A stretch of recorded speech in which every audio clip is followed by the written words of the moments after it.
armchair. There's something kind of about a kid that's never played baseball.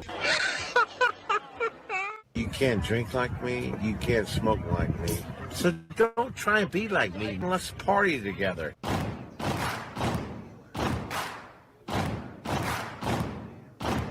Baseball is a beautiful thing. It's more beautiful in an old park. It's asymmetrical and quirky. But even in a dome with artificial turf, it's beautiful.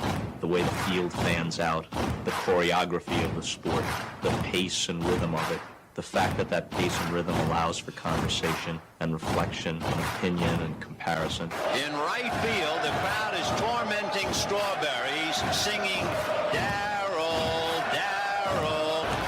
Little roller up along first, behind the man. It gets through Buckner. Here comes Knight, and the Mets win. And there's a fly ball deep to left. It's on its way. There it goes, and the Yankees are going to the World Series. Aaron Boone. Ground ball stabbed by Folk. He has it. He underhands to first for the first time in 86 years. The Red Sox have won baseball world championship. Can you believe it? It's a pastime, something you do. It's entertainment, something you watch, and it's a shared experience, something you talk about and read about. But you can apply those same three criteria to other things.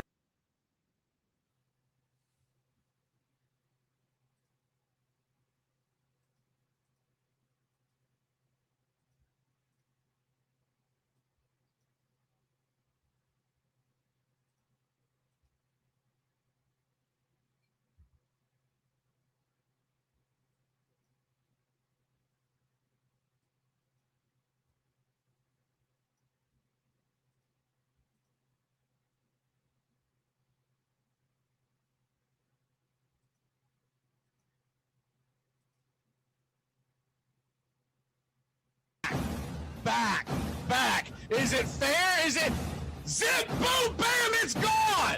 Ram-a-lam-a-ding dong for 3-run shot, and your Atlanta Braves have taken a 1-run lead! A banger, and she's gone, baby! There's a very peaceful thing. It was created and played in pastures and meadows. There's grass, there's outdoors, there's everything that people thought was American and feel about America. You get in a ballpark, and it's the wonder of walking through that dark tunnel and seeing a huge open space where men play the little boy's game.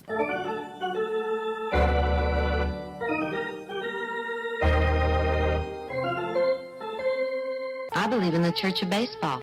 I've tried all the major religions and most of the minor ones. I know things. For instance, there are 108 beads in a Catholic rosary, and there are 108 stitches in a baseball. I prefer metaphysics to theology. You see, there's no guilt in baseball, and it's never boring. It's a long season, and you gotta trust it. I've tried them all, I really have. And the only church that truly feeds the soul day in, day out is the Church of Baseball. Touch 'em all, Joe! You'll never hit a bigger home run in your life!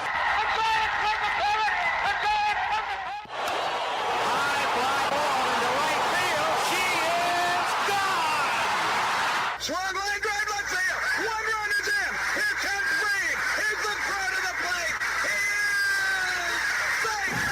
You're in Braves country. If there's a bigger thing going on right now, I don't know what it is. We're down to one strike here. Gurriel, the last hope for the Houston Astros. Here's the 0-2 pitch. Swung on, bounced over to Dansby. Dansby fires it over to Fuss. And here comes the dog pile. Fire the cannons in the battery. Do the chop all throughout Braves country. Pop that top. Your Atlanta Braves have won it all. Here's a list of the players we'll be inviting to camp. I never heard of half of these guys. And the ones I do know are way past their prime. Most of these guys never had a prime. This guy here is dead. Cross him off, then. The local press seems to think we'd save everyone a lot of time and trouble if we just went out and shot ourselves. We got uniforms and everything. You know, you might think about taking Jesus Christ as your savior instead of fooling around with all this stuff. I like him very much. He no help with curveball. You trying to say Jesus Christ can't hit a curveball?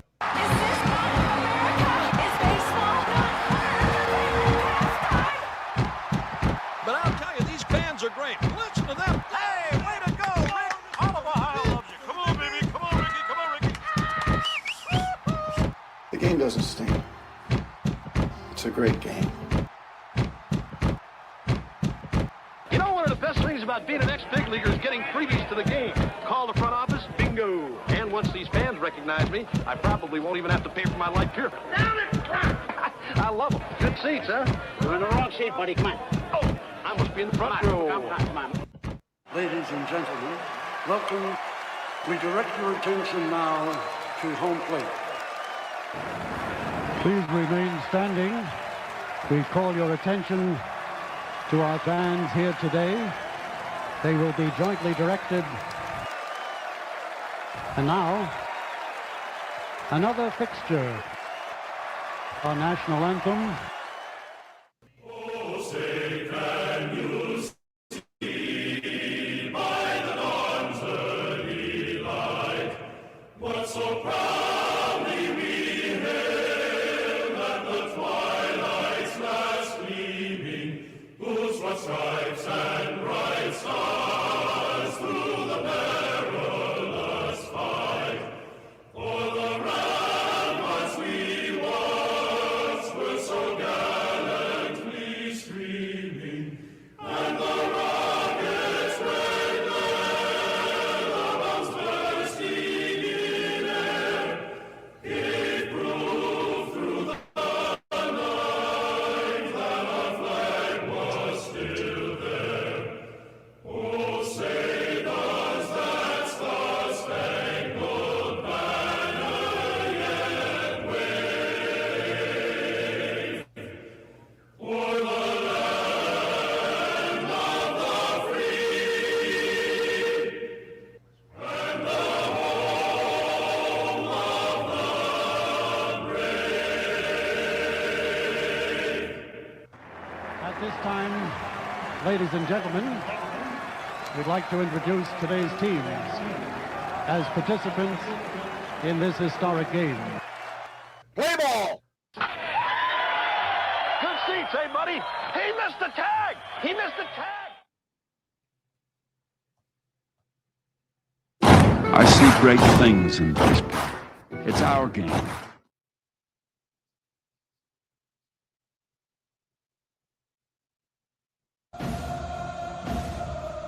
Hi, I'm Mac McGee. Make sure to join us this season on Braves Country Radio. We're bringing you well over 300 ball games, play-by-play, watch party style. We'll bring you the call. You can jump in and join the fun with the rest of the crowd. Talking the game, comments and questions are always welcome. That's Braves Country Radio. Every single Atlanta Braves ball game, over 50 out-of-town games built into our doubleheaders each week, along with even more college football and the NFL for 2026. Once again, we'll bring you all of October. It all gets rolling with our WBC Spring Training and Caribbean Series play-by-play in February and March. We'll see you there on the BCR.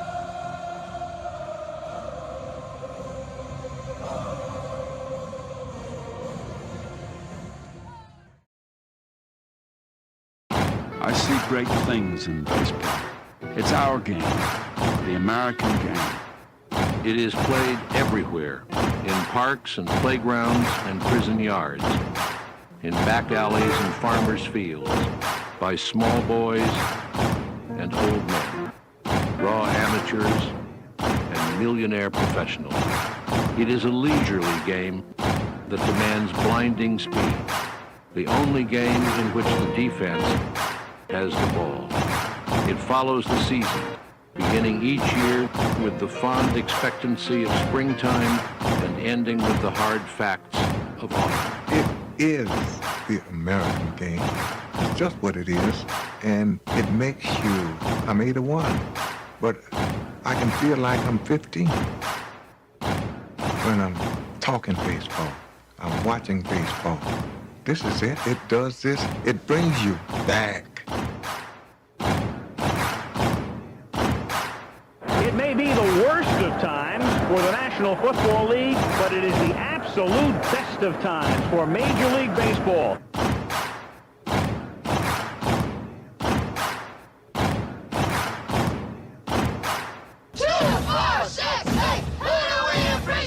You're in Braves country.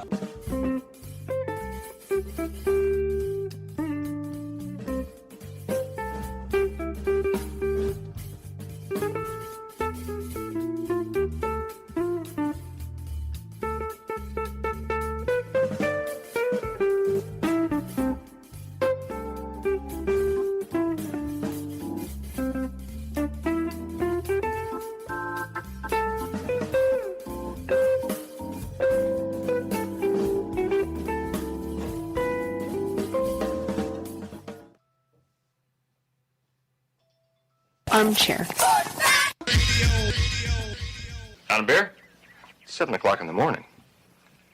Scotch? Hey, howdy, hi, and how the hell are you? Welcome here on Braves Country Radio. You're listening live as we march closer to crowning a champion. I'm Mac McGee. It's time to put it all aside and get ready for what should be a great day in baseball. We'll go over the lineups as the game goes on. Make sure to like and subscribe and become a member today. Jump in the chat. Tell us where you hail from, as roll call is on the way. Buckle up, boys and girls. It's time for pitch by pitch, play by play, the classic call of baseball.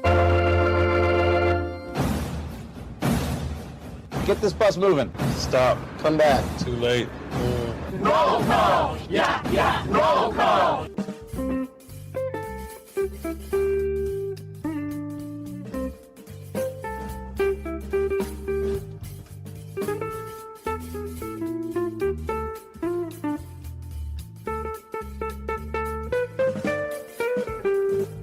Good evening, y'all. Hope everybody's having a good Saturday night. We're ready for a championship, the Caribbean Series.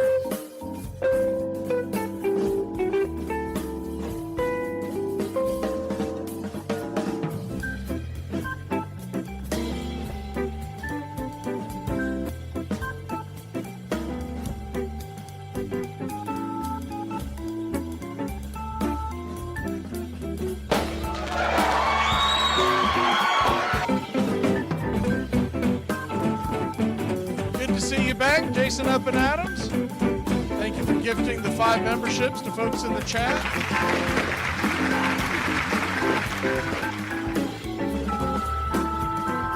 Let's see who we have in here tonight.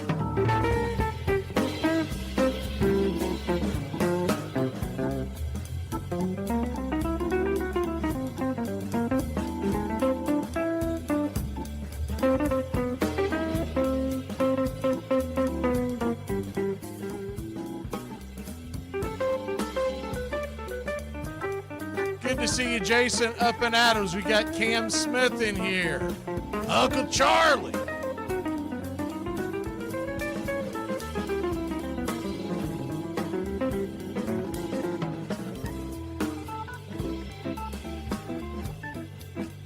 The Fisher King, James Fisher. Gary the Real McCoy.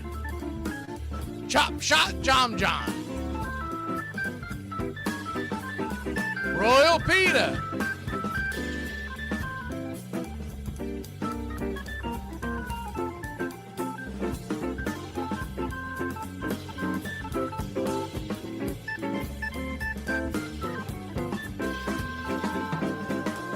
As was.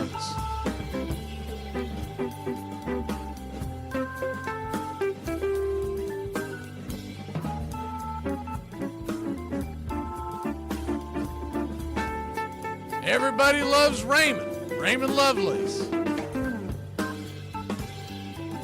So it's Mexico versus Mexico if you haven't seen the preview for it. As soon as the screen gets on, we'll bring the score into the fold.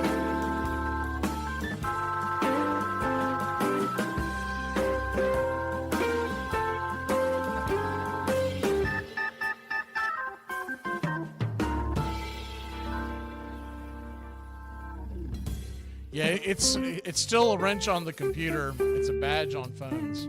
I don't know why. Maybe they're in the middle of a transition. Your guess is as good as mine. I don't think it realistically matters, but there you have it.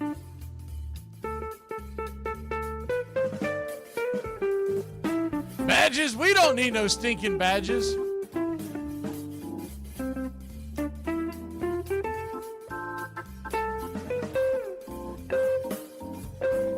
The shield on your computer, Vita. Let's see if it's changed. Okay, now it has changed to a shield on the computer. Yesterday it was a wrench.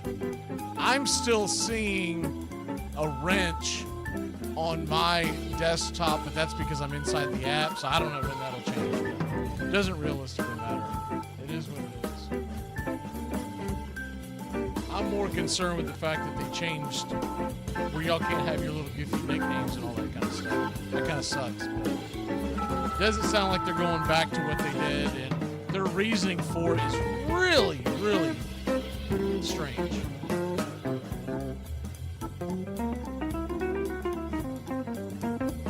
So it's Mexico Verde.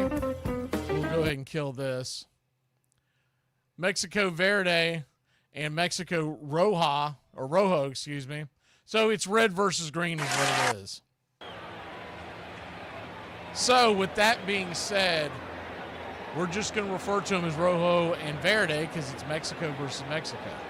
They had two teams because this was a makeshift series. Originally, the Caribbean series was supposed to be in Venezuela, so the home team got two teams, and they both upset the favorites. Mexico Verde upset Dominican Republic yesterday. We brought you that game, and then last night's game, Puerto Rico was knocked out. So we're just about set for pitch-by-pitch, play-by-play. I think the everything is ready to roll. Let me go ahead and get this where it's supposed to be. There you go.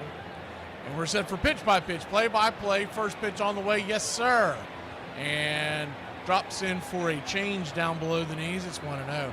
The scoreboard's going to be a little in front of me, and that's because it is not available on ESPN today, and they were giving me the fastest of all the feeds. The 1-0 misses down below the knees, ball 2-0. So not a lot I can do about that. 2-0 pitch. Check swing right there, first strike, 2-1. I'm going to try to play around to see if I can get a faster feed, but I seriously doubt that's going to be the case. 2-1 count.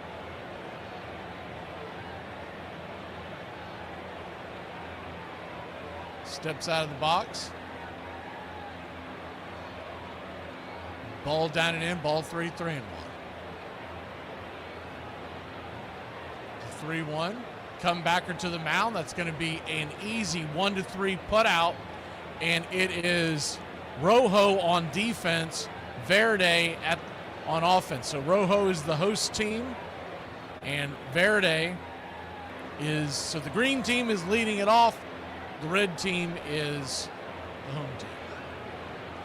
Left to right across the outfield for Rojo is Harris, Ornelas, and Madris. First pitch on the way is a slider down and away for a ball to Rodriguez. It's 1-0. Round the horn, left to right, Gill, Hollis, Wilansky, and Rodriguez is the 1-0. Swing and a miss, 1-1. Chavez is behind the plate. 1-1 count. For Verde, it's Sepulveda leading off once again. He just grounded out to the pitcher. Then Cordoba, the center fielder, is the 1-1 high and tight, 2-1. After that, it'll be Amador, Drake, Mendoza, Verdugo, Florial, Atanda, and Salas behind the plate batting ninth. The 2-1 pitch, swing, high chopper down the third base line. We'll do it again. 0-0 your score. We're just getting going here in the top of the first inning.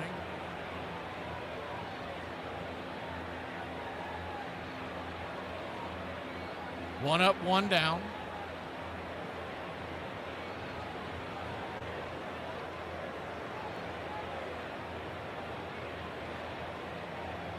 Pitch on the way, swing, chopper over towards third. That's going to be a 5-3 put out. Gill to Rodriguez. The throw pulled him off the bag, but a good tag by Rodriguez will get Cordoba running down the line.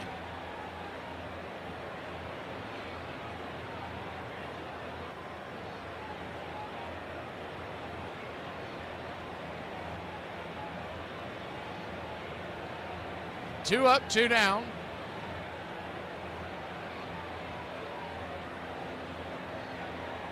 First pitch on the way, righty-lefty matchup. It's right there for a strike. It's 0-1. I might have found a feed that's a touch. So we'll play around with that. The 0-1 right there for a strike. It's 0-2. 0-2 count. It's really strange, too, because ESPN showed them having it all afternoon long, and then right before first pitch, it got pulled. I guess they didn't pay their, as the 0-2 misses 1-2. I guess they didn't pay their cable bill down in Mexico. The 1-2 in the dirt, good block behind the plate by Chavez.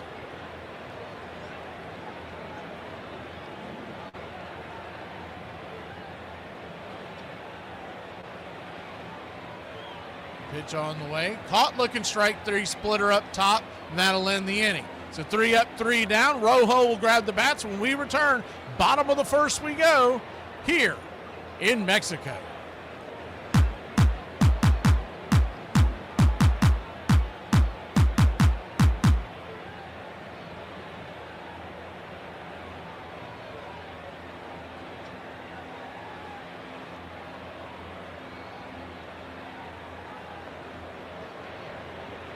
Whoever got a blue Honda at Walmart, your kids smoking your roaches out your ashtray. You can't even call in now to the Clemson head coaches show because Dabo Sweeney's no longer taking calls on his coaches show from anyone, from fans.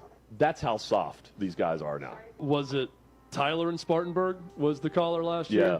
Was that our guy who called in to criticize Dabo Sweeney? So now they're going to ban phone calls? The righteous Dabo Sweeney is not even going to take calls from fans. This is so analog of Dabo Sweeney that it's perfect. Like in a digital world, in a high-speed age, milquetoast analog move is to ban callers from your coach's call-in show. This is going to be the with longest your hour local sponsors ever. And everyone else. I'm thinking, goodness gracious. First off, I go back to what I just said about Deion Sanders. What would Dabo Sweeney sit there and say? He'd huff and puff. His face would get all red. He'd be wearing that orange Clemson sweatshirt. He'd throw his daggum hat in the ground if some player came up to him and said, Coach, they're being too mean to me over there. I don't know what to do. They're yelling at me. They're talking trash about me. They're saying I'm not a good linebacker. I think I need to sit out the next couple series and figure it out. Dabo Sweeney would go nuts. His face would turn purple. It'd almost explode with old school cliches back at that linebacker for doing that. And now Tyler in Spartanburg has him shook. I'm Greg Maddox. My brother was a big part of it.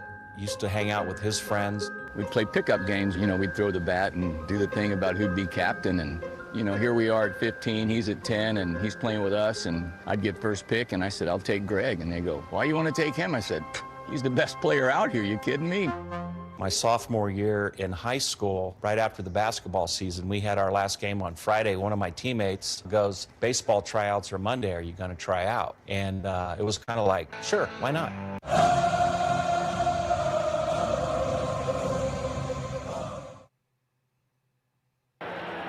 Welcome back.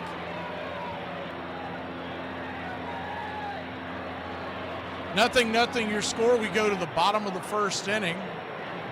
Rojo set to grab the sticks. Left to right across the outfield for Verde. It's Florial, Cordoba, and Drake. Around the horn, third to first, Amador, Atondo at short, Sepulveda at second, and Mendoza at first. Salas is behind the plate. Top to bottom on the batting order today, Hollett for Rojo, it's Hollis, Ornelas, Wilansky batting third, Calhoun batting cleanup, Gill's the 5-man, Madras 6, Rodriguez 7th, 8th is Harris, and Chavez is batting 9th.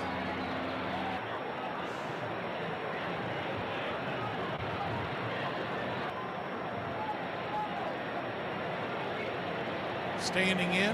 Righty-righty matchup. The first pitch on the way. Brings it way outside wide for a ball. It's 1-0. 1-0.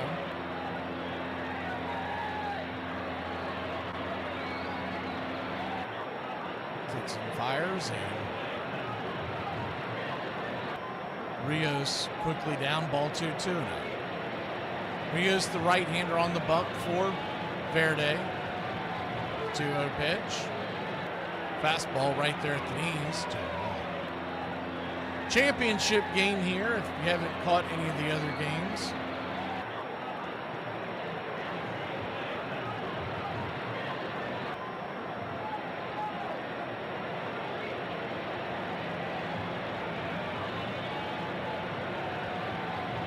Pitch is right there.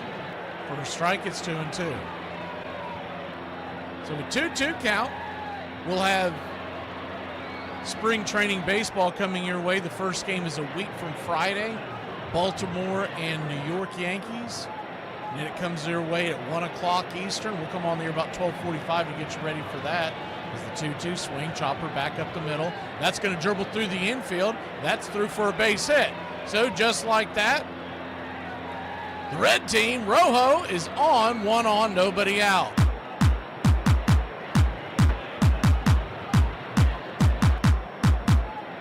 Good hard hit ball up the middle.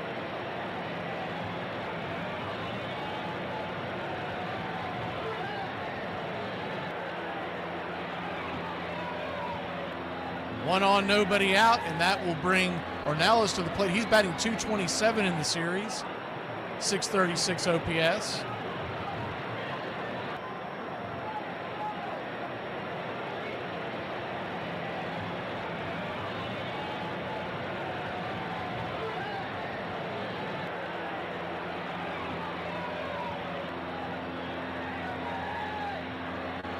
Infield is playing back and to the right in the first pitch on the way, and I think we get a balk. Quickly out the gate, we're getting a balk, and the runner at first will head on down to second. Just like that.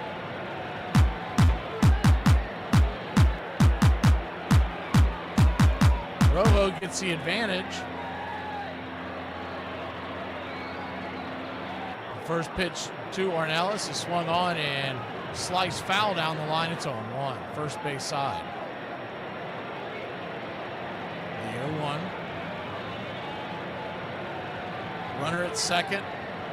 Nobody out. Nothing your score. We're just getting going here in the bottom of the first.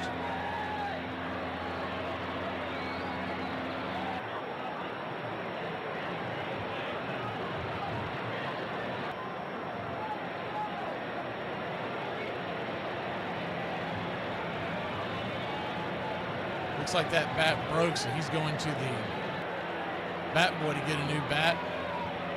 Put a little pine tar on there, and we'll be back to work. Runner at second, nobody out. The 0-1 count, righty-lefty matchup.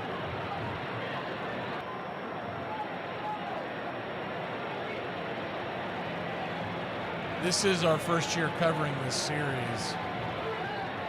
Basically just antsy waiting for baseball, and don't want to sit around watching basketball all month long. The 0-1 fouls it off. It's 0-2.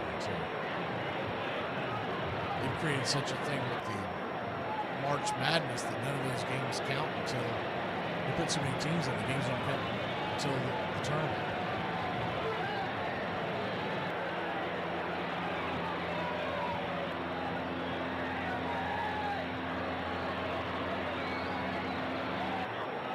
.0-2 count. Runner at second, infield, playing back. Rios looks over his shoulder and kicks and fires. Swing, chopper back to the mound, and he's got the runner caught in a rundown. Wide throw to second. They've got him caught in a pickle between second and third. See if they can execute. They finally get him out. One away. Good defense by Verde to get the runner, stop him from going to third. Getting caught in that rundown, though, got the batter all the way to second base, so they'll just switch positions. That was almost a disaster. The throw from Verde almost went out to the outfield. Good play over there by the shortstop, Atondo, for keeping that from going all the way back to the center field.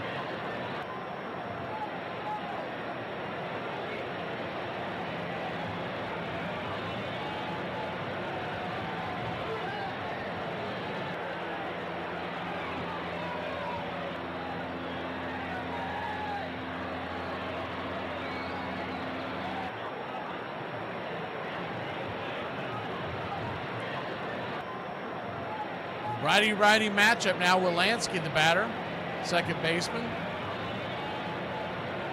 Michael Wilansky batting .571 in this series, a 1276 OPS.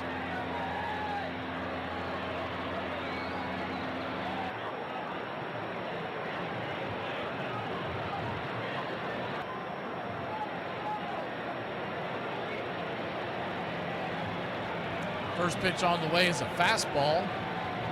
Misses high for a ball. It's 1-0. 1-0.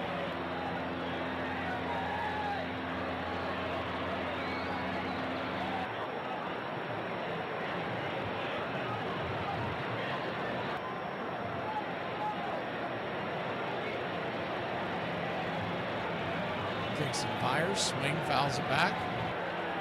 1-1. What does that mean underwater? You said you set a Nintendo game high score record. If you Google Donkey Kong Jr., it pops up.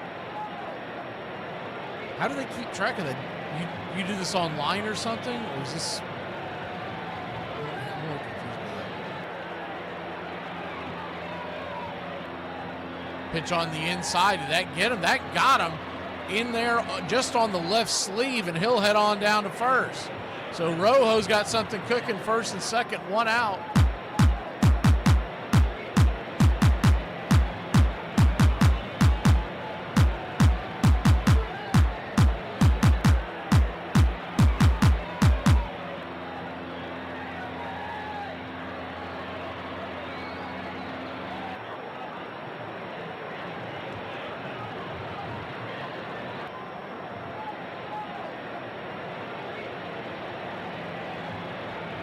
First and second, 1 out. Willie Calhoun coming to the plate.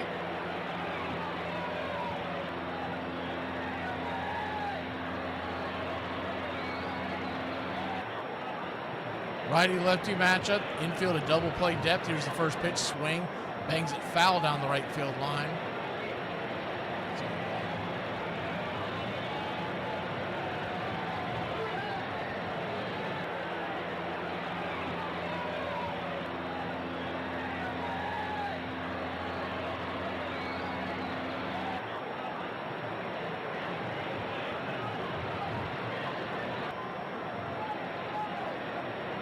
The 0-1 count. Championship game Caribbean Series. Here's the pitch, swing, chops it over towards second. It's going to be a 4-6 put out. They're going to try to get the runner down at first. It was closer than I expected, but he will beat it out. Runners at the corners and 2 outs. Good play by Verde.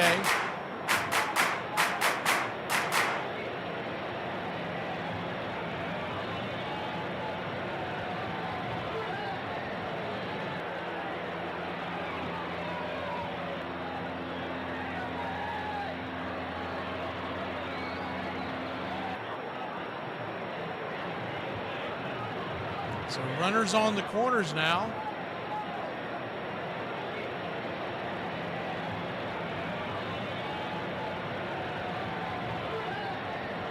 Rios. He's thrown 13 pitches in the inning. It's a bit of a scuttlebutt over there by the Verde dugout. Manager of the umpire talking about something. I think he wanted interference on the double play, but I don't think he's going to get the call. That's what it looks like because he was complaining about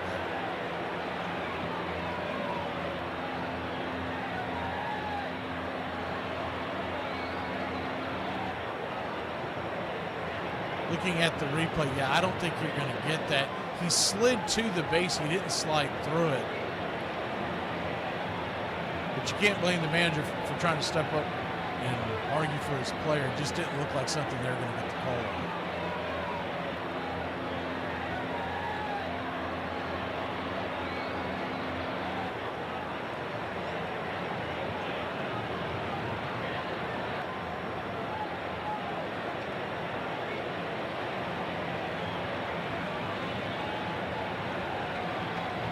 Runners at the corners. 2 outs as we reset. 0-0 your score, bottom of the first. Verde on defense, Rojo at the plate. First pitch on the way is a fastball. A little outside, called for a strike. It's a 1. Gill did not like the call, shaking his head profusely. But to no avail.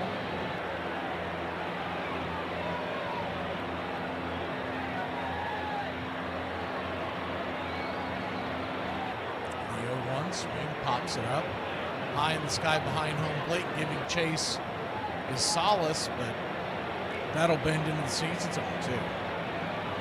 An 0-2 count.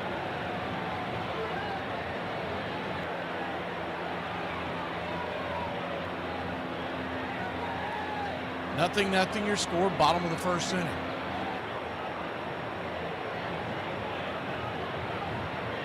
Rios is at 15 pitches. He looks in. Solace gets the call, and here's the pitch. Right-hander lifts his red glove. And time is called now. Step off the mound for a second.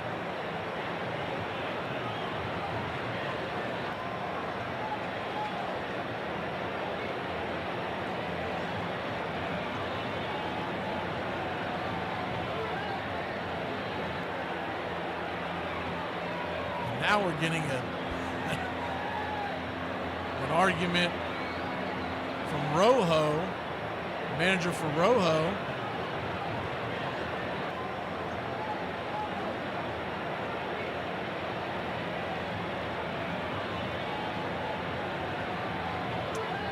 And they did this yesterday. They called an automatic strike, and their rules are a little goofy. I really don't know what they're doing. They're definitely not doing to speed up the game. There is no pitch clock. That's going to end the inning. So that's why there's an argument on the mound. The teams are heading to the dugout. We'll be back in a flash. I think that's that same umpire.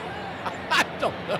Maybe he's taking the under. We'll be back in a flash. I didn't see anything that the batter did wrong. But once again, their rules are a little different than what they play in the States. I don't do ibuprofen. I do ibuprofen. Damn! Look at you on my page again. Hi! I thought you didn't like me. Dad? Yeah. You think I can take the truck out of town? How far? I don't know, like Yosemite? Maybe, but this thing's been sitting for 4 years. You need to shake it down and make sure everything works before you take it far out of town. You're gonna get stuck on the side of the road with no cell service for 2 days. That'll set you straight. You don't think I can survive on stuck on the side of the road for 2 days? Well, you're kind of an indoor dog, so I'm gonna say no. What does that mean? You really want me to answer that? Jesus Christ, man. All right, look, what if I brought like 5 friends? Then there'd be 6 of you idiots stuck on the side of the road. Now to bring him Bob Gibson. The pitch by Londor. Swung on. A long drive, deep left center, way back. It might be out of here. It is a home run for Bob Gibson. Gibson won it easily, 7-2, and added insult to injury by hitting a home run of his own. Joins the list of pitchers who have hit home runs in World Series competition. In 3 complete series games, he gave up just 14 hits, something no one else had done since Christy Mathewson in 1905. Boston canceled its victory parade. It was a great World Series, but that year more people had watched professional football's first Super Bowl than any series game. Baseball was now said to be too leisurely, too serene to be the national pastime. Please like and subscribe today, youtube.com/@BravesCountry.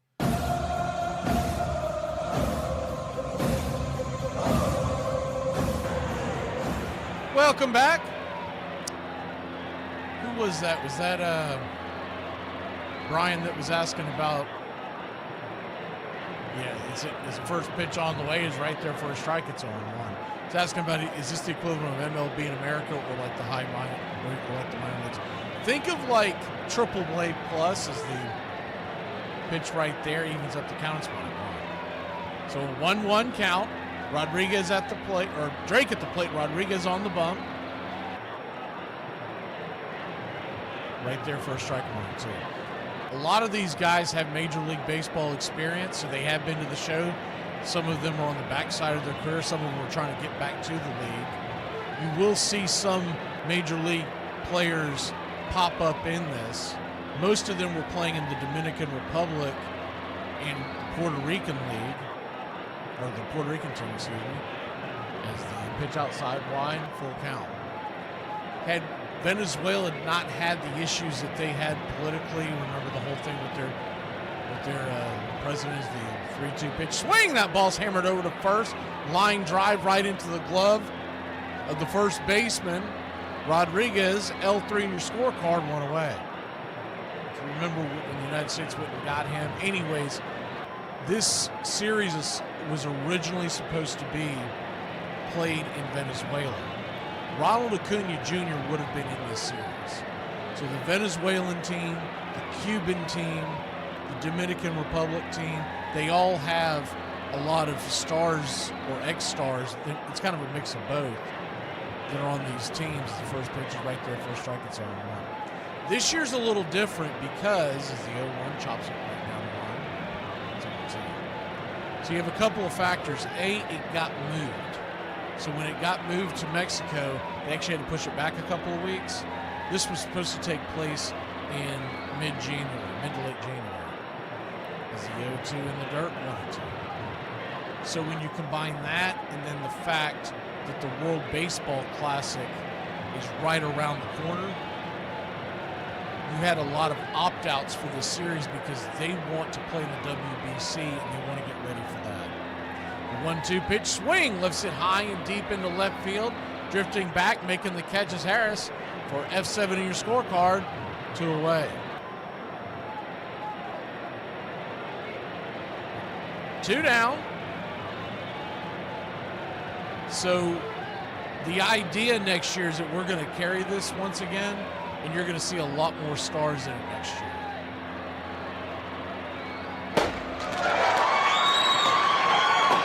Thank you, Jason. First pitch swing, and that ball's going to be a lazy fly ball out to deep center field. F8 in the scorecard. Analysis with the catch, and that'll end the inning. So they go down 1-2-3. We'll be back in a flash. Bottom of the second we go. Rojo, grab the sticks when we return.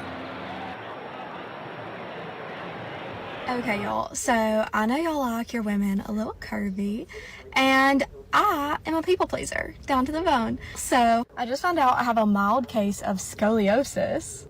So yeah, I just want to let you guys know that I truly do everything in my power to make y'all happy. Ireland has been ranked as one of the top 10 most miserable countries in the world. We've been trying our best, and it's great to see our work being recognised. It's not so much that we're all miserable, it's just that being happy in Ireland is considered very rude. It's not like in America, oh, how was your day? Oh, my day is going great. Unacceptably selfish thing to say. If you're having a good day, keep it to yourself. I've enough on my plate without worrying about how great everything is going for you.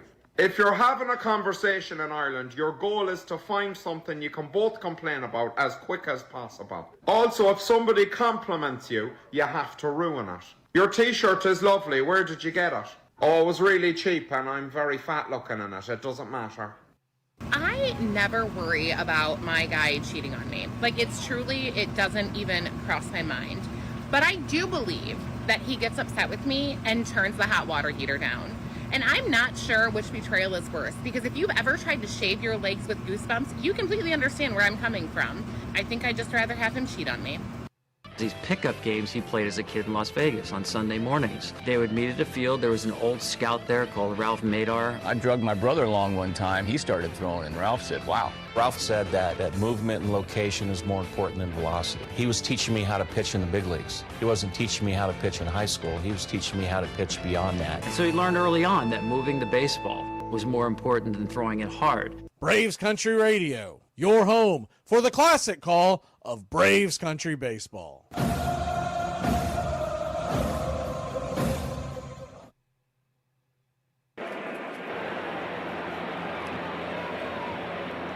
Welcome back, y'all. 0-0 your score. Remember, we're going to be doing the World Baseball Classic. That starts in just a couple of weeks. March 5th is the first game. March 6th will be the first game we do, because the March 5th, it's two really goofy times, 5 a.m. and 10 p.m.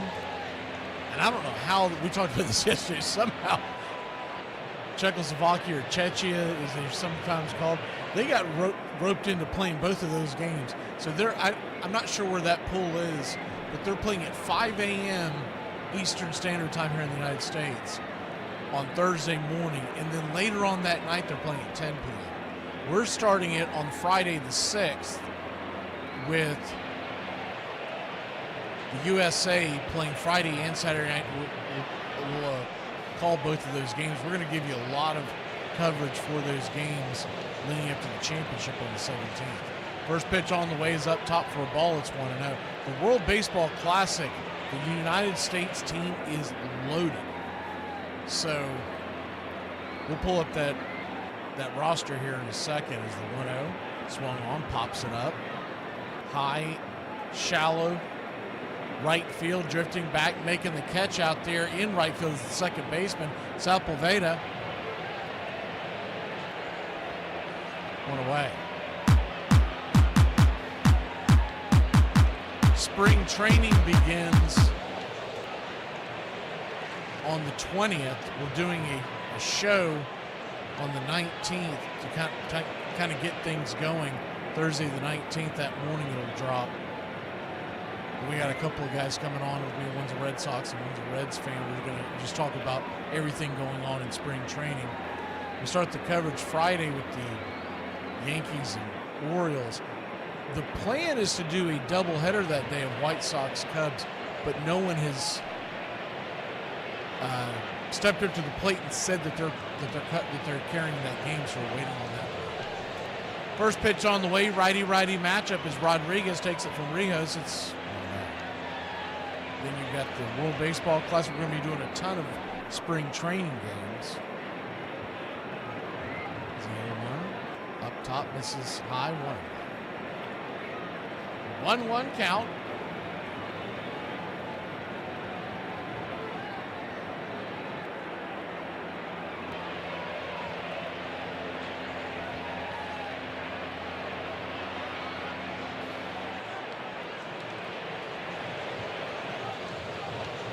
Right-hander kicks and deals.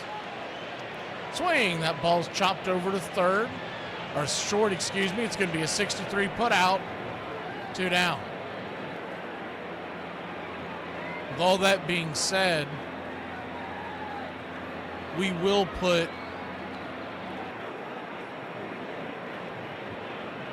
everything in here in the chat. These dates that I'm referring to here in a little bit. I'll do it during one of the breaks.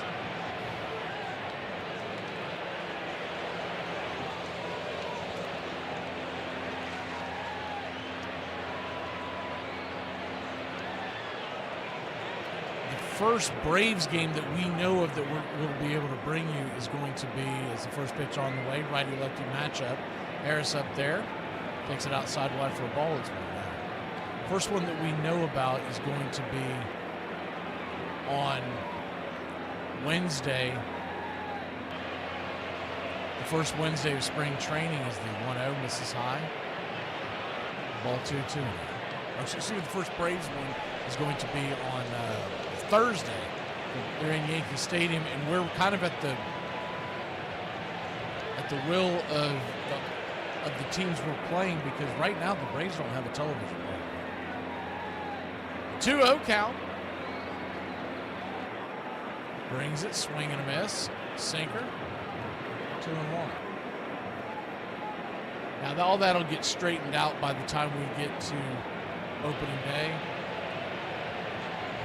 But leading up to that, 0-0 your score. Bottom of the second inning, 2 outs. A 2-1 count. Rios about to throw his 24th pitch of the night. A 2-1. Outside wide, 3-1. They're talking about, for folks who have missed this, they're talking about building their own, basically their own app. It would be exactly like what FanDuel did. So you would buy it if you lived in the area, just like FanDuel.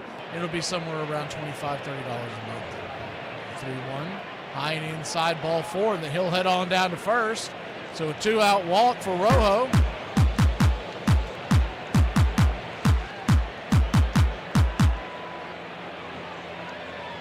Good at bat there by Harris.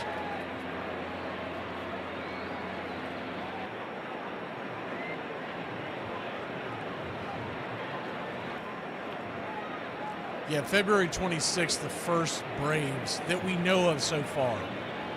I know we're doing Thursday the 26th and Saturday the 28th because we're at the Yankee Stadium and we're at the Orioles Stadium. So we're relying on our opponents when we're on the road to be able to bring in the games. I don't know if they're going to get it. It's the 1-0 count to Chavez, righty-righty matchup. I don't know if they're going to get it organized by the end or before spring training to be able to cover the spring training games. Because all this just kind of, it dropped on 8 different teams at the 1-0 right there at the knees. One of the teams it affects is Minnesota, and that's one of the teams that we play quite a bit. So I don't know how organized any of these will be. The ones that just throw their hands up and say, let Major League Baseball take care of it for the season, they'll have broadcast much quicker. 1-1, swing, chops it through the infield. That's through for a base hit and a 2-out single as they're going to go corner to corner, first and third. 2 outs here in the bottom of the second. Rojo trying to take the early lead.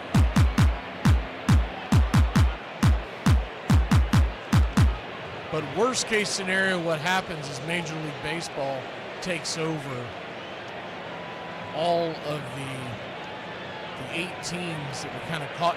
They've done this for 3 or 4 other teams already over the last couple of years. And so what happened was FanDuel went out of business, not the sports book, but the FanDuel television aspect of it. They were basically governing something called Main Street Group Broadcasting. And they spit the bit as the first pitch on the way. A swing, that ball's hammered up through the middle. That's going to get through for a base hit, and Rojo takes the early lead. Good hard hit.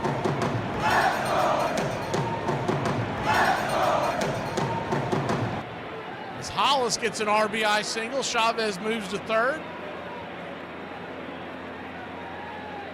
And he whistled that thing through the infield. Rios getting battered around here. See how quick they go to the bullpen.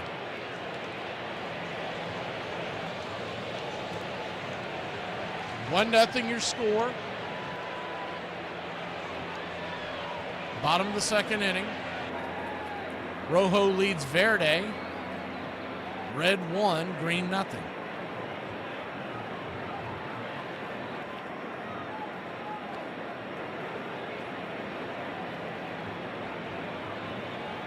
Tomorrow morning, 10 a.m., we're doing the Salute to Super Bowl, or excuse me, Salute to Baseball, our Super Bowl date,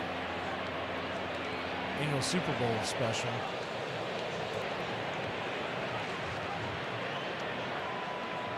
And then all eyes point towards spring training.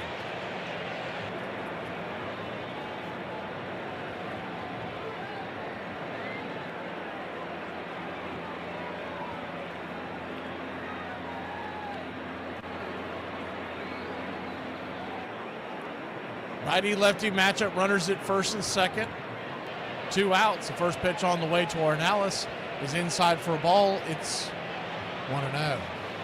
He's 0 for 1 on the day, batting .217 in the series, .608 OPS.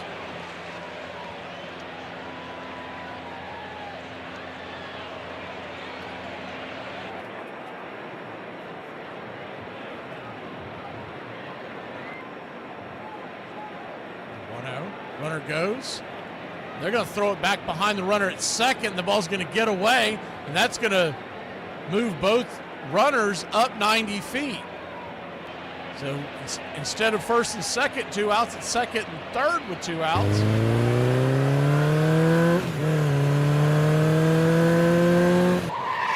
They're trying to throw behind the runner. He was kind of bouncing back and forth. And he drew a throw up to second base, and the throw was wide of the bag. And now Rios really has to buckle down because a single could make this a 3-run lead. Infield is back into the right. 2 outs, the 2-0 to Ornelas. The first pitch on the way, inside. 3-0. 3-0 count. Melansky is on deck.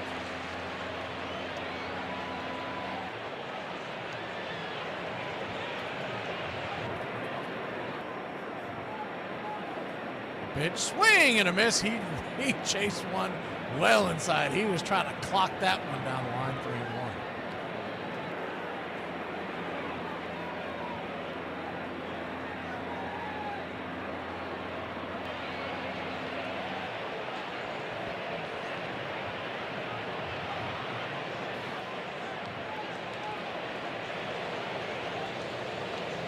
Pitch on the way, high and out of the zone, ball 4. So he'll head on down to first.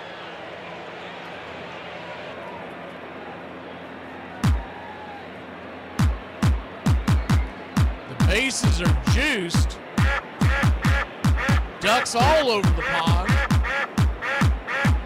And Verde does have a right-hander warming up in the pen. Melansky, the number 3 hitter in the order, into the plate. He's batting .571 in the series. Hit by pitches last time up. Righty-righty matchup.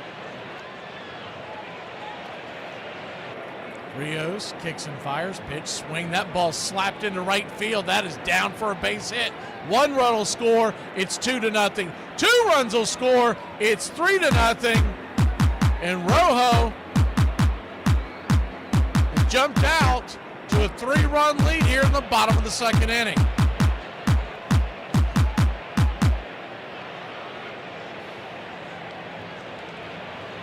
Good hard hit ball into right field.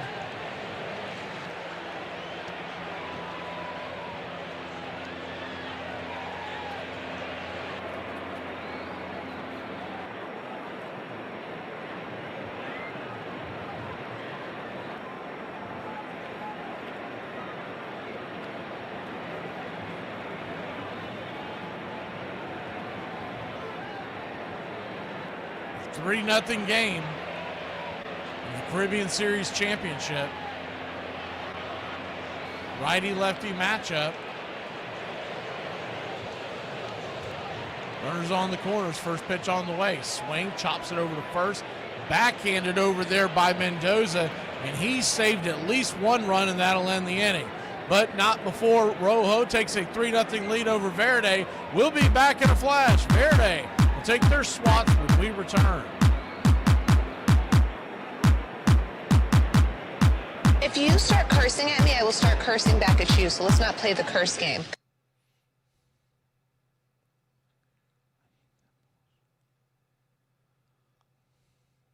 My parents couldn't just raise me to be a dainty little princess who gets spoiled by their man. No, they made me the man. And now here I am spending my Sunday looking for a bar oil for my chainsaw. Most women probably don't even know what bar oil is. God, Fred. Everyone has their opinion when it comes to unbreakable records, but Hack Wilson's 191 RBIs in 1930, in my opinion, will never be broken. Let's not forget, in 1930 they played 8 less games than they do now. He batted cleanup. The 3 spots in front of him in the lineup had 120 doubles and 44 triples that season. 2 of the 3 had non-base percentage over 400. Plain and simple, there was a lot of ducks on the pond when he came to the plate. Hack didn't get off to a strong start. In his first 18 games of the season, he only drove in 11 runs. Although he had 56 home runs that season, none of them were grand slams. Even if you take away all of the times he scored when he hit a home run, he would still have 135 RBIs. In August alone, he had 53 RBIs. Not only did he lead the league in RBIs, he also led the league in walks. He almost had as many RBIs as he had hits. He finished the season with 208 hits, which was only 17 more than his RBI total. What do you think? Will anyone ever break this record, or do you think it's unbreakable? I knew absolutely nothing about baseball. Nothing. And people would talk like, oh yeah, he's really good. I didn't know what that meant. Originally, my best friend liked Greg and pointed him out to me. And I'm like, oh, well, that kid's pretty skinny. I can remember my first thought. We met at a party. I was hungry. She was really good looking. And so I asked her to go eat. We had our first date at a Mexican place. He says he doesn't remember ordering a hamburger, but I know he for sure did. Yeah, started kind of going to some of his games and just kind of grew from there. I knew at that time, little brother was like really good. And all of a sudden it was like, you quit playing the other sports and just focus on baseball and chasing a dream. 84 draft came around and the Cubs were drafting like 3rd.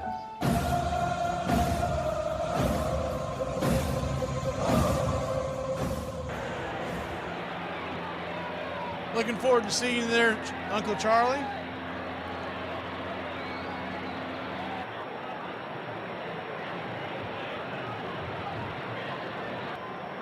What we're doing on tomorrow's game, on tomorrow's show, I'm sure I've already told a lot of y'all, but it's going to be some of the great radio calls in baseball history and some television calls. In my opinion, most great calls are made on radio, but there are some iconic television calls that we included. We're set here to start the top of the 3rd inning. Rodriguez, 27th pitch of the night, is in there for a strike to Florial. Remember, he clocked a 3-run home run last night. It's 0-1. The 0-1 swing, chops it foul down the right field line. It's 0-2.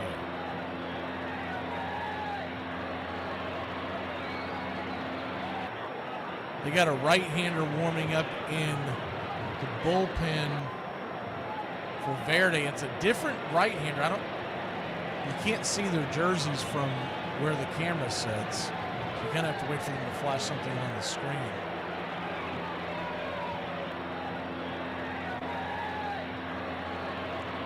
One-two count to Florial.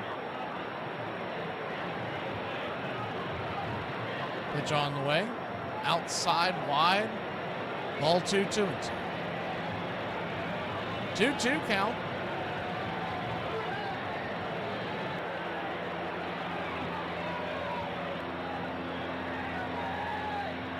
Pitch on the way. Swing right down the right field line. Foul towards the Tarps.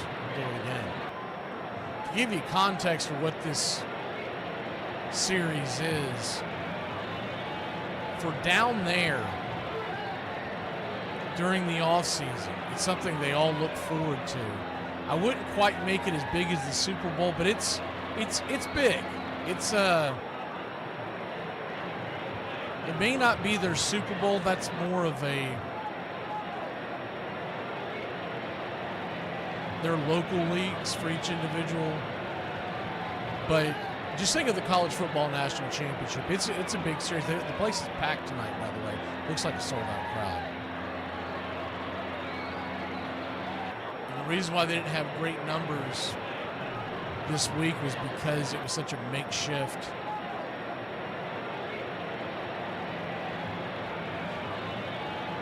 situation. Originally playing in Venezuela and then moved to Mexico, and they changed it within 2 weeks, so a lot of people's travel plans got messed up. 2-2 misses high and out of the zone. Ball 3-3-2.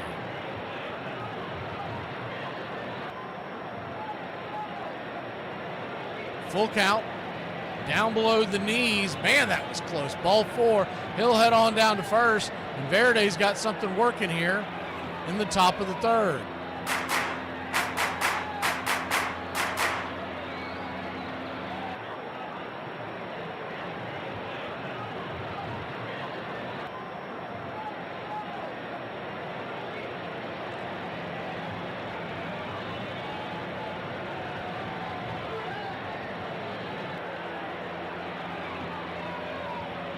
Righty-righty matchup. First pitch on the way. Outside wide for a ball. It's 1-0. Atondo, the shortstop for Verde.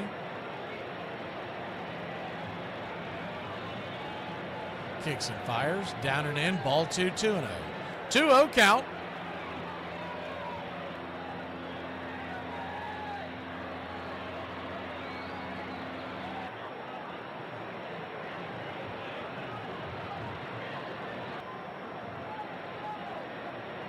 Pitch is right down the pipe on the 2-0. Cutter, 89 miles an hour, 2-1.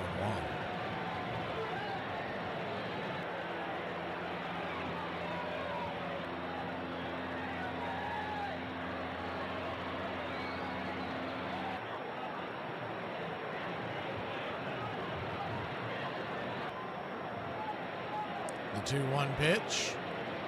Man, I'll tell you what, they are pinching all night long here. Ball 3, 3-1. That pitch hit the zone. That's the second pitch we've seen this inning that should have been a strike. He's not calling him very low in the zone. And I tell you what, Rodriguez is not happy. The pitch on the way, high and out of the zone, and the runner goes. Was that not ball 4? Pitch looked like it was high and out of the zone, and I don't think it's going to matter. They're calling him out, but I believe that was ball 4, which means, well, let's wait till they clean it up. That is ball 4, so it does not matter one way or the other. They were slow to react on it. But a pitch over the plate but out of the zone, and it's ball 4, and they got runners on first and second, 1 out, and there'll be a powwow on the mound as the tying run comes to the plate.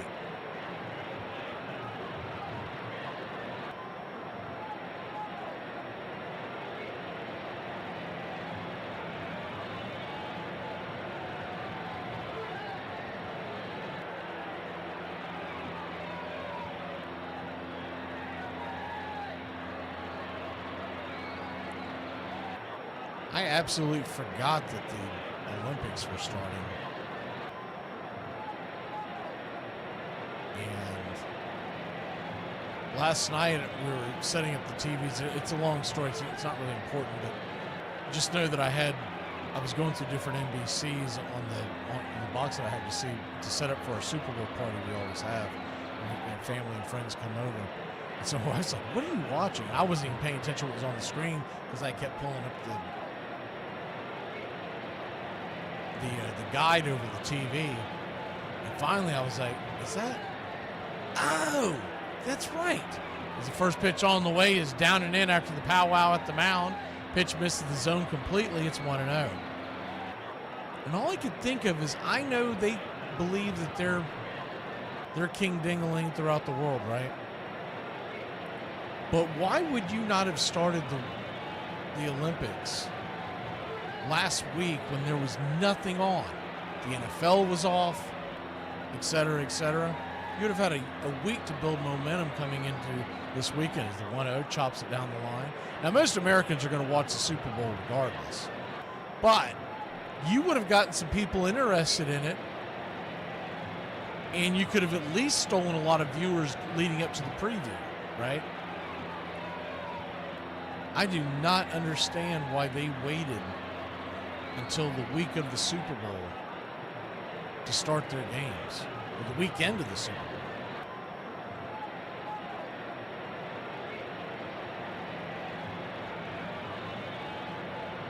Infield is a double play depth. We've got runners at first and second, nobody out. The 1-1 pitch showing bunt down below the knees. Good take, ball 2, 2-1. And for folks who may not be aware of it, the Super Bowl is a worldwide event. People watch it all over the planet. They don't just, it's not just in the United States. It's really odd. I would have either waited till the day after, or I would have started it the week when there's nothing competing with it. The 2-1 pitch is down and in, ball 3-1.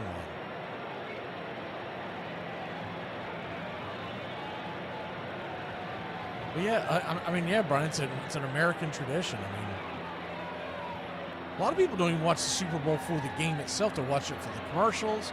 They're going to parties, the food, et cetera, et cetera. That's what we do. I got to get up early tomorrow morning and start cooking, and we'll have folks coming over late afternoon. But my day starts extremely early on the Super Bowl. It's still my favorite holiday.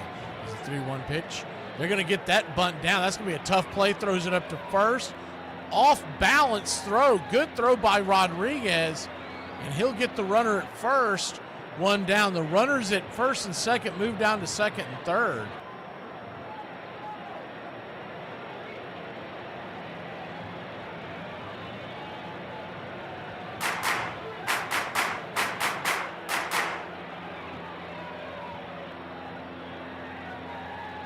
Anytime I see someone that says, I don't watch the Super Bowl, like, you don't have any friends. That's what your problem is. You're a loser. Good to see your iron lung, speaking of that.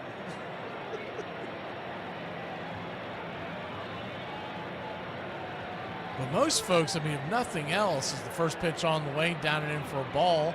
Slider misses, it's 1-0. You're at least going to get, it's a good excuse, if nothing else, to get some wings and whatnot and sit around and eat some food. And like I said, I know a lot of people that only watch it for the commercials. Time is called, and runners on second and third, and one out.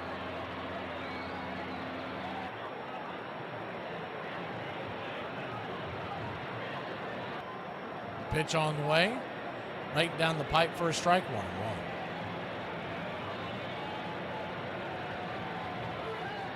One count.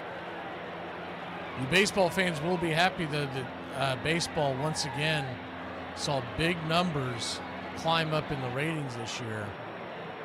And they are firmly planted as the number 2 sport in America.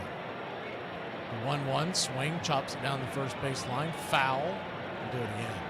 It's not even particularly close. The money that it brings in, NFL dwarfs everybody because the NFL is king. Then you've got Major League Baseball. And though the NBA was leading the pack for third, college football is closing the gap on it. And I think when they expand the playoffs again, they're going to clear it. 1-2, chops it over to second, and that's going to be a 4-3 putout. 2 down. The runner will come home. So 3-1 your score.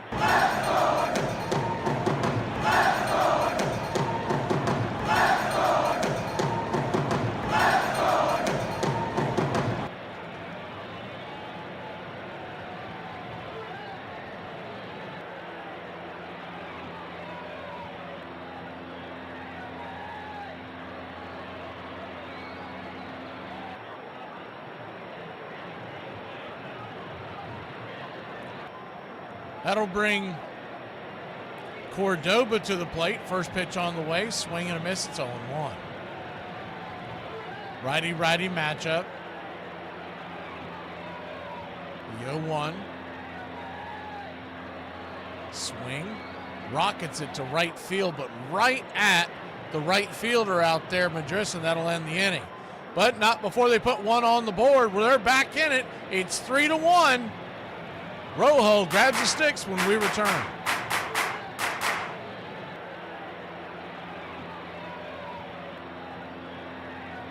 If you ain't at Chick-fil-A, then where you at? I'm at Popeyes because I'm black. Stop telling women on the internet how beautiful they are and go say it to your wife.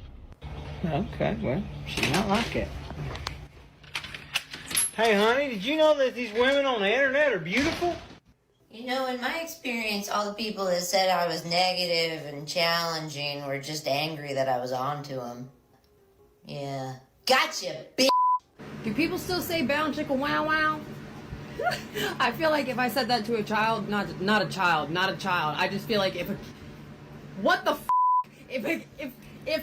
If like a teenager heard that saying, they'd be like, what? That's what I meant.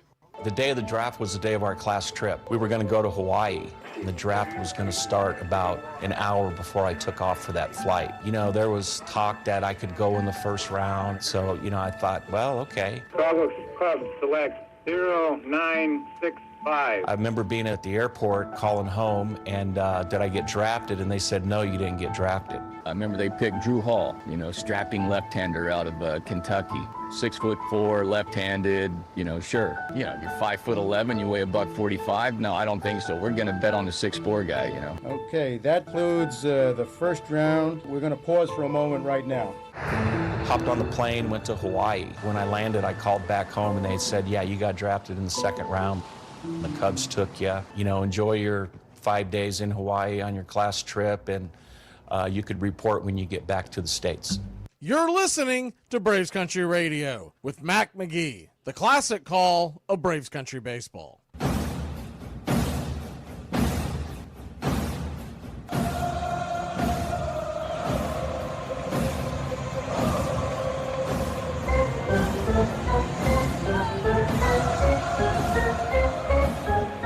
Welcome back. 1-0 or 3-1 your score. We head to the bottom of the third. Rojo leading over Verde, and Rojo heading to the plate.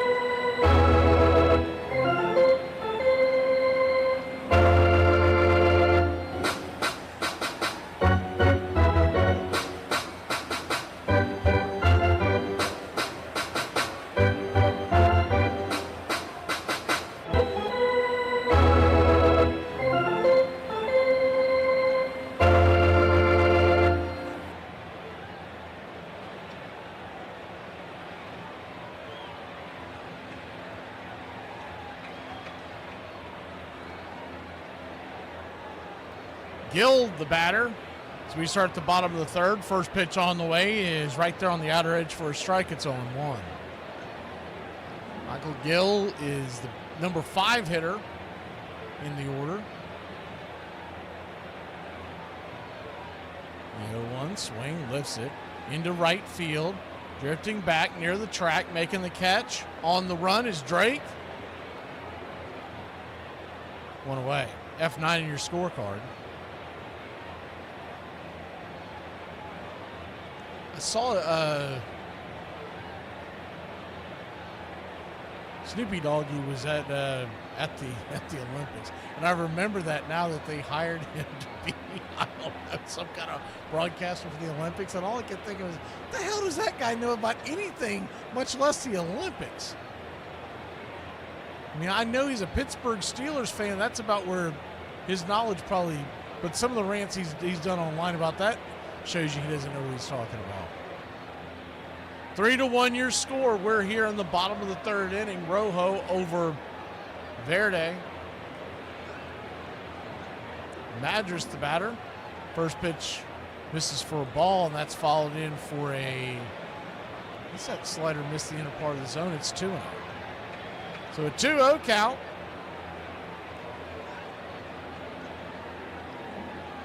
Swing, chops it off his instep, 2-1. I think I put most of the big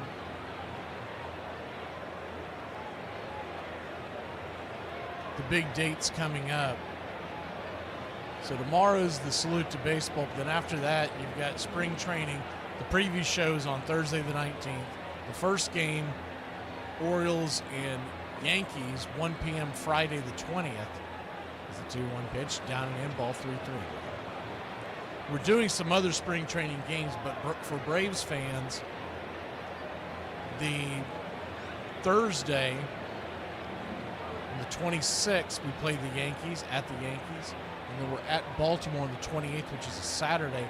Both of those are 1 o'clock starts, the 3-1. Down and in, ball 4, so he'll head on down to first. Rojo trying to get that run back.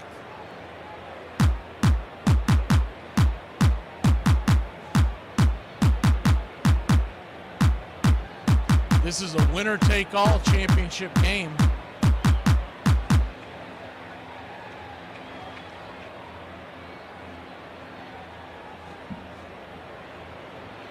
I don't know about y'all, but I would still love to see the Braves make some kind of move for starting pitching before the spring training begins. Righty-righty matchup, first pitch on the way, outside wide for a ball. It's 1-0. If you sign anybody after spring training begins, you can go ahead and mark it down. They're not going to be ready for opening day. So then do you get some kind of a break? And I don't even care if it's just an innings eater type veteran is the 1-0. Inside, up top, 1-1. But somebody to give you depth. And then if that allows you to have a little more money at the trade deadline because you didn't blow it in the off season, then so be it, and maybe they can go in and grab someone at the deadline and give a charge to your lineup, the rotation. 1-1 count. Pitch on the way, swing, fouls it away. 1-2. Despain is the right-hander on for Verde. He was the gentleman that was warming up in the bullpen in the last half inning. Rojo 3, Verde 1.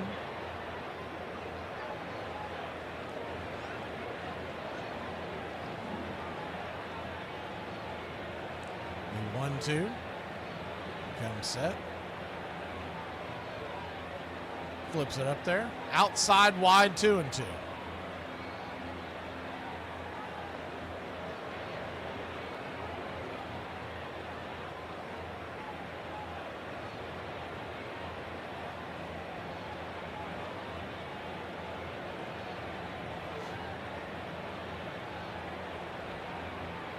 Two count.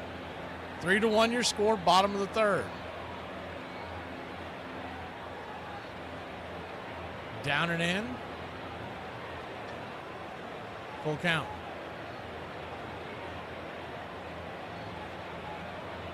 Infield is at double play depth.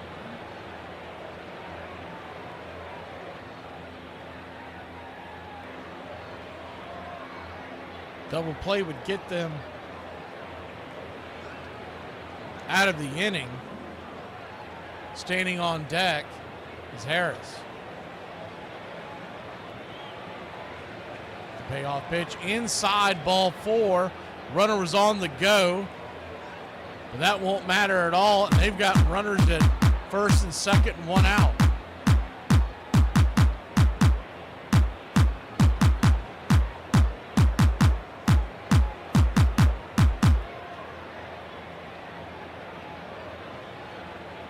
Good to see you, Joyce.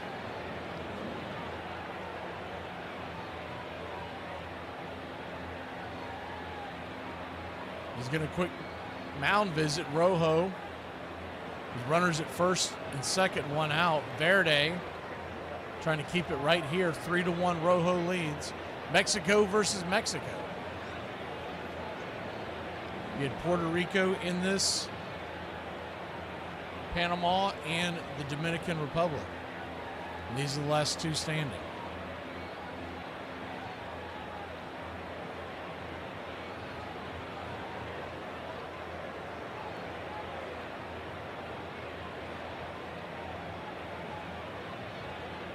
Game plan is going to be to carry this series going forward. I don't think we're going to do any of the, if y'all were with us in December when we were doing the LVBP, their broadcast was awful as the first pitch on the way is down and in for a ball. It's 1-0.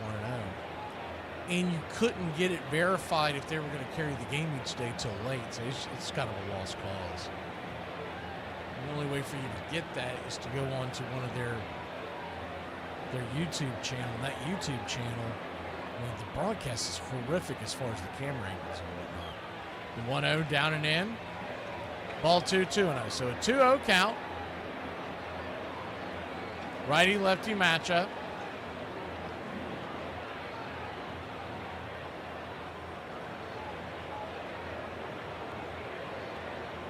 Rojo leading Verde, red versus green. The 2-0. Swing, chops it foul off the plate, 2-1. I can't wait for spring training, though. We get that first game on the 20th, and even though it's not the Braves, I'm looking forward to Orioles versus Yankees. It's always beautiful because you see the sunshine down in Florida, the Grapefruit League, and you know spring is here. That Saturday on the 20th, if the Braves are not carried, and I don't believe they will be, the plan is right now to do Mets versus Marlins. If a better matchup pops up, we'll do that one. But right now, that's the only one being carried, the 1-2. Outside, wide, 2-2. And when we do these games, the non-Braves games on spring training, we're planning on doing double headers, meaning they start games at 1 o'clock and 3 o'clock Eastern time, 3 o'clock out west, 1 o'clock here. So we're going to give you about the first 6 or 7 innings of the spring game at 1 o'clock and then go out west and give you the first 6 or 7 innings there. Because after that, the backups come in. And we're talking about guys that won't even be in double-A ball. The 2-2. Caught, looking strike 3. Punched him out on the inner track. That was a big strikeout there. Despain just kind of floated in a slider down around the knees. Might have gotten a little bit of a generous call. It was a good frame by Salas, but nonetheless, big out number 2.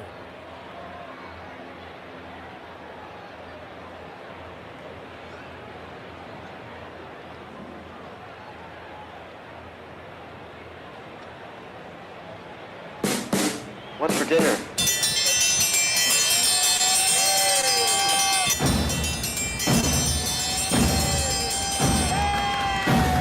Hey, chef, what's for dinner?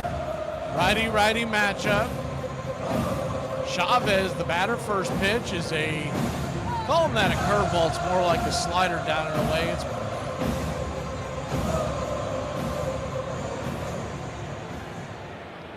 what is for dinner for y'all tonight? I planned poorly, so I ended up with old leftover cold pizza from last night. Ended up eating that around, I don't know, 6 or 7 o'clock, something like that. The 1-0 inside, ball 2-2-0. So a 2-0 count. As was, got pork chop and mashed taters. And a salad, I'm assuming. I don't think that's a mashed potato salad. 2-0 count. Outside wide, 3-0. Brian's got the chili dogs.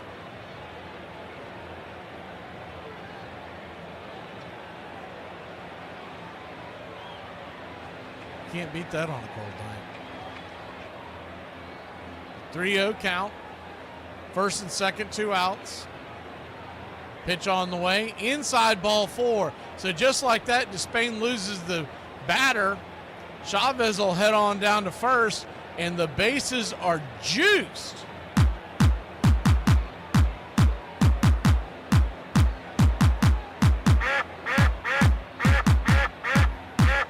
Ducks all over the pond. They do have some guys warming up in the pen. They don't appear to be ready. This is going to be Despain's mess to get out of as Connor Hollis comes to the plate. 2 for 2 on the day. Leadoff man batting .364 of the series, 1098 OPS. Iron Lungs getting a steak quesadilla or just vodka. It's the first pitch on the way. Outside wide for a ball. It's 1-0. 1-0. We're putting together the new videos and everything for 2026. I think y'all will enjoy. They're going to look a little better than what we've had in the past. The pregame videos, and then is the 0-1 right there at the knees. And the 2. We're going to add a few things like trying to put together a video for the 8th inning as opposed to just putting something up on the screen. We're going to have something more than that. The 0-2 count. We debuted one of them the other day just to make sure that it ran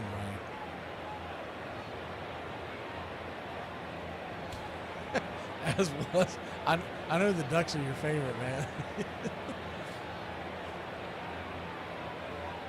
We used to have an emoji for it, but it wasn't a very good emoji. I need to go back to the drawing board on that one. I think it was too busy. The 0-2. Swing, slices that foul down the right field line. We'll do it again.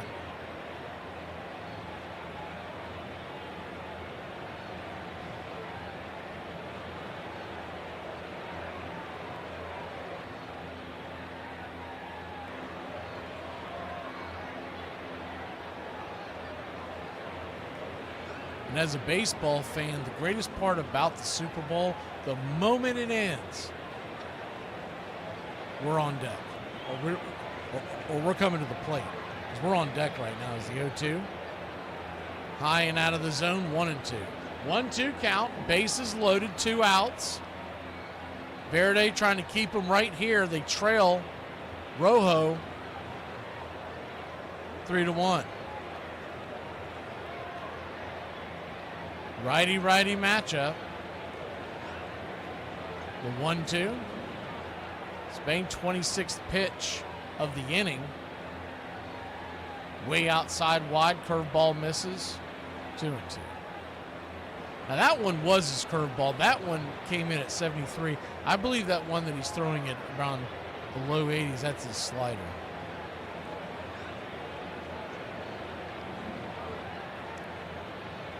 What's everybody eating for the Super Bowl? Are you cooking anything, or are you just getting wings or whatever? The 2-2. Swing, chops it foul down the line. We'll do it again. So every year we do, I've been doing this, it's got to be right at 30 years by now. Maybe even longer. But anyways, I pick a dish for each city. It's when I first started learning how to cook. I was like, it'd be cool to have something for each city. So, of the teams that make it. So tomorrow we're doing Seattle dogs. Have you ever had those? They're supposed to be really good. I've never had them, but they're supposed to be phenomenal. Is the 2-2.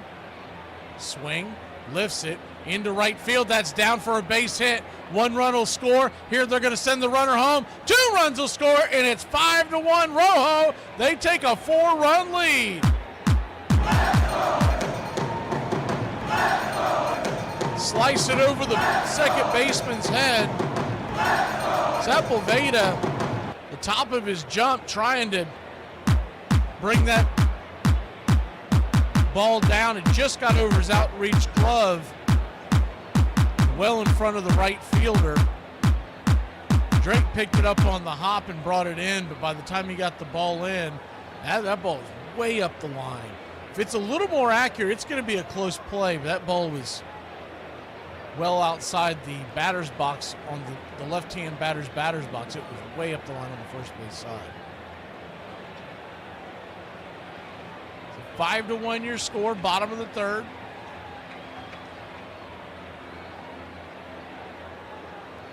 It looks like they're going to take a quick timeout as we're getting a pitching change. We'll be back in a flash here on the BCR. 5-1 in the Caribbean Series. Mexico leads Mexico by 4.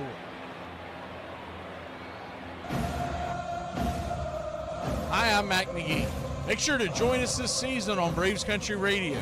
We're bringing you well over 300 ball games, play-by-play, watch party style. We'll bring you the call. You can jump in and join the fun with the rest of the crowd. Talking the game, comments and questions are always welcome. That's Braves Country Radio. Every single Atlanta Braves ball game, over 50 out-of-town games built into our doubleheaders each week, along with even more college football and the NFL for 2026. Once again, we'll bring you all of October.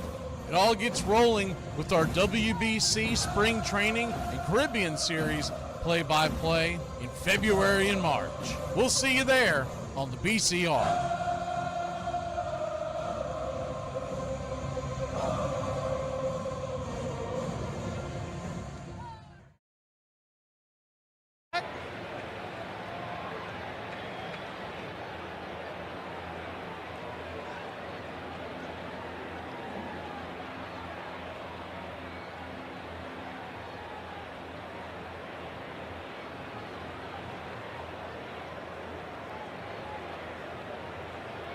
Right-hander coming in for Verde.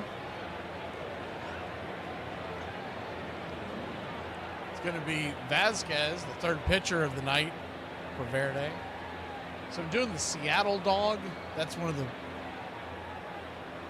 And that is basically it's a brat with peppers and onions, and you put cream cheese on the bun with sriracha, so it's sweet and hot at the same time. Looking forward to trying that out. And that's for the Seattle side. And then for the Boston side, they do a thing with pork, and it's a grilled cheese with pork in it. And we were planning on doing something like that, but I got to thinking about it. I was like, well, how many people are going to eat a damn big brat in a grilled cheese? So instead what we're going to do is we're going to take them, we're going to do potato skins, potato for the Boston area, the Irish Boston area, and we're going to put those ingredients on a potato skin. And then we're also doing a bunch of wings. And then we've got 2 or 3 different dips we do. And then as far as the dessert is concerned, as the first pitch on the way is chopped foul down the right field line, it's a run. We usually get cupcakes with the colors of the teams, and then I know I'm doing the fluffer sandwiches, the fluffernutter sandwiches, which if you've never had one of those, it's marshmallow, it's peanut butter, you fry it in a pan, you sprinkle confectionate sugar on it, and they are freaking awesome. 0-1 count, runner goes. Pitch on the way, throw down to second, and the runner down at third dekes a throw down at third, but he dives back into the bag and he'll be safe. So runners at second and third, and 2 outs, a single to break this open to a 6-run lead.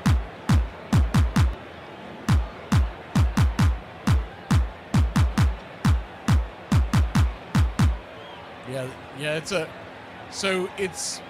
actually something that's very popular up in Boston, but you get the fluffernutters in the South quite a bit too. And sometimes you'll have people do Nutella, but Nutella turns into a mess. The 1-1 swing and a miss, 1-2 hanging curveball, good pitch there. Well out in front of it was Ornelas. He's 0 for 1 on the day.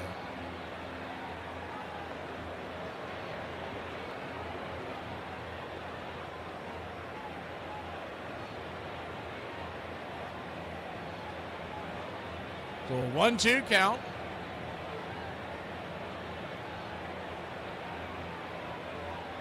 It's like a spreadable marshmallow that you can get at the store.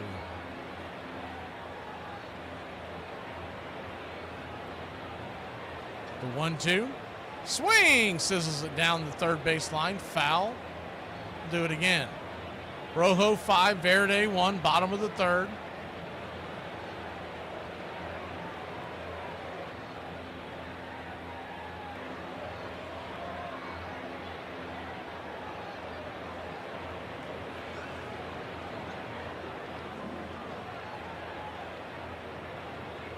Verde down to their last strike to get out of this jam. The 1-2. Swing, lifts it into left field. That's down for a base hit. Ball is juggled and 2 runs will score. 7-1. Rojo, bottom of the third.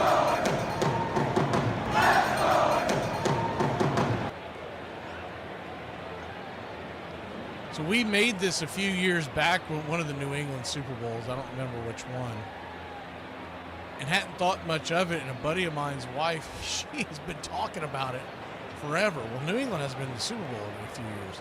And she has been talking about forever because they always come over. She said, you haven't made those sandwiches. You haven't made those sandwiches. So when New England punched her ticket, I was like, I know the first thing we have to make.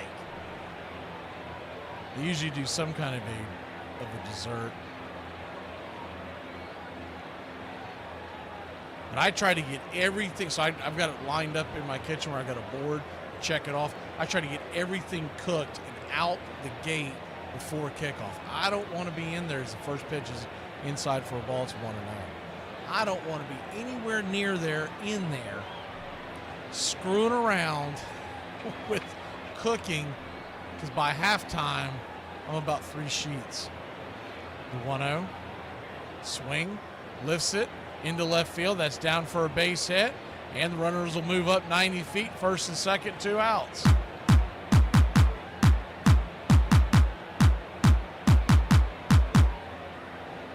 Yeah, I was surprised that they were as popular as they were, as was up in the north. I never would have thought of that, because when you describe the ingredients, it just seems like something that the South would put together.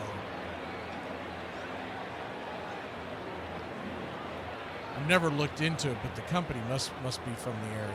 It must be from somewhere up there. The original company. I forget who made it.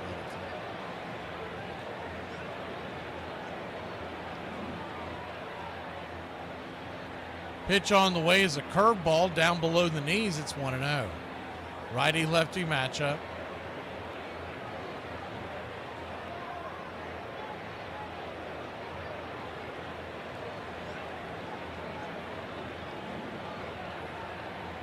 Willie Calhoun 0 for 2 on the day.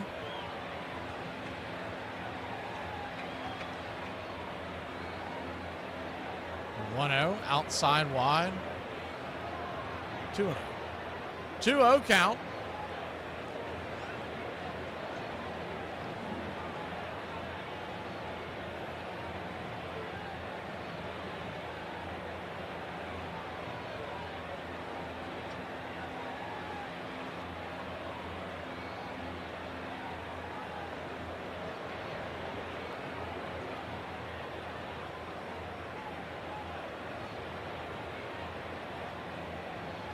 Pitch on the way. Good snapping curveball, but it misses the zone. 3-0. Seemed like that's his go-to pitch. That was the pitch that he hung that got slapped into left field. When he's got the good movement on it, that's got to be a tough pitch to deal with. Rojo 7, Verde 1, bottom of the 3rd inning.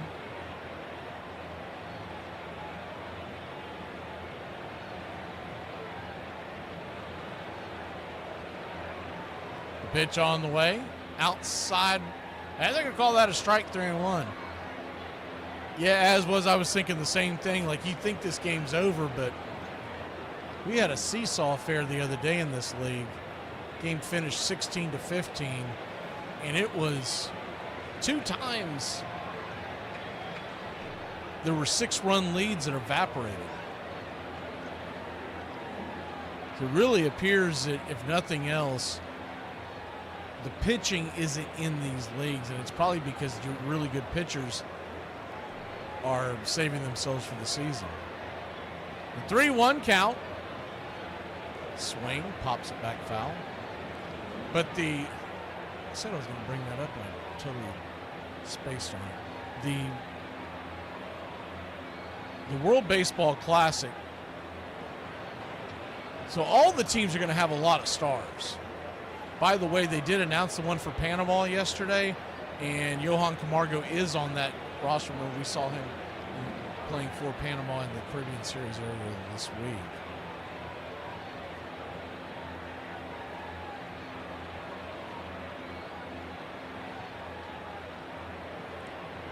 The payoff pitch, swing, pops it up into the outfield. Who wants it? The left fielder closing in on it. And that'll be made by Florial, and that'll end the inning. So they cough up a few more runs. They trail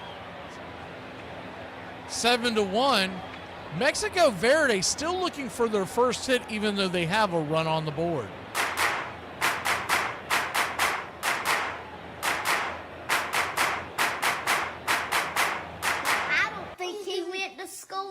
player.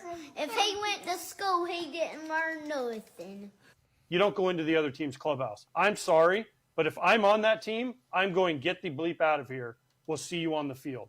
You don't need to be in the other team's clubhouse. If you play on the other team, you'll see him on the field. I know times have changed. I don't care about fraternization. I don't care about pimping homers. I don't care about any of that. You don't walk into my clubhouse. You just don't. If I would have gone into the other team's clubhouse, even if you leave on good terms, in the clubhouse, somebody would have been like, get them out of here now. Have you seen a player while you were playing head into an opposing clubhouse? Not one time in 13 seasons did I ever see this. You know, to me, this was on Kevin Cash. You got to know, like, man, come on, man. These other guys are in here trying to prepare for a game. Look, there's many ways to sneak around in the clubhouse and in the stadium if you want to see a guy besides, you know, strolling him through the actual clubhouse, coach's office, or, you know, even in the cage. I have nothing wrong even meeting in the cage, you know, in the tunnel. But the clubhouse has always been sacred. You don't go into the other team's clubhouse. Baby, you can play with your taxes. You can play with your ass. You can play with your rent, but not me. Good day, my love. Well, you know, first time away from home. I was 18. You know, you go from Vegas to Pikeville, Kentucky.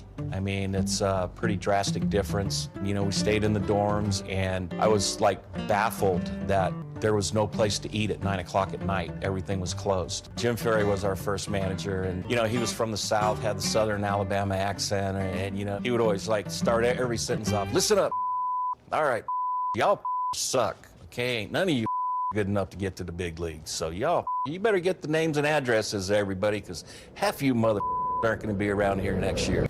Join the Country Club today. Help support Braves Country Radio. Join the Country Club today.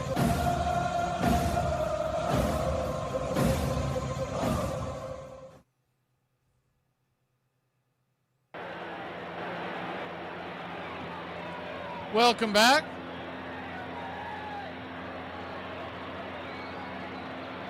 Seven to 1 your score. Mexico Verde's turn to grab the sticks.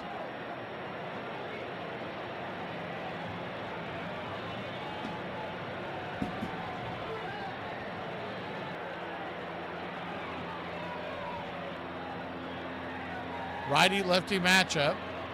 First pitch on the way. Right there on the bottom right hand of the corner to Amador. It's 0-1. The 0-1. Swung on, fouled away. It's 0-2.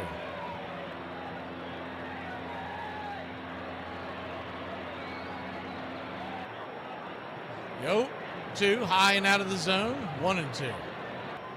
Rodriguez, 53 pitches into the night. 1-2 swing.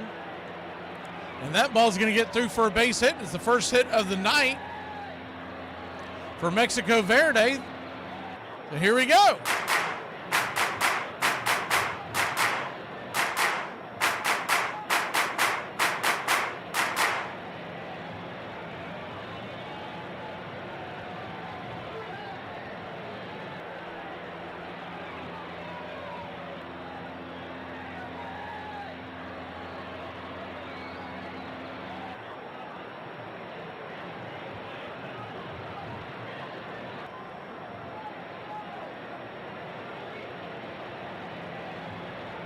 First pitch on the way, righty-righty matchup is inside for a ball. It's 1-0.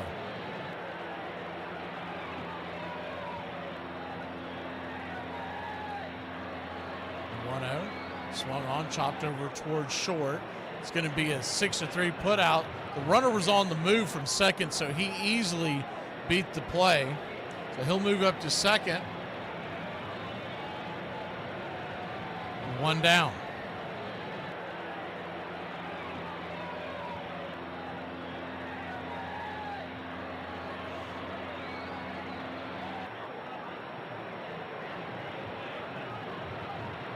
One on, one out, runner at second.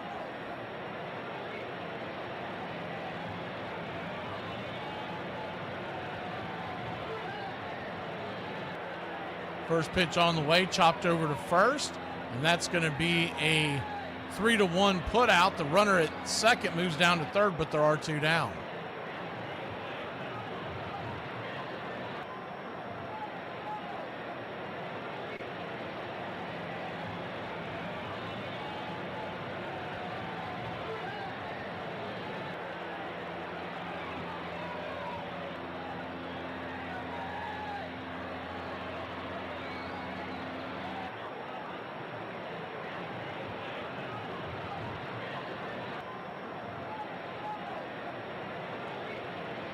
Runner at third. First pitch on the way, swinging, and Rodriguez sends it to center field. Making the diving grab out there at center is Ornelas, and that'll end the inning. Great diving catch. We'll be back in a flash. Rojo leads Verde 7-1.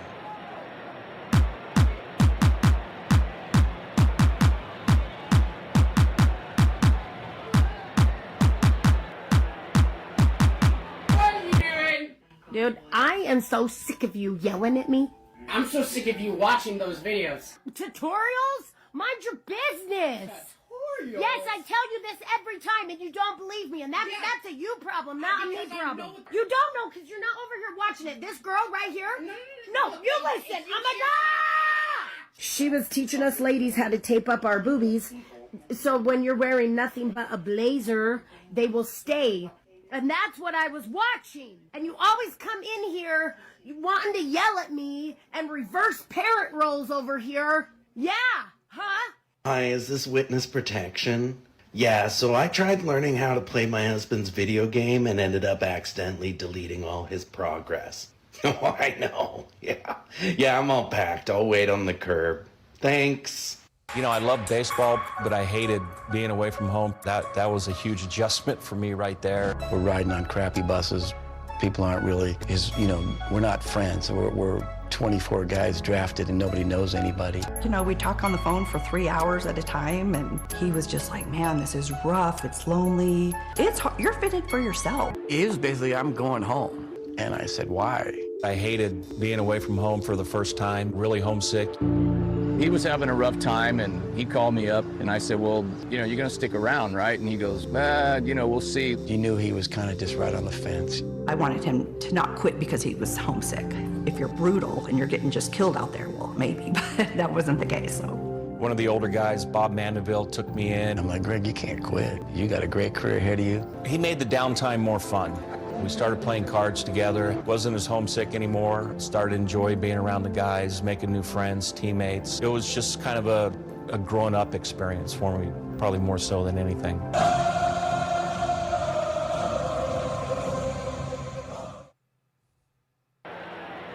Welcome back.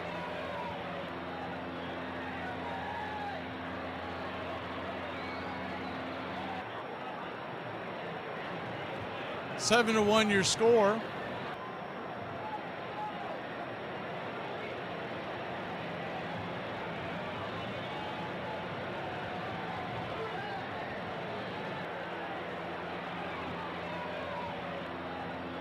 As we head to the bottom of the fourth, 7 to 1. Rojo leading Verde. First pitch on the way is down and in for a strike. It's 0-1.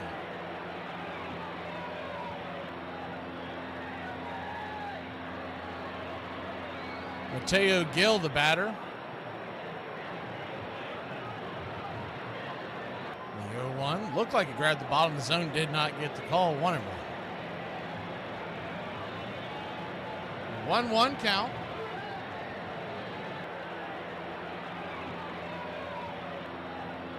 Lefty righty as Torres Perez has come on. And the pitch on the way. That ball's going to be a 1-2 hopper into the glove. Great stretch over there by Mendoza. I didn't think he was going to hold the bag. I guess he did.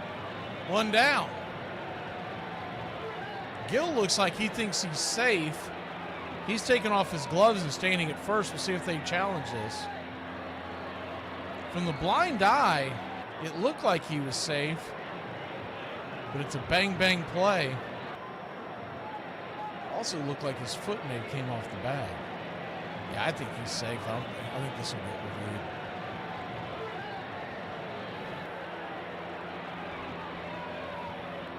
They don't slow down the replays. They just run through the replays. It's really hard to get a great look, but they are taking a second look at it.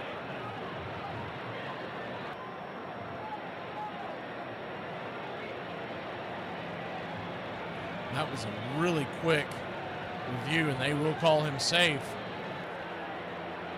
So he'll stand at first. get things going here in the bottom of the fourth.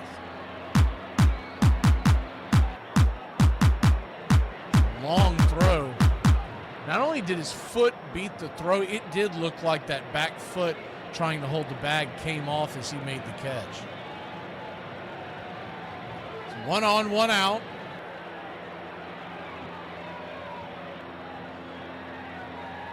I would also like to remind you, this is the year that we get the ABS system. And no one's really talked about it in the offseason, but that's going to be a huge, huge deal. Lefty-lefty matchup, first pitch swinging, bang! That ball is demolished. Helter Skelter, it's 9-1. Holy Toledo. A hanger, a banger, and she goes.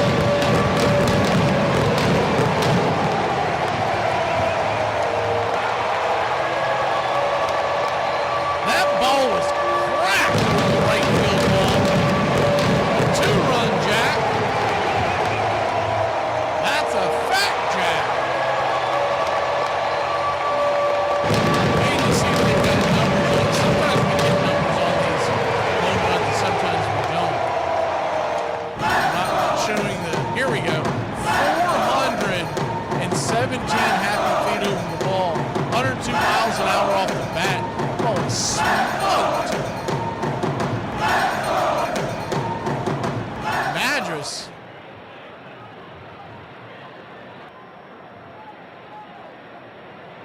Makes it 9-1. The first pitch on the way.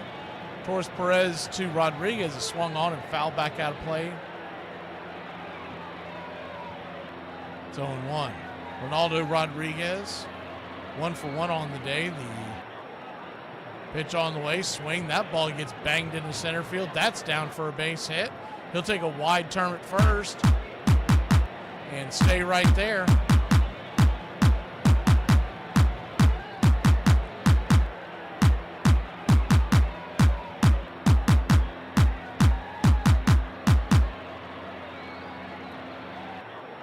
Man, that ball is absolutely clocked.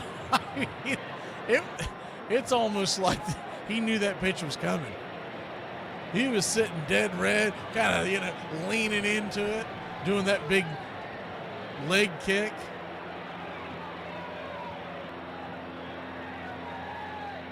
Lefty-lefty matchup. First pitch on the way is outside wide to Harris, and he'll take it for a ball. It's 1-0. 9 runs, 10 hits, no errors for Rojo. Verde, 1 run, 1 hit, 1 error. Pitch on the way, swing, lifts it into left, should be playable. F7 in your scorecard. 1 away. Oh,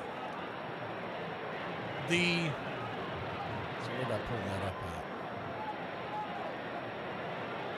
at? Okay, here you go. This is the World Baseball Classic roster. This is pretty impressive.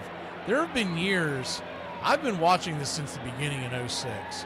We did the series, I guess that was 2023. We did that series here on the BCR. That's the only one I've ever done. I'm really looking forward to it this year. As the first pitch is high and out of the zone, it's 1-0. I know some people don't like it. Like, it's just whatever. I bet you're fun at parties. This is a fun thing for the guys to do. And I know injuries can happen, but they can happen in a spring training game. So get over it. The 1-0 count, right there at the knees, 1-1. Maybe I'll be a little saltier if a Braves player had been injured in one of these. But I just look at it. You see guys get injured in spring training all the time. It's really not that big of a difference. So a 1-1 count, 1 on, 1 out. So here this is the pitching staff that we're going to see. The 1-1 pitch. Looked like it grabbed the zone, did not get the call to it. Some of the bigger names, we'll start with those. So Clayton Kershaw is going to make his last go-around playing for Team USA. Remember, he retired from the major leagues as the 2-1. Right there, smacks the outer track. It's 2-2. Paul Skeens and Tarek Skubal are expected to play. Joe Ryan, Mason Miller, Michael Walker, Logan Webb, Garrett Whitlock. I mean, some good pitchers. Nolan McLean, the rookie of the Mets that was so outstanding last year, as the 2-2 pitch is swung on, chopped over towards short. It's going to be a 6, 4, 3. They'll just beat it out to extend the inning. So everybody was heading to the dugout, but they called him safe. Griffin Jacks, he's got a good live arm. Clay Holmes, David Bednar, Garrett Clevenger. I think that's everybody. I think I've hit it. Gabe Spire, excuse me. The catchers, so as far as the batters, I mean, this gets really impressive. Cal Raleigh and Will Smith are the catchers. So you got two outstanding catchers. The infielders. You ready for this? We get Alex Bregman at third, Bryce Harper at first, Bryce Terang, as they are reviewing the play. Whether he was out or safe over at first. Very close play. Bryce Terang's the second baseman, and the shortstop is Bobby Witt Jr. You also have Ernie Clement coming off the bench. Remember, he was with Toronto in their World Series run last year. And they're going to call him out, so that's going to end the inning. So there we go. We'll head to the top of the fifth. We'll finish off. We haven't even gotten some of the bigger names. When we return, there's some big boppers that they're going to be at the World Baseball Classic. We'll be back in a flash. 9-1, Verde's turn to grab the sticks.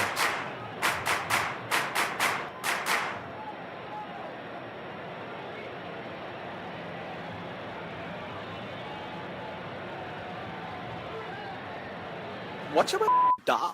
I don't know. Yarana yastara. Anarana. Okay. With a nickname like Stan the Man, you know Stan Musial was something special. How good of a hitter was he? One player said he could hit 300 with a fountain pen. He started out as a pitcher before a shoulder injury ended that chapter of his career. He had 3,266 more at-bats than Ted Williams, but 13 fewer strikeouts. He hit no less than .310 for 16 consecutive seasons. In his first 5 full seasons, he won 2 batting titles and 2 MVPs. Even though he was an exceptional hitter, which is evident by his 7 batting titles, he wasn't above putting the team first. His 35 sacrifice bunts are more than Joe DiMaggio and Ted Williams combined. He won 3 MVP awards in his career, but even more impressive, he received MVP votes in 18 of his 22 seasons. In his first 9 seasons, he had more doubles than he had strikeouts. A pitcher once said you were better off throwing 4 wild ones and trying to pick him off at first base. His 12 walk-off home runs are second only to Jim Thome. Despite missing an entire season to serve in the Navy, he still held 17 big league records and 29 National League records at his retirement. One of the greatest hitters of all time. Hey, y'all better look the out today. My crayons are sharp, the box is full, my bottle of glue's topped off, and my helmet's on tight, baby. We about to rism with the tism. Let's get with it. Had to be a learning process for you. Well, I learned a lot. I pretty much learned how to live. I mean, you have to adapt to your new environment, and I learned all the do's and don'ts. I was in AAA at the end of the year, and, I had a pretty good summer, and, I kind of expected to get called up. In 1986, he gets called up in September after being very good in the minor leagues, and he's only 20 years old. Turn around, and I get pulled over for speeding. It's my first ticket, and, I'm nervous. Cop pulls you over, you're 20 years old, and he writes me the ticket, and Chico goes, "Damn." I'm like, "What?" He goes, "My wallet's right here." So I turned around, got a ticket, and then we turned back around and went to Chicago. In the last 2.5 years just zipped right by, and here I am. I couldn't ask for anything better right now.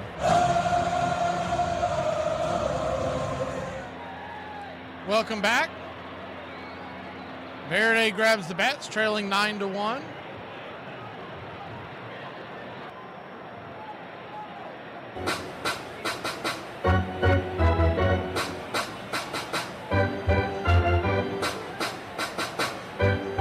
So back to the USA roster, then we'll hit up some of the others.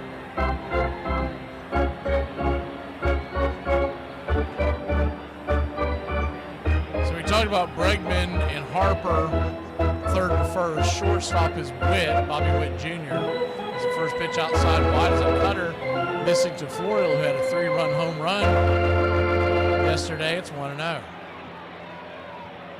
1-0, swing and a miss.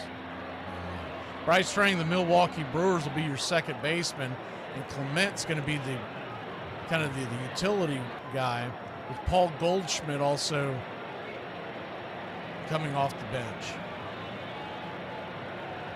1-1 in the dirt, 2-1.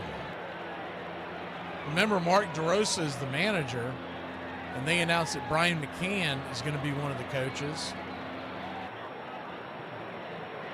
Aaron Judge is going to be in your outfield and right field. Byron Buxton in center field. Corbin Carroll will be in the outfield as well. And then Pete Crow Armstrong, as the pitch misses, 3-1. Pete Crow Armstrong, PCA from the Cubs, he will be out there too. And the designated hitter, some guy by the name of Kyle Schwarber.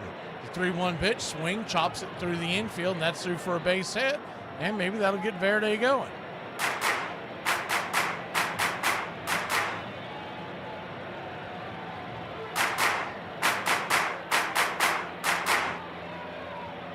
The 1 on, nobody out. Rodriguez, 63 pitches in.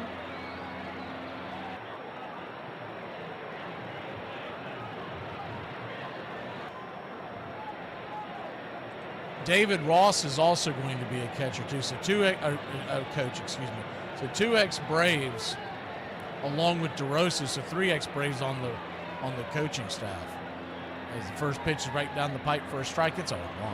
Righty-righty matchup. Atondo, the shortstop, batting .429 in the series. The 0-1 swing. Slaps it through the hole to right field. Soft roller, but that's through for a base hit. And here we go. First and second, nobody out.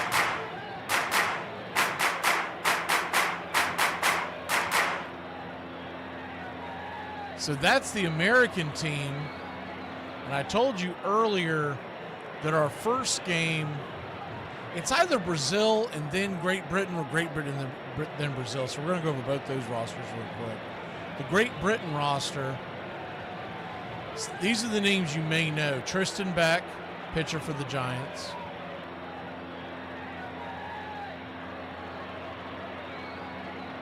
Michael Peterson, remember he pitched with the Braves? And he's from the UK. Big, tall right-hander. He came out of the Braves bullpen last year. As the first pitch is high and out of the zone, it's 1-0.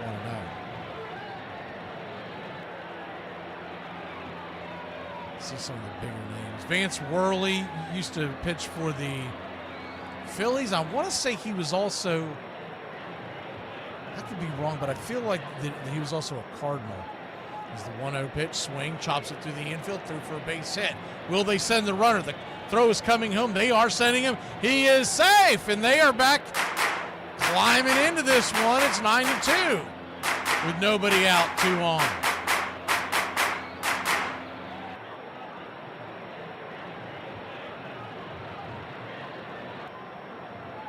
Everybody else moves up 90 feet, and it's first and second. Nobody out. As far as the everyday players, Jazz Chisholm is playing for Great Britain. He's from the Bahamas, so that's how they qualify him.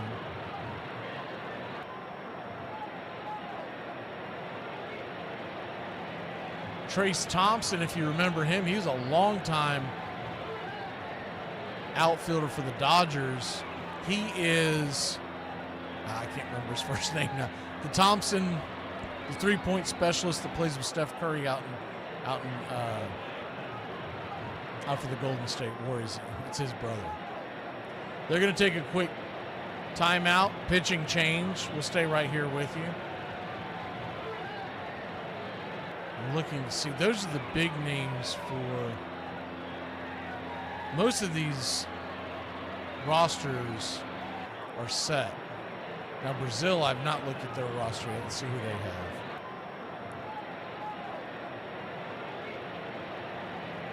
You've got a reliever, Tomas Lopez. I do remember him. Can't imagine they're going to have a lot of big name players.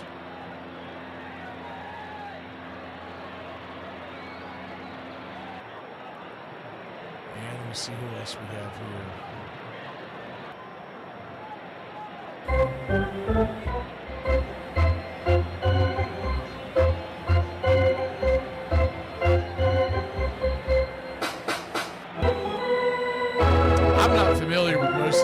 some of them I know they're guys down in the minor leagues.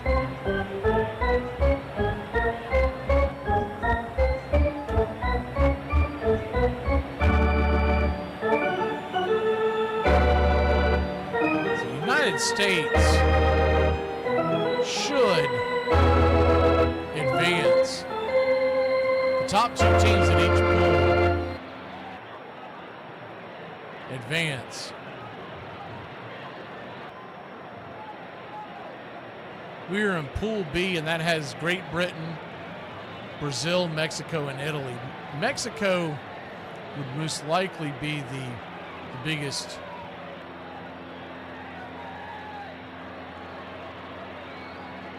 Here's the Japanese team. And of course, they have Ichiro. They are going to have Yamamoto. I didn't think they'd let Yamamoto pitch as we're back to the action. Lefty-lefty matchup. Sepulveda takes the first pitch right there, P at the knees. 90 miles an hour for a strike. It's 0-1. Shohei Ohtani will DH. He will not pitch. Yamamoto is being listed as a pitcher. I thought he would take it off just because how much he pitched late in the season, but I know it means a lot to those guys. And the guy that just signed with the White Sox is the 0-1. Swing and a miss, it's 0-2. Kazuma Okamoto, he will be in the World Baseball Classic for Japan. Seiya Suzuki, most of y'all know him, been playing for the Chicago Cubs for quite some time. He is on the team. So is Masataka Yoshida, the Boston Red Sox outfielder. The 0-2, down and away, 1-2. So you're going to get some big names on those rosters. What you're really going to see is as it progresses, and we're going to do other games, but teams like we'll go over their rosters in a bit, but teams like the Dominican Republic, Cuba, etc., they are going to have some names you're going to know. So this is the Mexico team. Javier Assad, pretty good pitcher, is going to be on there for Mexico. It's the 1-2 swing, lifts it high into center field, drifting back on the run, makes the catch at the warning track. Runner at second will move up, so it'll be F8 your scorecard. The throw comes home for some reason, and both runners will move up on the gaff. I don't know why they threw home. That was a strange one. The throw came to the cutoff man. The cutoff man shot it to home. They're going to show another angle. Maybe it'll make more sense. He turned and fired the ball, and when he let go, well, never mind. It's the same angle. Great job, production room. Back to the rosters. Jose Urquidy, you should know him. Victor Vodnik and Taiwan Walker, all of them are on the the Mexico team. Alejandro Kirk, you remember him from the World Series. Toronto Blue Jays.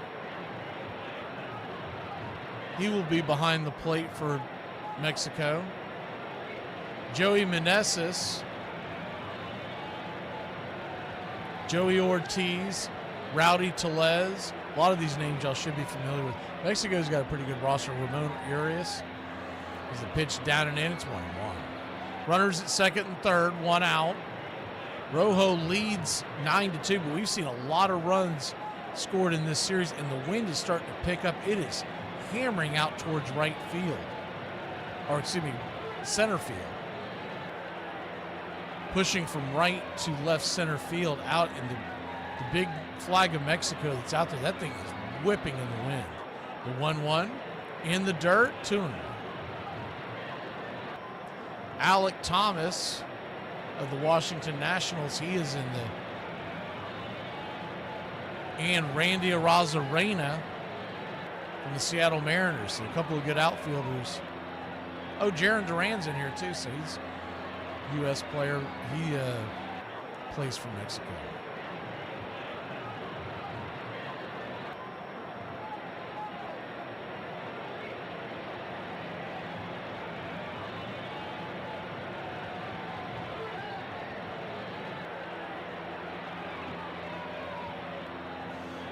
2-1 count, swing, hits it hard into left field. That's going to get down up against the wall. That's going to get down where the green grass grows. 1 run will score. It's 9-3. 2 runs will score. It's 9-4. And an RBI double, 2 RBI double.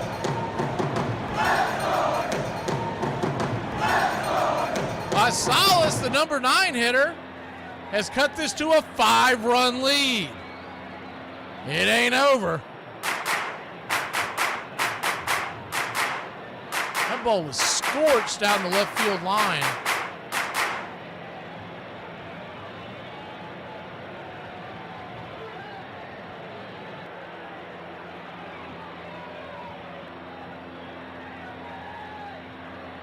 So 9-4 your score.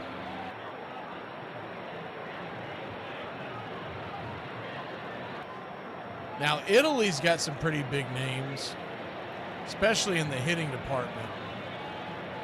They do have Michael Lorenzen and Aaron Nola on their pitching staff. And Adam Ottavino, I didn't know he was still trying to play. He is on the roster as well, because they're going to make another mound visit.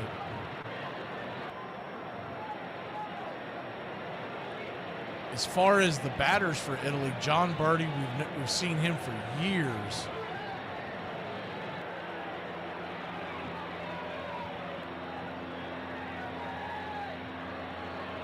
Miles Mastrobuoni and Vinny Pasquantino. Vinny P from the slugger from the Kansas City Royals.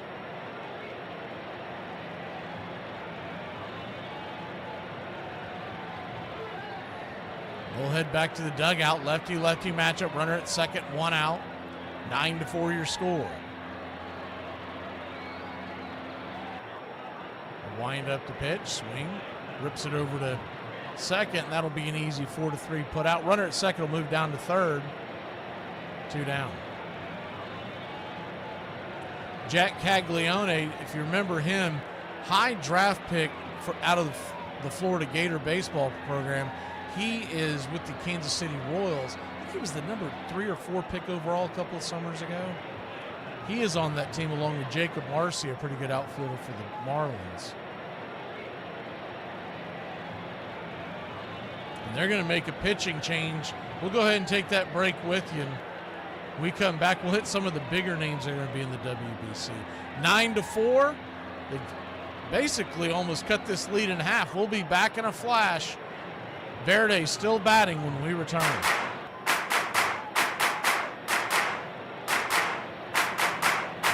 Boy, I go out and party every weekend, boy. Man, my still in recovery mode, boy. I ain't even get up and go to work today.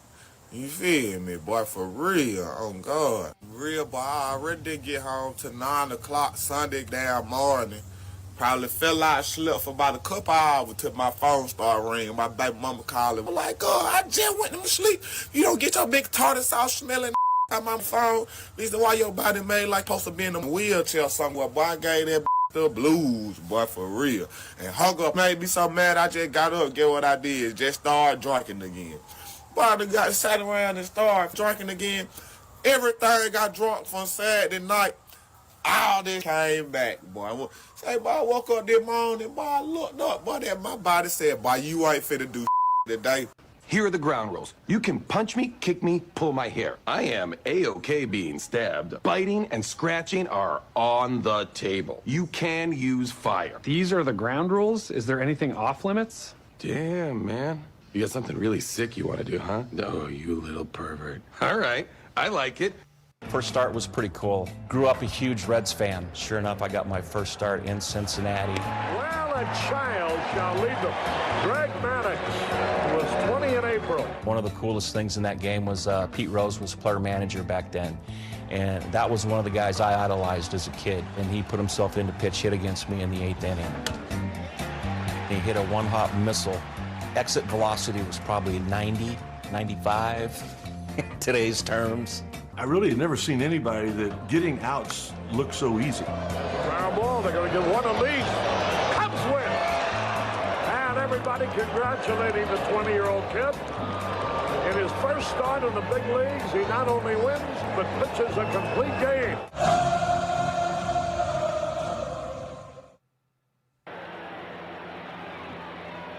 9-4 your score. Far from over as that wind continues to whip out to left center field. And the Drake coming to the plate. Now Drake, right fielder.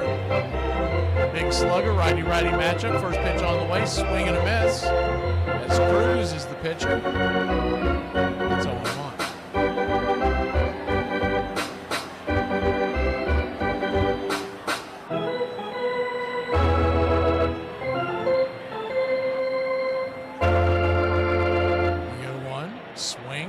Rifles it to right field, and that ball's going to get down for a base hit. Another run will score, and it's 9-5. They're still alive.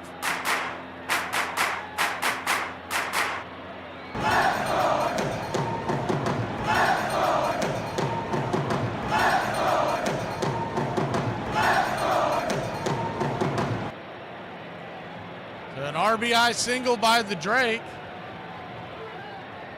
Where is that clip at? I put those all away during the off season, but I know they're in here somewhere.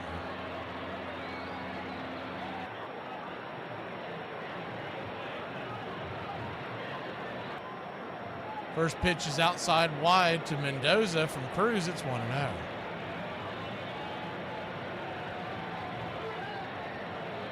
There it is. You don't like the Drake? I love the Drake. How could you not like the Drake? Who's the Drake? The Drake is good. 1-0 swung on, fouled away. It's 1-1.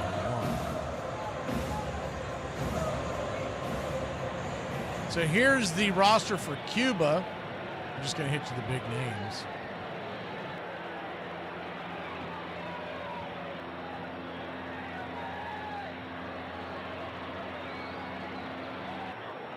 Pitch on the way, swing and a miss coming out of his shoes. It's 1-2. That pitch was down and in. I don't see a lot of big names on the pitchers, but they've got a pretty good professional league down there in Cuba, so they've got some good arms. Remember, they're not allowed to leave the country, so it's really hard to build a team for Cuba for the WBC, but you will see some talent. You just won't be familiar with the names. The 1-2 swing, that ball is banged into right field, off the glove out there by the right fielder Madris, and he's going to have to go chase it to the wall. Here comes the runner home, and it's 9-6.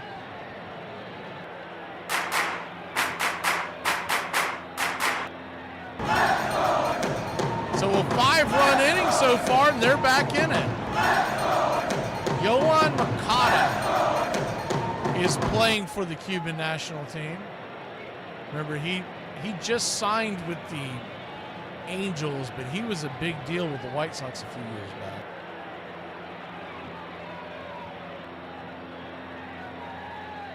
In fact, one of the pitchers in this game, Despain, he is in the game. He's already been pulled out of the game. Let's see who else we have in here. Alexei Ramirez, if you remember him, the shortstop. Man, I haven't seen him in a while. He's going to be in the league. The pitch on the way is swung on. That ball's rifled to left. Ball's juggled. They're going to bring it home, and it's 9-7. Holy Toledo, here we go. A 6-run inning. It ain't over, baby. Talked about it last inning where you can never call any of these games over. 9-1 heading into this inning is now 9-7.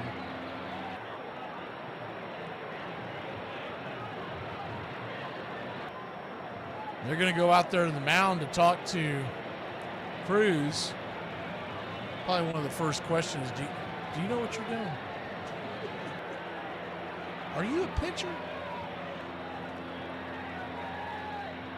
9-7 your score.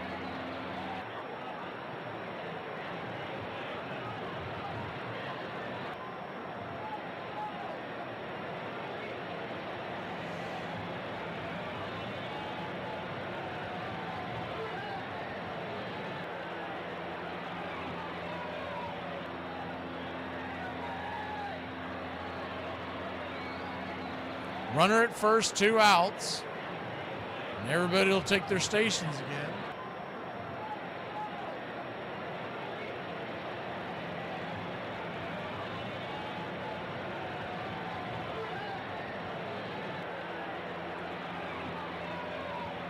Estevan Florial stepping to the plate, and he represents the tying run. First pitch on the way. Swing and a miss, 93 around the eyeballs. It's 0-1.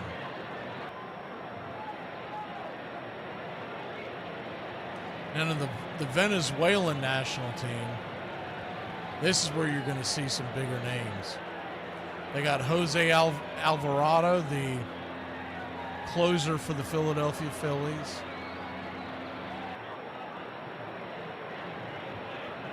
Pablo Lopez, the all-star starter for the Minnesota Twins, is the 0-1. Swing and a miss, it's 0-2.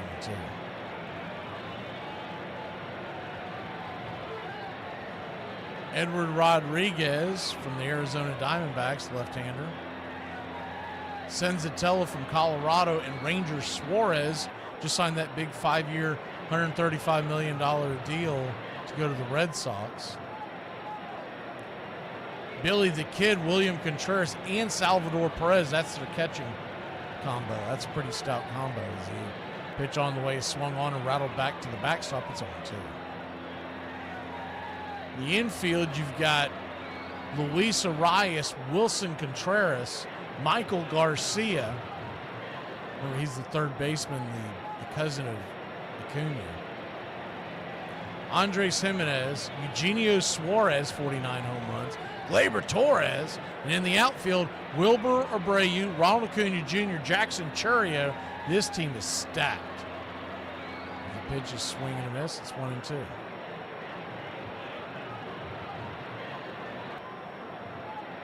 A 1-2 count. Lefty and righty warming up in the pen for Rojo. They cling to a 2-run game. A 2-run lead, excuse me.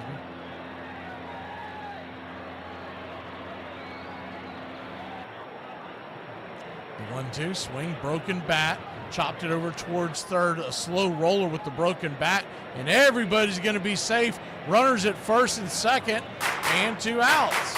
And now the tying run is at first. The go-ahead run will move to home plate. And here's the Dominican Republic roster. Listen to this. Sandy Alcantara, Brian Bayo of the Red Sox. They're going to have a good bullpen. Sir Anthony Dominguez, Brazaban, Carlos Estevez. They have Luis Severino as a starter and Christopher Sanchez. So they'll have a good starting rotation as well. The catchers, Wells and Augustin Ramirez. Ramirez has been pretty good for the Miami Marlins. The infielders is the first pitch on the way. Check swing. Did he go around? They check down the line. He did not. It's 1-0. Infielders, Junior Caminero, the youngster for the Rays, who had a phenomenal season. Vladimir Guerrero Jr., Ketel Marte, Manny Machado, Perdomo, Jeremy Pena is the 1-0 outside wide 2-0. And Carlos Santana along with Ahmed Rosario. The outfielders, O'Neal Cruz, Julio Rodriguez, and Juan Soto, and Fernando Tatis. They are going to be loaded.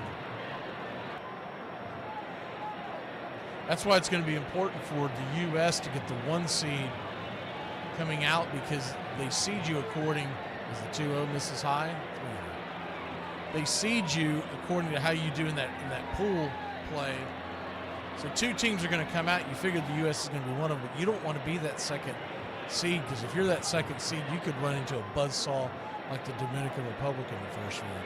And eventually that just wears down your pitching, even if you get the win. Pitch on the way up top. Did not go around, ball 4. And Verde's got the bases loaded. 2 outs. Ducks all over the pond. Top of the 5th. And Atondo coming to the plate. He's batting .429. Excuse me. Salas coming to the plate. He's batting .429 in the series with an .829 OPS. And the top of the order looming.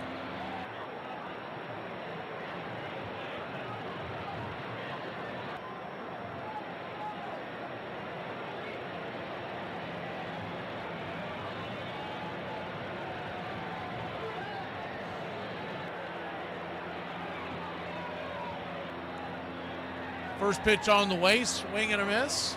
Cutter down below the knees. It's 0-1.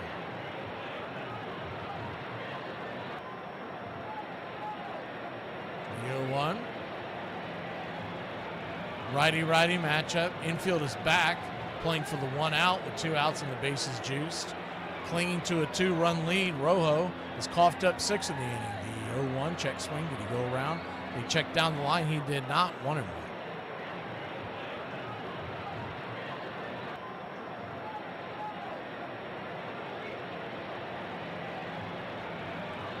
1-1 count.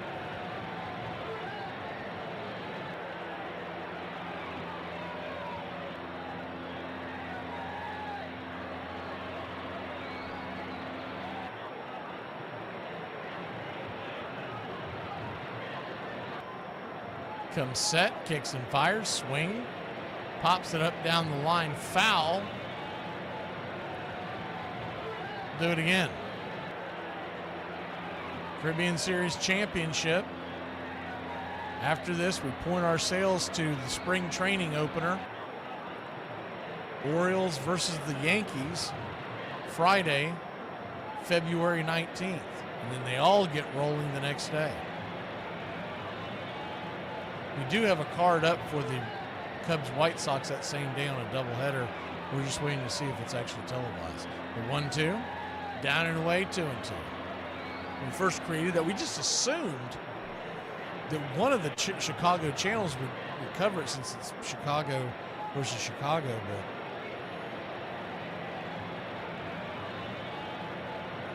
so far it's been quiet on the Western Front. I mean, most of the teams have not released any of their television schedule at all. The 2-2 count. Swing, chops it down the third base line. That'll be foul. We'll do it again. This will be the 6th pitch of the at-bat on a 2-2 count. Salas just trying to find any way to keep the line moving. It's 9-7 Rojo, but Verde has scored 6 runs in this 5th inning.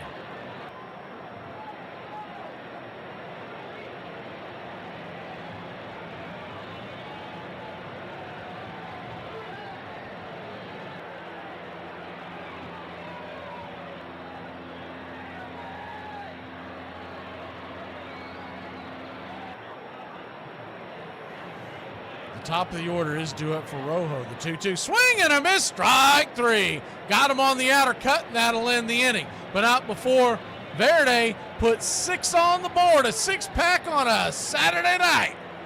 A lot of good baseball here on the BCR.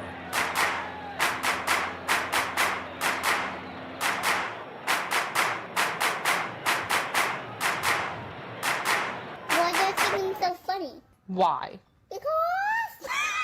What do you call a man that refuses to fart in public? I don't know. A private tutor. Bo knows facts, so here are some Bo Jackson facts to brighten your day. He hit at least 20 home runs 4 different times, despite never playing in more than 135 games in a season. In 1990, Bo Jackson tied an MLB record for most consecutive games with a home run, the last one off of Hall of Famer Randy Johnson. So how strong was he? So strong, he once called timeout, which wasn't granted, and still managed to hit the pitch over the left field wall despite taking one hand to call timeout before the pitch. In 1989, his 448-foot home run and his stolen base in the 2nd inning made him only the 2nd player to do them in the same All-Star game, the other being the legendary Willie Mays. He once hit 3 home runs at Yankee Stadium, and might have hit a 4th if he didn't hurt himself trying to make a diving catch on a hit by Deion Sanders. He had one of the best arms in the game. The ball looked like it was shot out of a cannon. What if Bo had just concentrated on baseball? How good he could have been. If you have a masturbation addiction, you will either beat it or beat it. You know, we're going to see Greg Maddox's older brother by a year, I think it is, Mike pitching for the Philadelphia Phillies Tuesday. Mike got called up that same year in '86, so it was this interesting rivalry, even though Mike was a couple of years older. That first one was, it was historic. It's never happened before, that rookie brothers oppose one another. It was not fun pitching against him because, this guy you've pulled for your whole life. I was nervous as hell. I ain't going to lie to you. We had faced each other 1,000 times in the backyard, and then to have the opportunity to do it, on a big league field was pretty cool. He's out there pitching, and it's like I'm watching him throw a Little League game. There's a strike call, a fastball. Look at him. He's out there dominating. Please like and subscribe today. Braves Country Radio, your home for the classic call of Braves Country Baseball.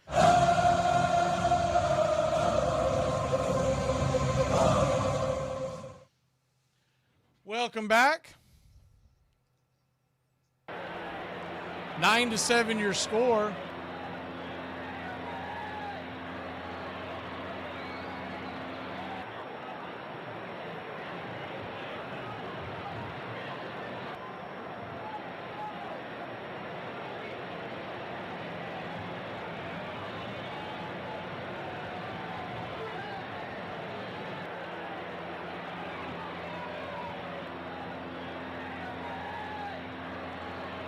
Rojo now just leading by 2. They'll go to the plate.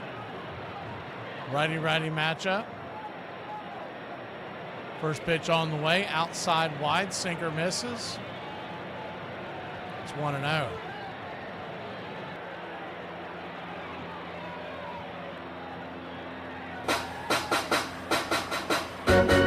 Hollis, the leadoff batter. Takes a 1-0 pitch on the outer cut. 1-1.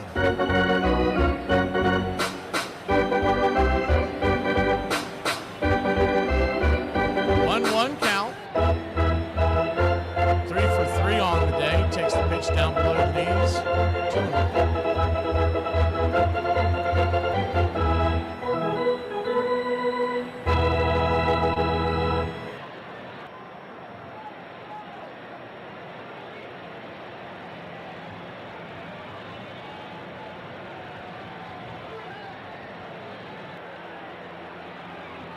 The 2-1 pitch, swing, chops it over to second. It's going to be a 4-3 put out. One away.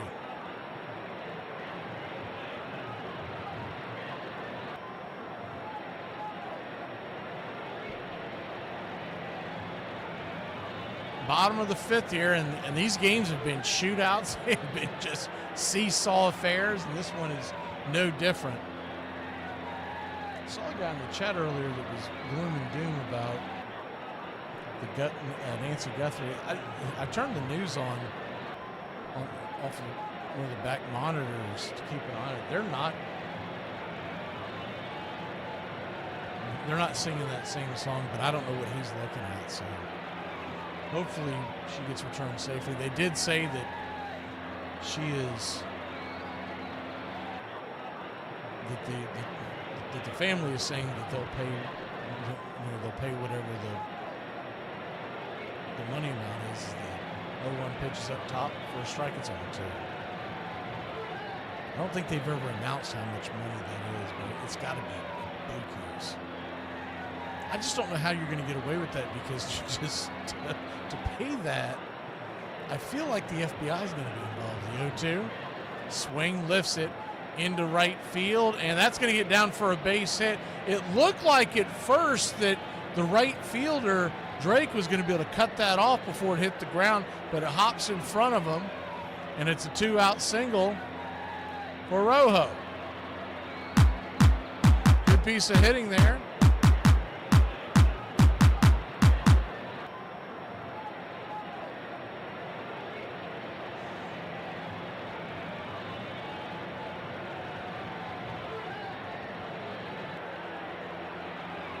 That'll bring Wolanski to the plate. They've got 2 outs on the screen, but I believe it's just one. Okay, they've cleaned it up. I thought that was one. Righty-righty matchup. Wolanski's 2 for 2. Takes the first pitch, P at the knees. 96-mile-an-hour sinker. It's 0-1.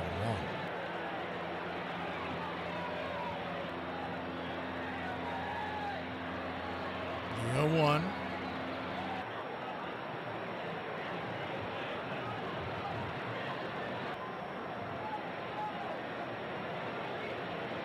Flips it over to first, keep the runner close by, back in time.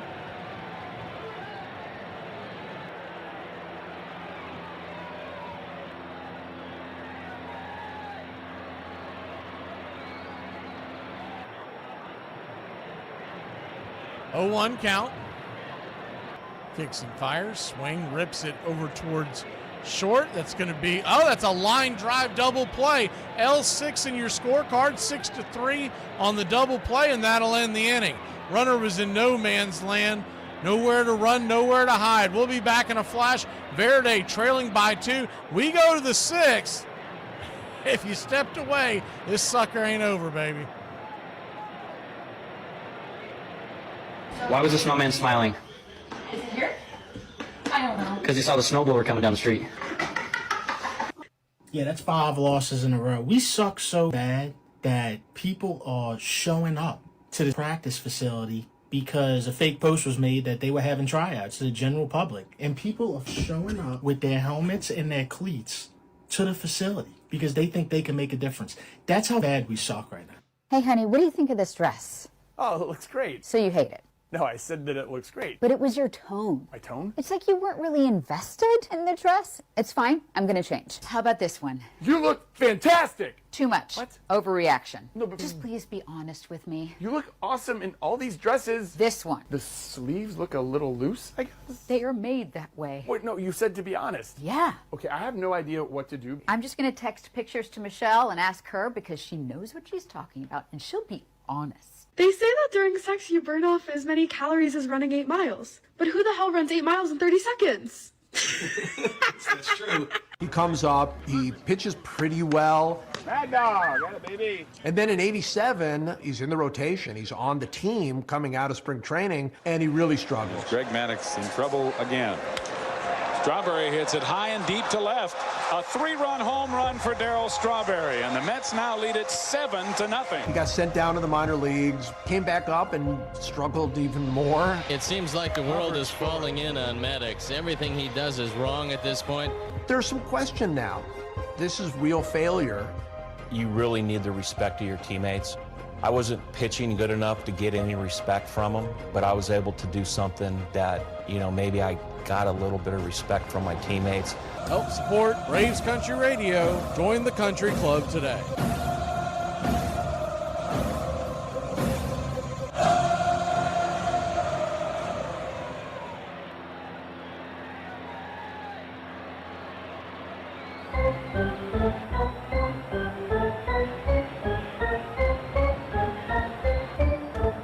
Welcome back.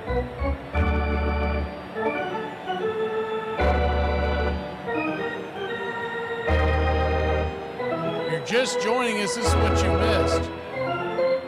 Runs galore. Rojo took a 3-0 lead in the second.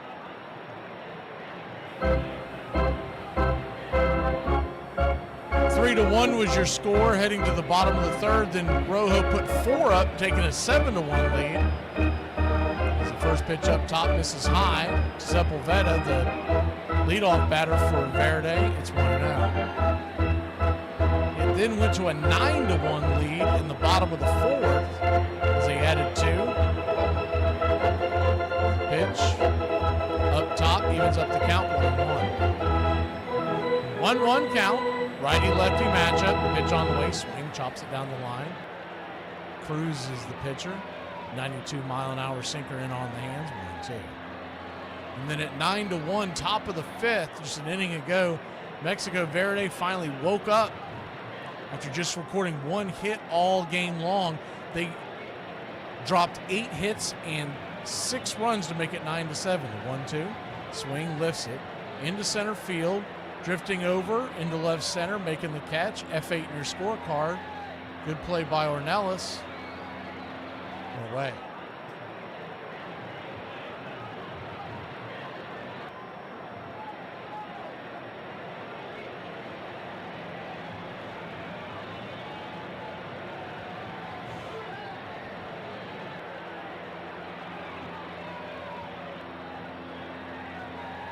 Righty-righty matchup is Cordoba. Fires a pitch on the outer edge, swing and a miss. It's 0-1. 0-1.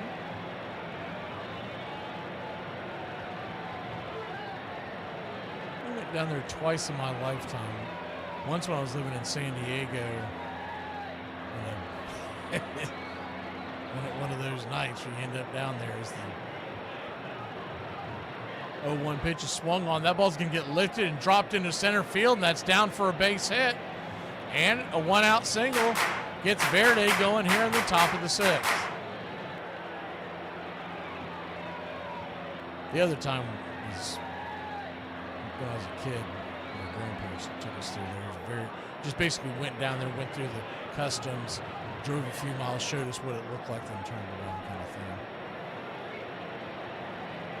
I don't really. I just remember the whole customs thing. I don't really remember what we saw.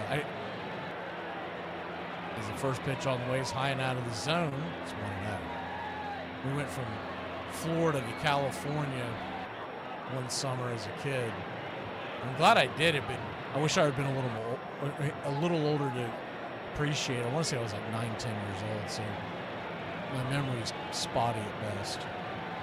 Then again, my memory's spotty at best when I made it out there from hanging out with friends. So fair enough. The 1-0 swung on, foul back. It's 1-1. Good to see you, Willis. What you talking about, Willis? 1-1 count.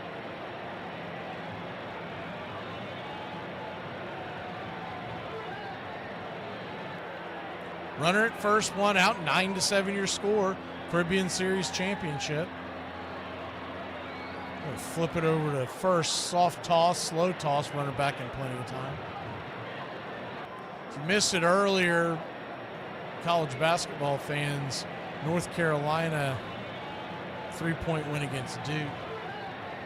I saw that pop up tonight and I was like, man, I remember they used to always have that first battle between those two the week after the Super Bowl. Is the 1-1 swing, chops it over to first, just foul.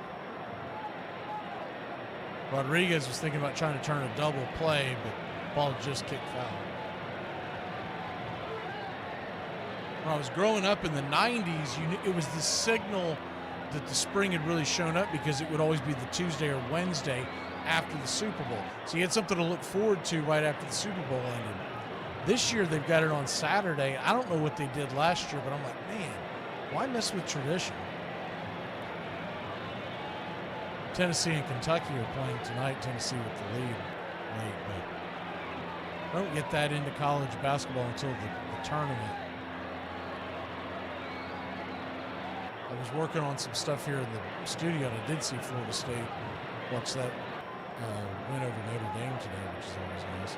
The 1-2 count in the dirt. Good block. Throws it down to first, trying to catch the runner napping. He's back in time. So a 2-2 count. Runner at first, 1 out.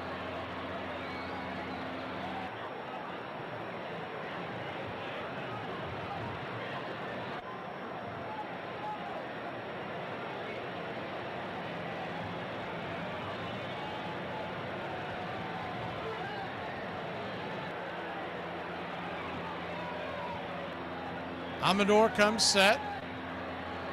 Waiting for the pitch from Cruz. Here's the pitch. Swing, chops it foul, runner goes. But the ball be bounced back to the backstop. We'll do it again. Standing on deck is Drake, who's 1 for 3 on the day with an RBI. Amador is also 1 for 3.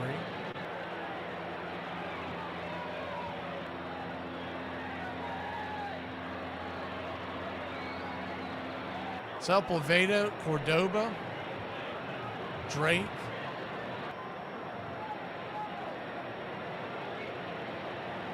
Verdugo and Salas all with RBIs. The 2-2 inside high, ball 3-3-2. So a 3-2 count.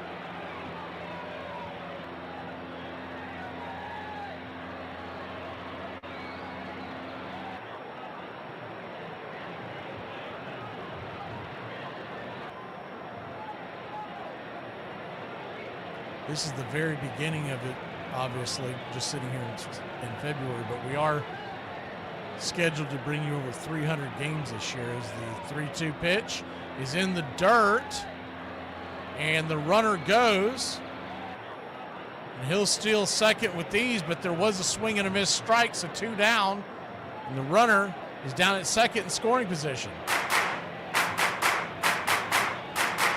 So combination of Atlanta Braves. Our out-of-town doubleheaders that we're advancing this year, averaging 2 to 3 a week. We're going to do extra broadcasts that are not involving the Braves, bringing you all the Braves games, doubleheaders out of town. And then, of course, the Caribbean Series, the World Baseball Classic, spring training. And when the season ends, we're going to do more football radio. So we had a good response for that. That's going to, we counted it up, and it's just over 300 is what we have scheduled. Runner at second, 2 outs, and I think we're going to get a pitching change, so we'll be back in a flash. 9-7 your score, tying run coming to the plate in the form of the cleanup hitter, the Drake, coming to the plate, and we return.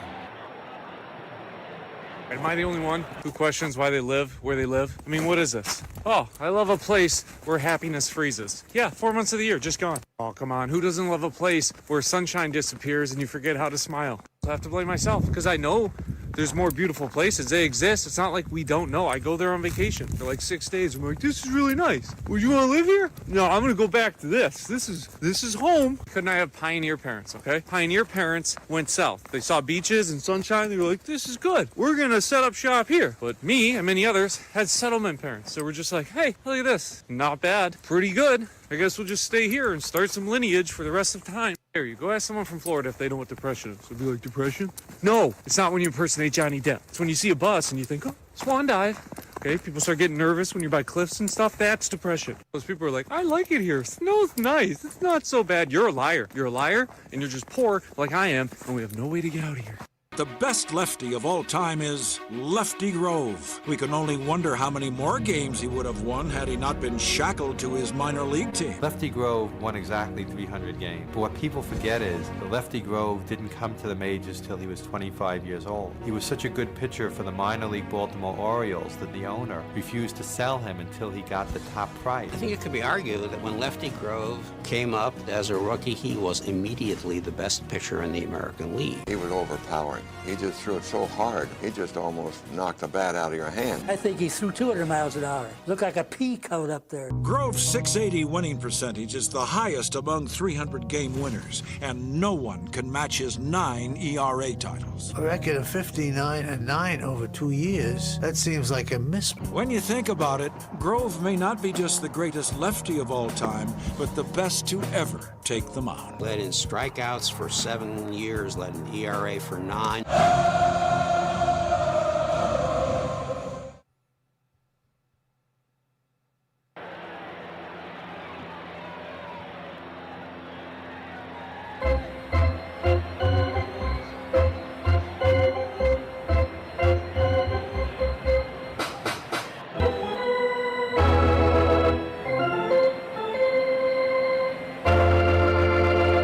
Righty-righty matchup.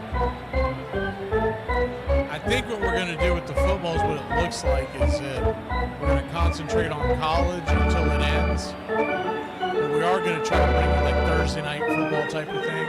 The first pitch on the way is outside wide, first strike, it's over. We just try to do some of these offbeat baseball, and the broadcast is just so bad to bring you the game. You can't see a very good angle at most of this stuff, like the Arizona League. We'll still probably do a little bit of Arizona League, but like the LVBP, that stuff is atrocious. And I have to have time to be able to do the commercials in the off season, all the production. So I'd rather spend it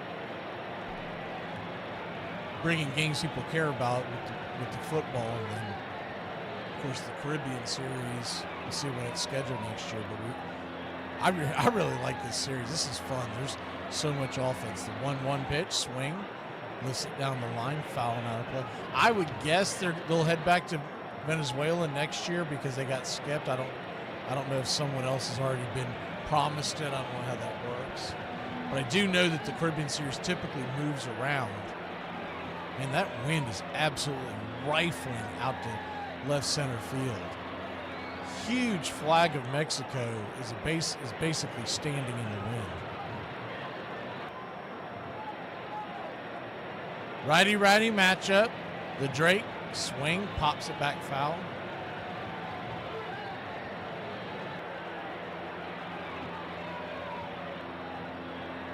Rojo 9, Verde 7. A game that was once a blowout is now nip and tuck here in the top of the 6th. The 1-2. Fin set. Swing and a miss. Strike 3. Chase one off the plate, and that'll end the inning. Great job there getting out of that jam. We'll be back in a flash. Calhoun, Gill, and Madras lead us off. The 4, 5, 6 hitters for Rojo when we return.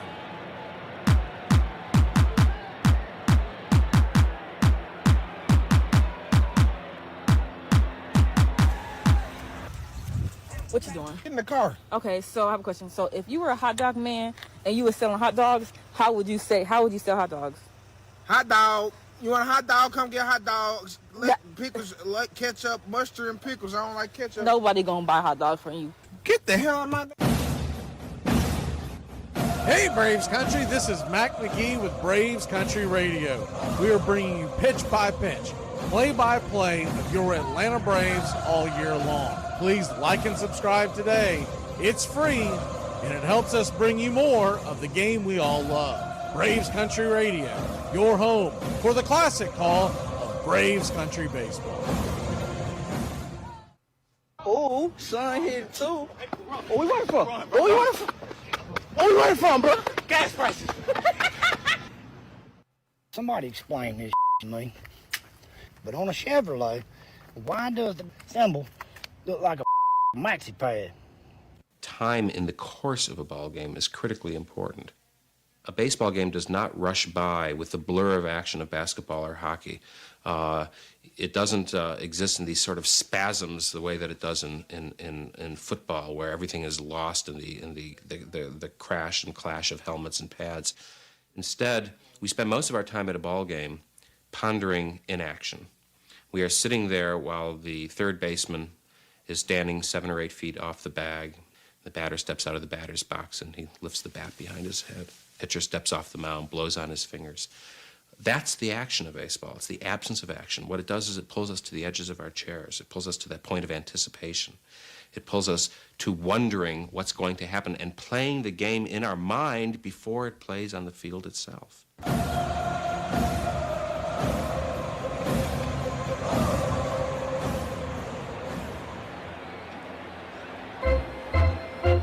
Welcome back. Braves Country Radio. The BCR down here in the Caribbean Series in a good old-fashioned slobber knocker, 9-7. 7 runs, 10 hits, 1 error for Mexico Verde, Mexico Rojo, 9 runs, 11 hits, 1 error. And it's Rojo's turn to grab the sticks. Gutierrez back to the bump, the right-hander for Verde. Righty-lefty matchup. Willie Calhoun 0 for 3 on the day, batting .250 in the series. Inside pitch misses, almost gets him in the arm. It's 1-0. 1-0.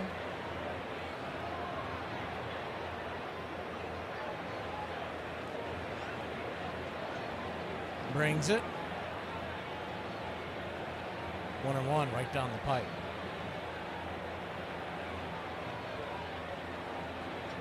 1-1 count.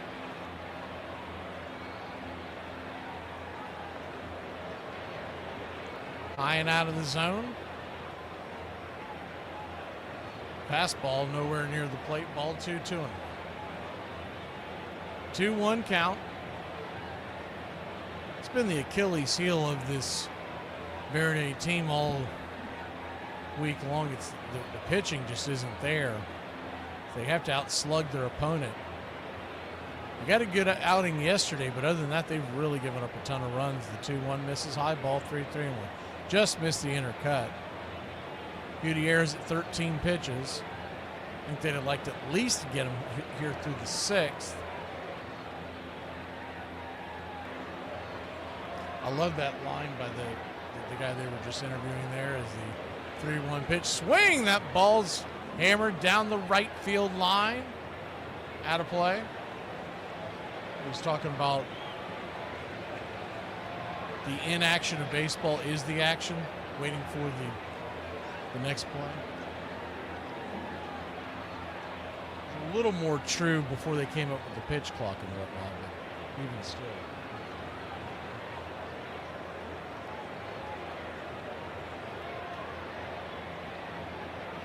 The payoff pitch, swing, pops it up, high in the sky. Too deep to call it a can of corn, but whoa! He almost dropped it. That ball goes all the way back into shallow right field. The second baseman, Sepulveda, lost it in the lights. He started putting his glove up, then he sees it the last time, and as he drifts back in very shallow right field near the line, he loses his balance, catches the ball over his head and falls back on his wallet and does a backward somersault one away.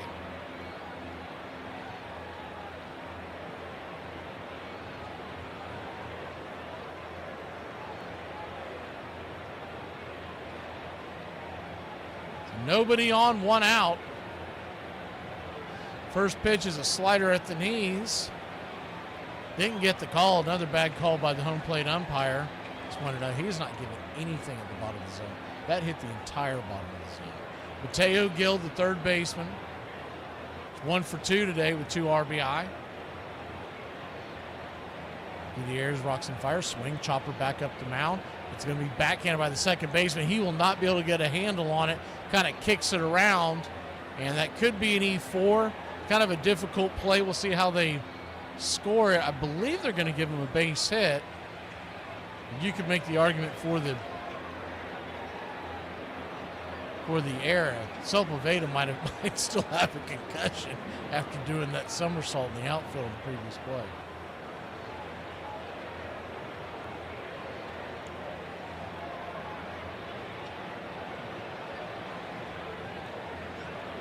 Righty-lefty matchup.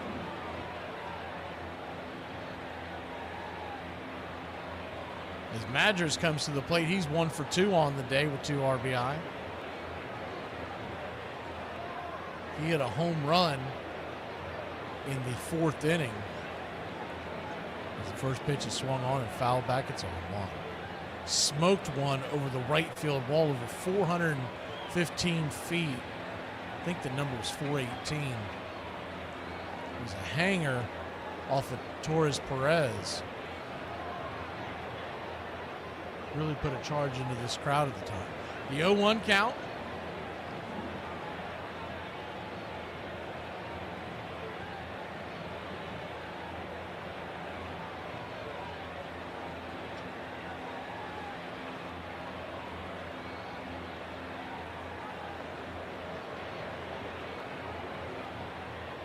Righty-lefty matchup. The 0-1. High and out of the zone. 1-1. 94-mile-an-hour sinker about eye high over the plate.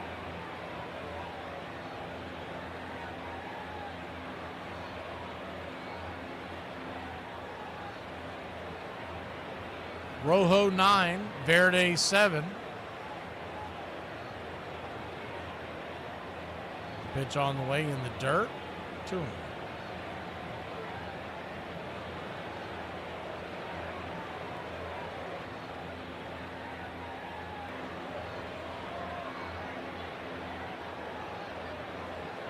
Two-one count.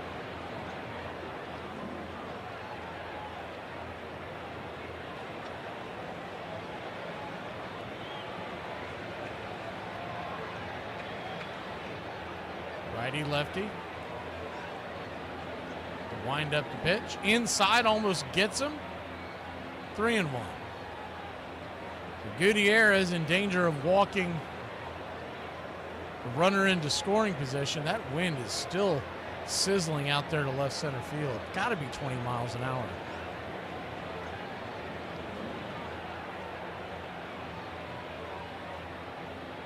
Doesn't look terribly windy on the field, but once you get up there near the flags, it is really cooking. The 3-1 count, swing and a miss. 3-2. He was going for the downs on that one. Madras is not getting cheated on these swings.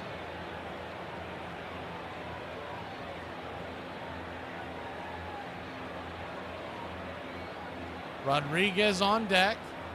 The 3-2 count.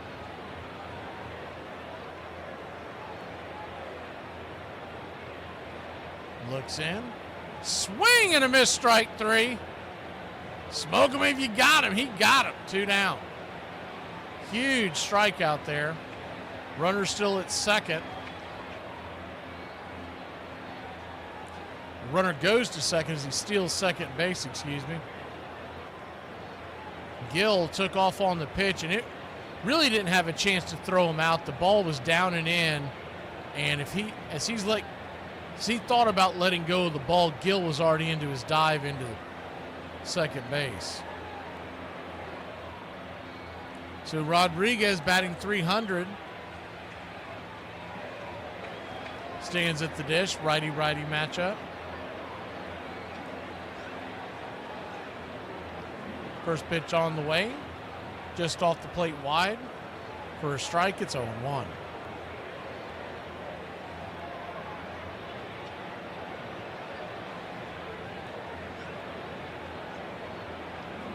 The 0-1.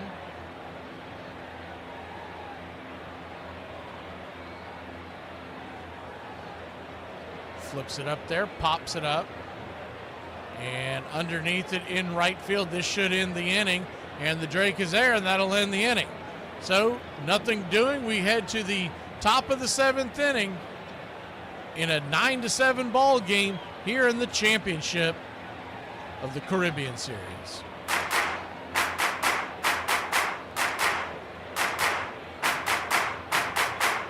Hey, you're talking to my guy all wrong. It's wrong tone. Do it again. I'll stab you in the face with a soldering iron. I think I just had the most awkward interaction I've ever had in my life. I didn't realize that most women wear a Yankee hat for the aesthetic and aren't actually fans. I was trying to talk to this woman. I was like, they're looking great. And she was like, this is the best they've looked in years. And I was like, I know, I've been watching them. And she goes, excuse me? And I was like, yeah, I've been a lifelong fan. I used to fantasize about playing with them as a kid. And then she slapped me in the face and told me to go to hell. So from now on, I think I'm just gonna say, go Yankees. You really need the respect of your teammates. I wasn't pitching good enough to get any respect from them, but I was able to do something that, maybe I got a little bit of respect from my teammates. Well, Greg Maddux was pitching that day, and he'd been told before the game that if he doesn't win, he's going back to the minor leagues. I remember Eric Shaw was pitching and hit Andre right in the face. Whoa! Hit by a pitch ball. Oh, boy, look at Dawson. Hawk he was our main guy. I remember him laying right there on home plate, kind of knocked out, and then he came to and, spit a bunch of blood on the plate, and then he started looking for Eric Shaw. Now he's looking for Shaw. He's looking for Shaw. It was a pretty good brawl. There's been such a hitting Shaw. They're trying to keep him away. Look at this. Andre's going into the dugout after him. What'll be interesting is when Greg Maddux goes out, what he will do. They can kick him out of the ball game now. And it's a dilemma because it's a 4-2 game. He has not qualified for the win. And I said, hey, here's what you're doing. You're going to go get 3 outs. You're going to get the win. And then in the 6th inning, you do whatever you want. And he looked at me. No. He goes, I'm hitting the first guy. I said, if you don't go get 3 outs, they're going to send you to the minor leagues. And with tears in his eyes, he said, I don't care if I ever get another win.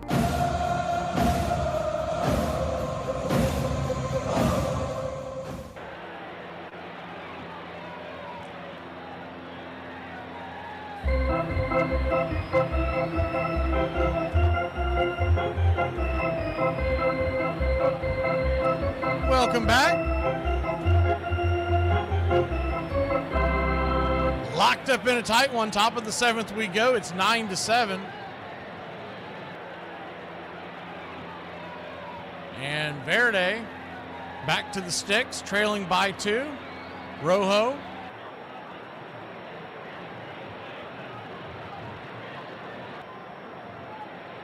Sending the right-hander Reyes back out to the mound. First pitch on the way. Swing, fouls it straight back. It's 0-1.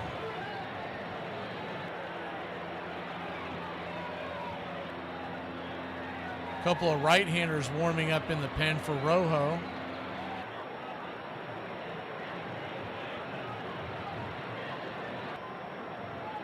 The 0-1. Swing! That ball is cranked high and deep. Going back on the track. Zip, boom, bam, it's gone. Ramalama ding dong, a solo shot. We got a one-run game. Don't go anywhere.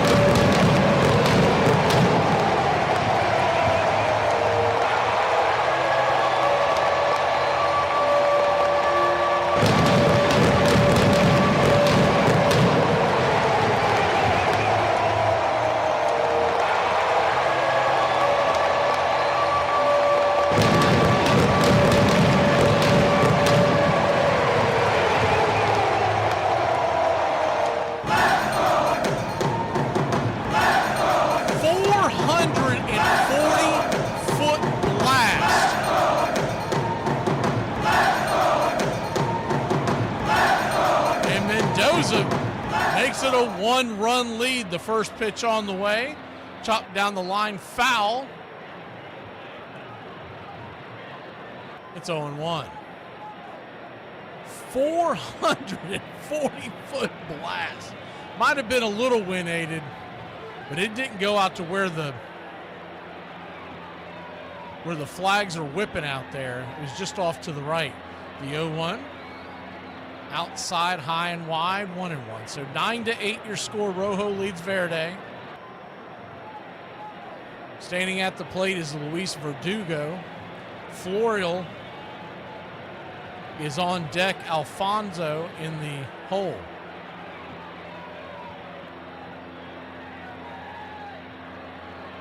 The 0-2. Caught like a strike three. He got caught watching the paint dry. Smacks the black one away. Good pitch.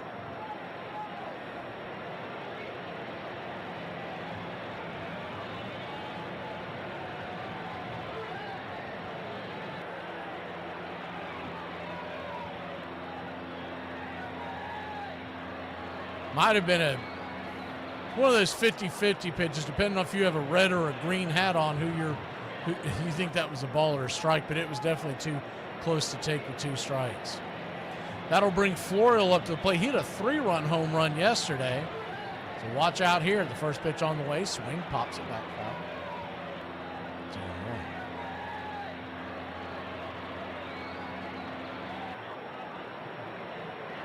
The 0-1.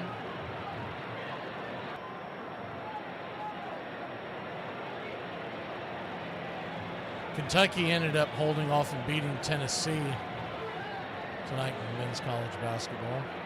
74-71, the 0-1 outside wide, 1-1. 1-1 count. Got one of those boxes that picks up channels all over the place. And I can't stop watching the one from Bangor, Maine, man. The weather reports that they give, I mean, oof. You ever thought about living up there? Watch one weather report this time of year. That'll cure your itch. As the 1-1 misses outside wide, 2-1. The wind chill tomorrow during the Super Bowl they're putting up on the screen in northwest Maine, negative 14 degrees. No thank you. The 2-1 count.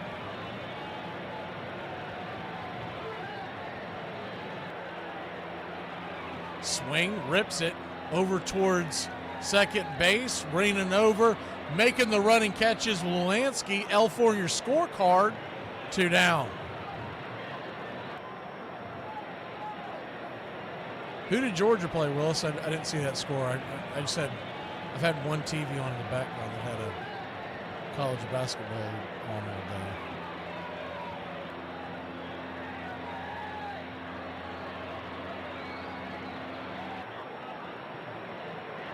Missouri beat South Carolina. I'm saying that now. 2 down. I was actually watching some women's softball games ago.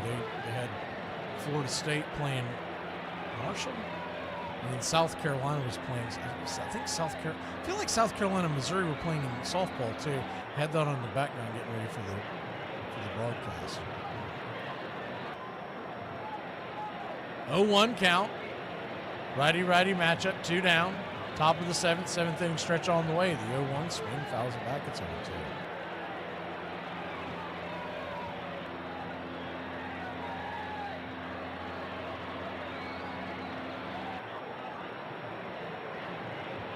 I do watch quite a bit of the college softball. And I try to watch college baseball. The problem is it always comes on during the Braves broadcast. The 0-2.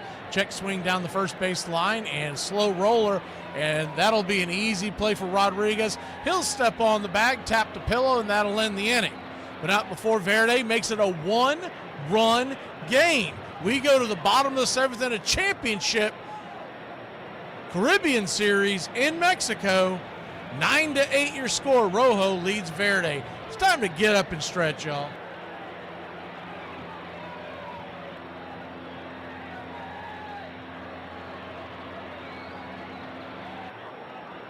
All right. I can't see you. Let me hear you. A 1, a 2, a 3. Me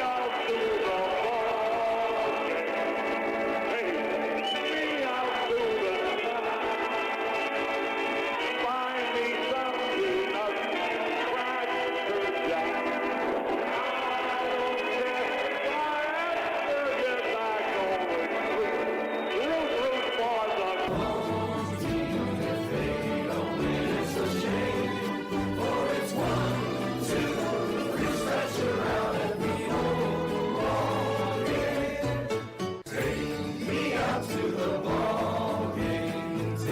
Me out to the find me something up crack the jack. I don't care if I have to get back on the street.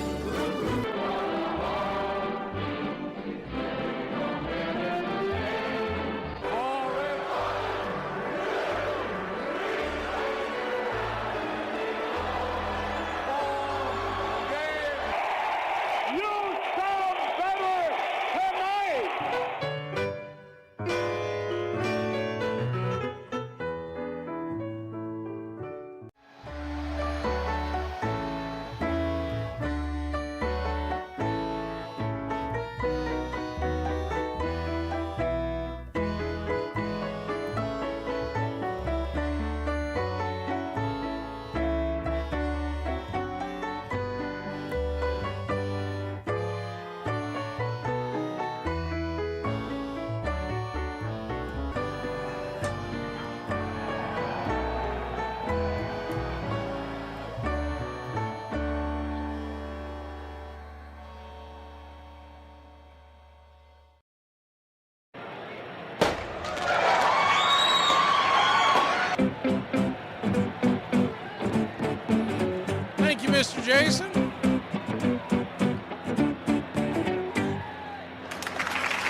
9-8 your score. We're heading to the bottom of the seventh. Rojo, once leading 9-1, clinging to a one-run lead. Sasaji Sanchez is coming onto the mound for Verde. The right-hander has not given up a run in this tournament. He's set to face Harris, Chavez, and Hollis, the 8, 9, and 1 batters. Righty-lefty matchup, first pitch on the way. Right there for down below the knees, taking, maybe they called that a strike? 7-1. That was really low. He hasn't been given a low strike all night long, and that one was extremely low. 1-1 count.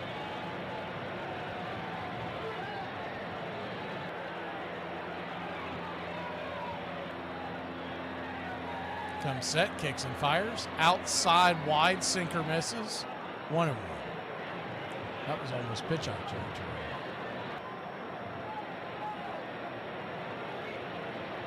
I'm sticking with my original prediction from the armchair show. I'm going Seattle 31-14. I don't think this is going to be a close game.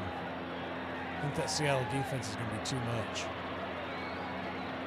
Only way they stay in it, turnovers, is the 1-1 pitch, swung on, chopped over towards the first base side, and the pitcher's going to scoop it, grab it, run over to first. So G1 in your scorecard, you don't get a lot of those. One away. think the over-under sitting at 45.5 too, but it's not why I picked it. I think they're just going to salt the clock away once they get that lead.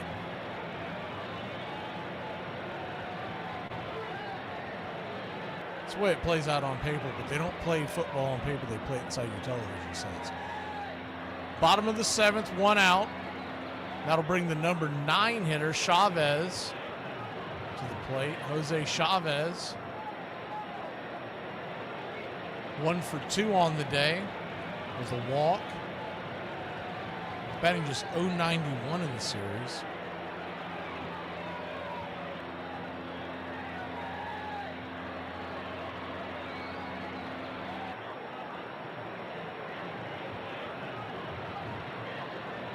Just feel like if they struggle to put points on the board, even before the snow started showing, they struggle to put points up on the board against that Denver defense. I don't see them being able to move the ball.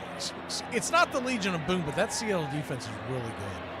It's extremely underrated. Sanchez goes back to work now.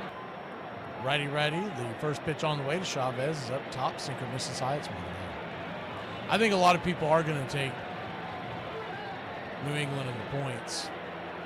Raymond. I just think for the first time, I'm not going to buy into that. Normally, I'm the sucker that goes, I want the over, and I want to take the points. Is the 1-0 inside? 2-0.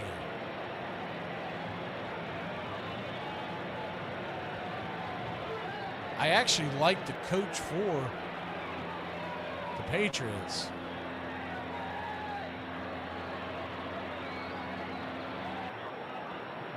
So it's nothing against them. And if anybody who hates them because of Belichick and Brady, I mean, that era's gone. Is the 2-0 right down Main Street, 2-1.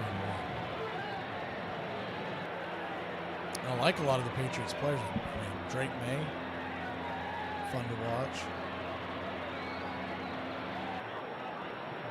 I think Seattle's going to lean on that defense. The 2-1 count. Swing, chops it off his instep, 2-2.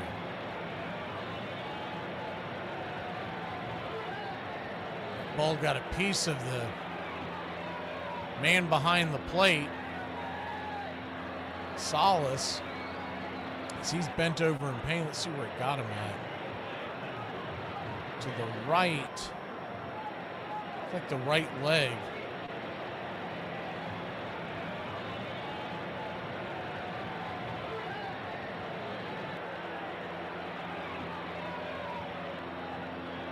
We'll give him a second to shake it off and get back to work. A 2-2 count.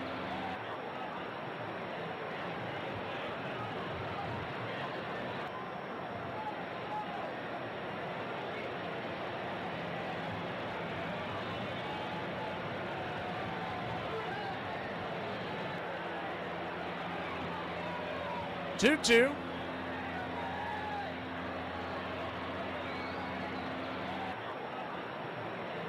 Pitch on the way, swing, bangs that down the line, foul.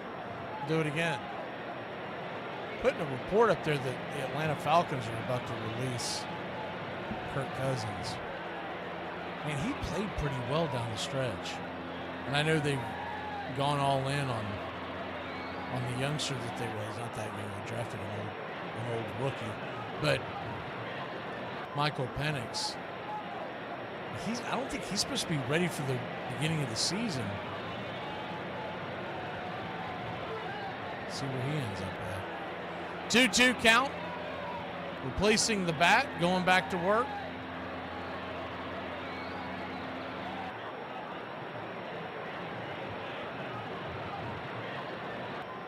Comes set. Swing and a miss. Strike 3. Got him to chase the slider down and away. Nasty pitch. 2 down. I know what I'm not looking forward to is whatever the hell Bad Bunny is. Every preview I've seen of that just does not sound like it's my cup of tea. The halftime show, I'm going to be flipping over to Turning Point. They're supposed to have like Kid Rock and a bunch of other singers on there.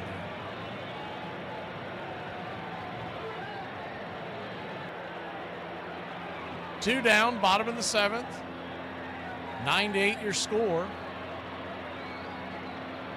1-run game in the championship for the Caribbean Series. Righty-righty matchup. Hollis. First pitch swinging, lifts it into center field. That's down for a base hit. And Rojo's got something cooking. Trying to build onto that 1-run lead.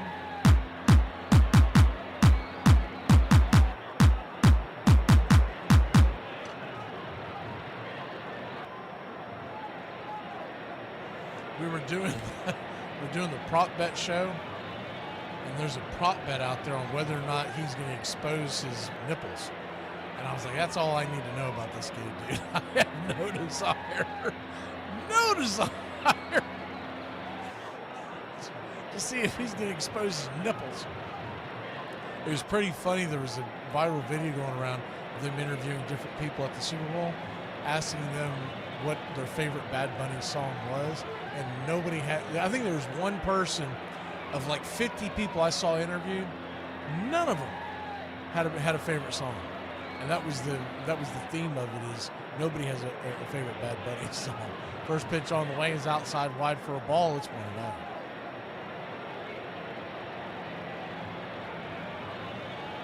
Yeah, no, it's a dude. But from what I understand, and he's not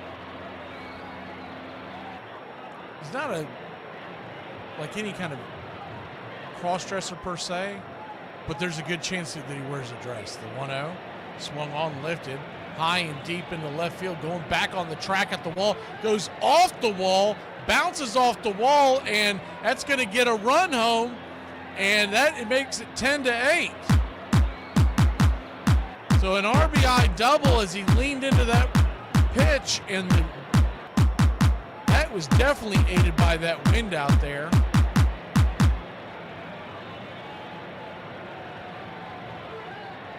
Yeah, it's like, so the way they described it, he doesn't wear them to try to look feminine. He just wears it to just try to shock you that a dude's wearing a dress as opposed to pants. Yeah, sure, if that makes sense. So I'm envisioning like Klinger. That's what I'm envisioning. Klinger out there singing to me. You old MASH fans. They're going to make a quick mound visit, see if they're going to take the ball out of his hands. And it looks like Enriquez, the manager's just trying to give him a little pep talk. There is a right-hander warmed up in the pen for Verde, and he looks like he's warm because he's just walking around at this point.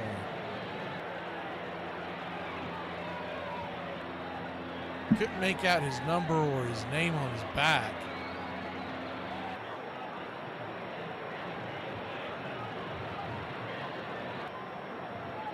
I feel like it's going to be like the Maroon 5 halftime show all over again, where I'm just going to keep looking in from the outside going, is that thing over yet? What's going on here? I felt like that Maroon 5 halftime show lasted an hour and a half. And I think it was raining here that night, so we're all outside, so that wasn't helping things because we were just trying to avoid the halftime show. And when it's raining like that, you're like, good God, just get it over with. 10-8 your score. Runner at second, 2 outs, bottom of the 7th. Rojo looking to tack on to more. At first pitch on the way is down and in. To Walensky, it's 1-0. Hollis and Ornelas both have 3 RBIs on the night, leading both teams in that category. The number 9 hitter, Salas, is due up in the 8th for Verde.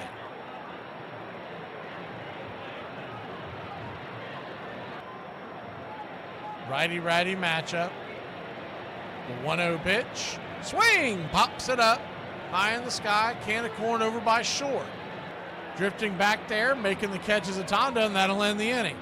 But not before Rojo puts one on the board. It's 10-8. We'll be back in a flash. 8th inning we go here on the BCR.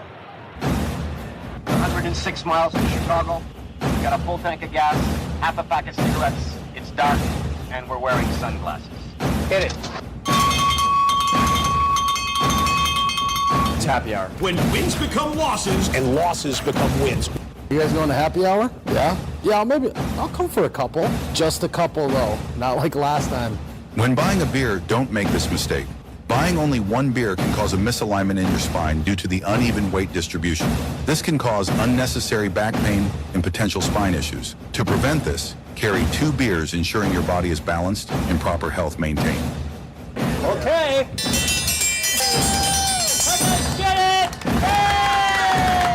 Have dinner, ready? Put my pants on, one leg at a time.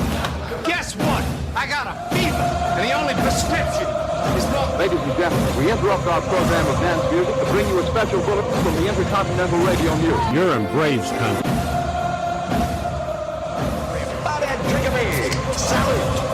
They're making it laws where you can't drink when you want to.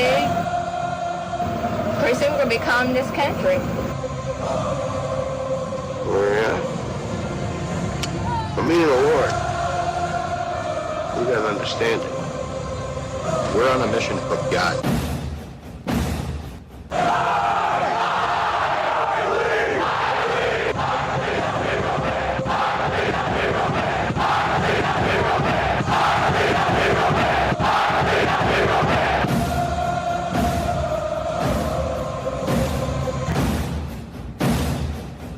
If you want to stop me, you're gonna have to kill me!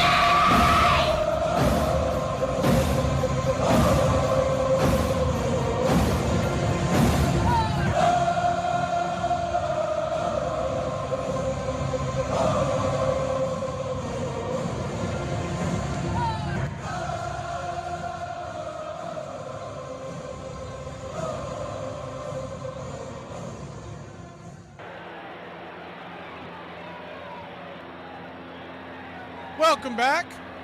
10-8 your score. We head to the top of the 8th inning. 2 more chances for Mexico Verde to try to win this thing. Once trailed 9-1. 8 runs, 11 hits, 1 error for Verde. Rojo, 10 runs, 14 hits, 1 error. Coming onto the bump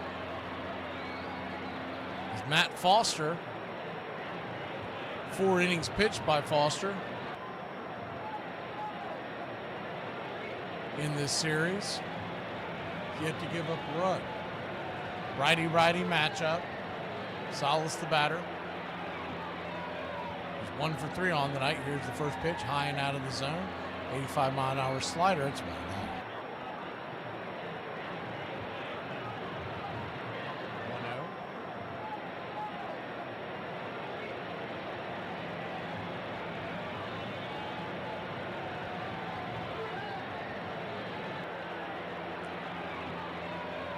Kicks and brings it, swing, lifts it, high into center field, drifting over, making the catch.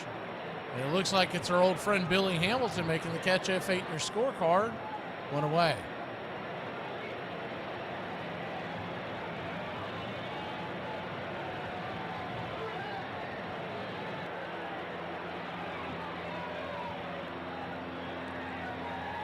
One up, 1 down. First pitch, fastball outside.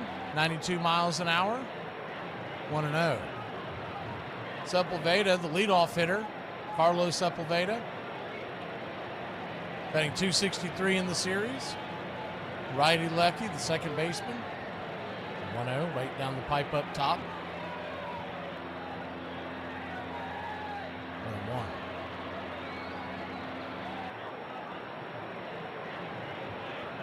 1-1. 1-1 count.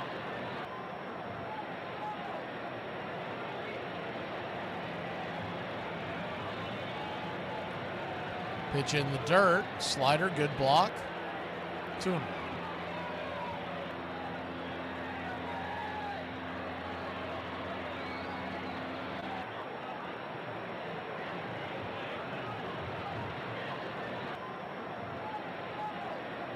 The 2-1 pitch. Swing lifted deep down the right field line, but that's going to bend out of play. And he got a hold of that one. If it stays fair, it's probably gone. 2-2.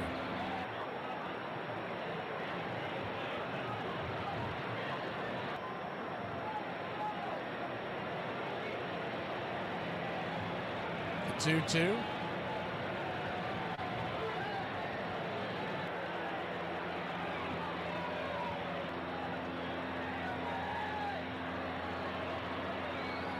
Pitch swung on, foul back, 2-2. 1 out, top of the 8th.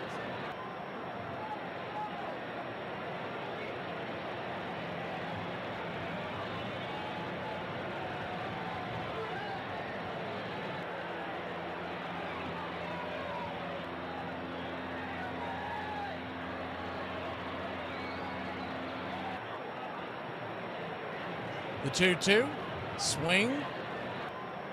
Flips it back, foul, do it again.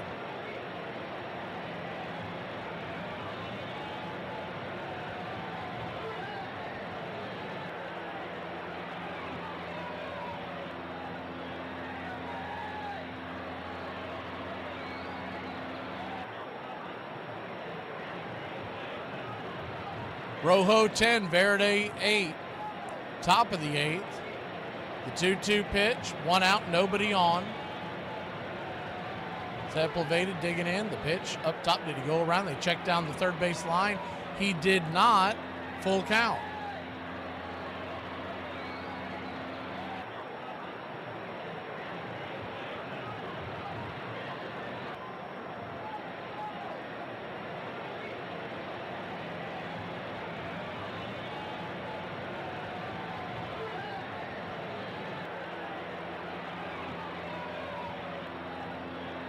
The 3-2 inside, hits him in the leg. It'll bounce to the dugout, but that'll get a runner on and something going here for Verde here in the top of the 8th.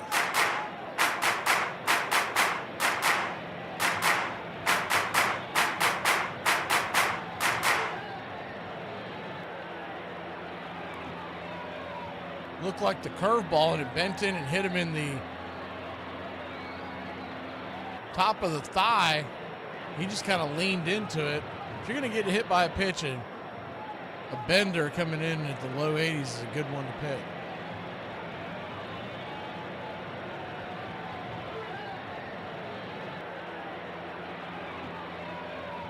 So Cordoba coming to the plate now. Righty-righty matchup representing the tying run. First pitch is a fastball right there on the outer edge. It's a 1.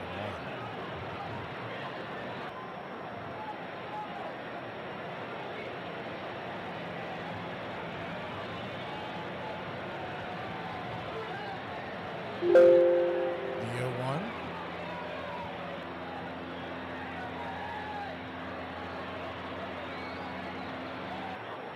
Swing, chops it down the third base line, but foul. 0-2.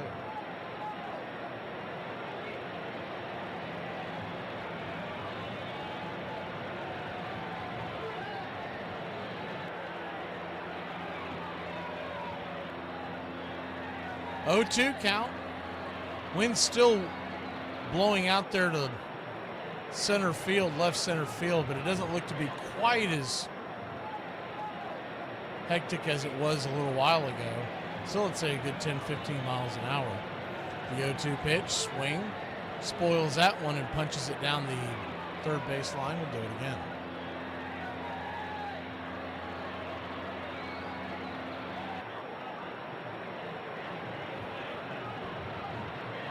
Rojo leads it 10-8.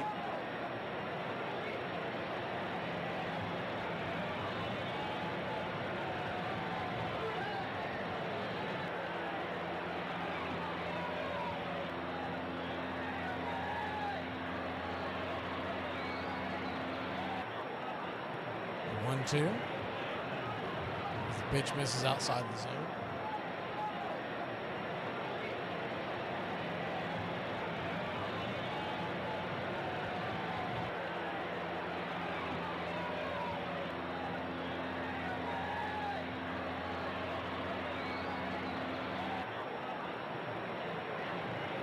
So a 1-2 count.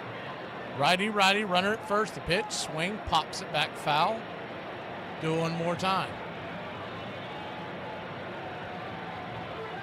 Foster probably being brought in just to pitch the 8th inning.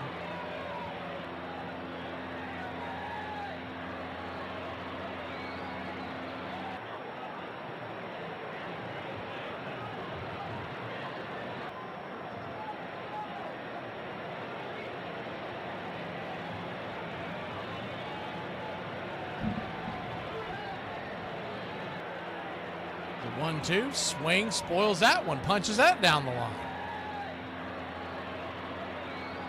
Nothing else. Cordoba's making Foster work here.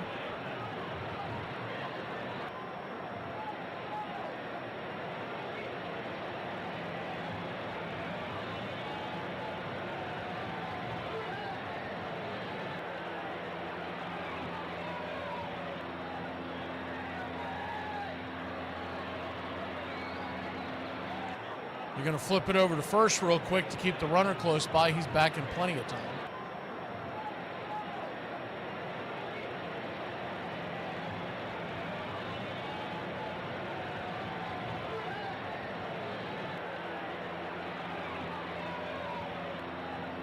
The 1-2.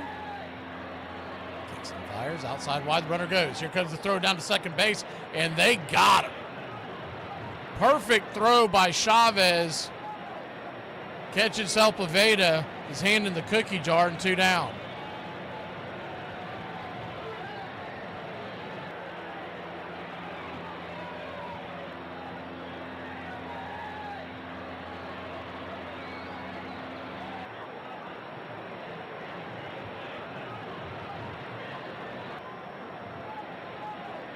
Good throw and a good tag there by Wolanski.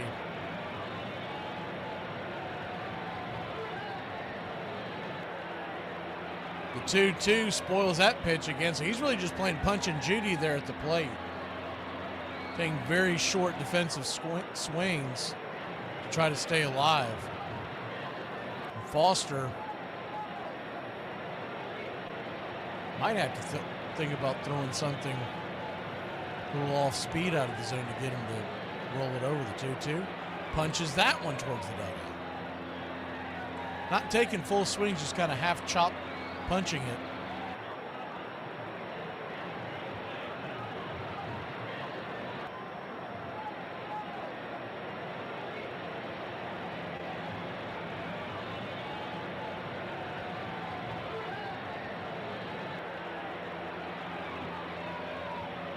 The 2-2. Down and away, ball 3-3-2. Trying to get a chase that slider.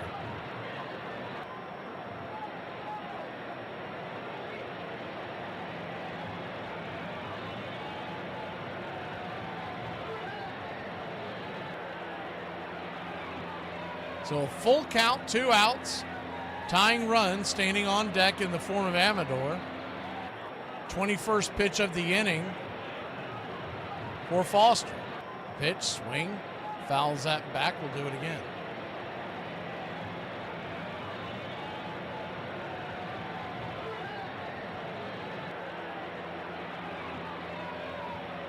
Final game of the Caribbean Series, a 2-run affair.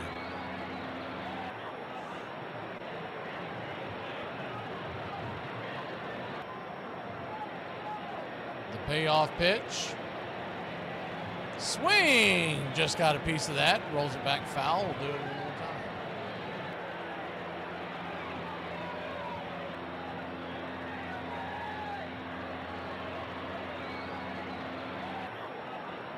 Just got a piece of that. It came in and out of the glove. Almost got the foul tip strikeout.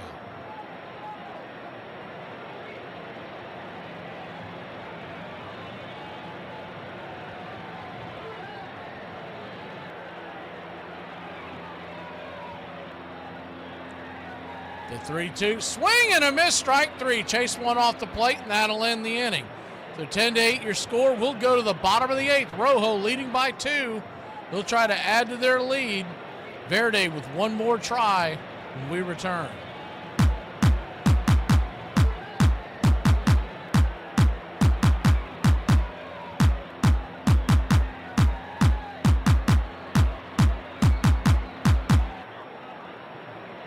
Who knew you weren't supposed to snort BC powder. Like, why is it come in a form like that? Because I was at work one day, and I had a massive headache, and I ain't have no Advil or nothing, and my coworker was like, I got this BC powder, and I was like, why do they make Advil in a powder form? And he brings it to me, and it's like in this little package with the powder inside, and I'm like, that's strange. And never in my life. And so, you know, I take it, and then all of a sudden, I get the weirdest look from this dude, and he's like, what the is wrong with you? And I'm like, what do you mean? And he's like, you're not supposed to do that. Well, what the are you supposed to do? And he was like, you eat it. And I was like, you eat powder? What? But it was just a look of confusion on his face, like, bro, you judging me for this? Why would you just hand me some like this and not tell me I'm supposed to eat it? Like, what did you think I was? Am I wrong? Am I the problem? I said, if you don't go get 3 outs, they're going to send you to the minor leagues. And with tears in his eyes, he said, I don't care if I ever get another win. And I'm getting goosebumps right now. I can still see his face. Now we'll see what Greg Maddux does. Santiago's hit by a pitch. And he is ejected. Here we go again. He hit him. He got sent down to the minors, and I think he had the minimum 15 days or whatever it was. He was back in the big leagues, and he never saw that minor league bus again after that. I certainly would have lost a ton of respect if I didn't hit anybody. That was way more valuable than any win I could have ever gotten. So what Greg Maddux might have lost today, in the long run, might have helped him as far as the view his teammates held toward him. I don't know what it meant to everybody, but I know what it meant to Andre Dawson. And there was a day Greg Maddux was pitching against Nolan Ryan, and a couple of our big boys weren't in the lineup. Hawk grabbed the Sharpie and wrote their names in the lineup. Oh, that's pretty cool. I didn't realize that happened. Everybody in the clubhouse knew that Hawk was just trying to do something to repay Greg for standing up for him.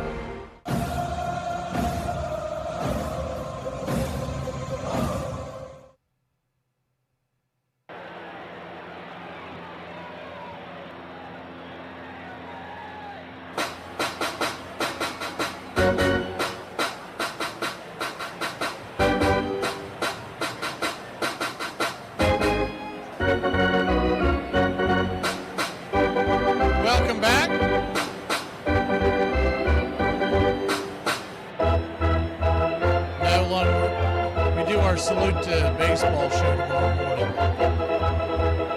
First pitch on the way is down and in for a ball. It's 1-0.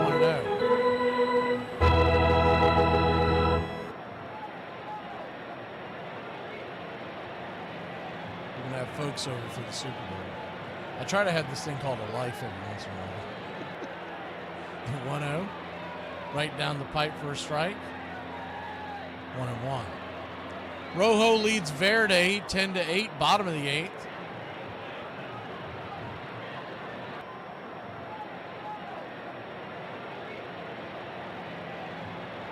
The pitch on the way. Right there for a strike. Drop the sinker off the edge, 1-2.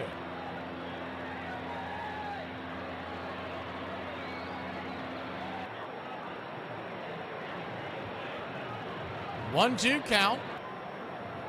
Swing and a miss. Strike 3. Calhoun down on strikes. Cordova rings him up. 1 away.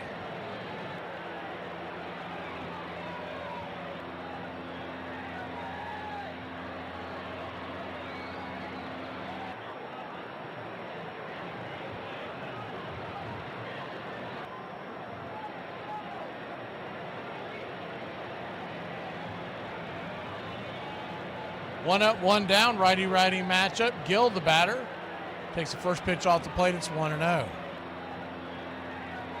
2 for 4 on the day is Gill.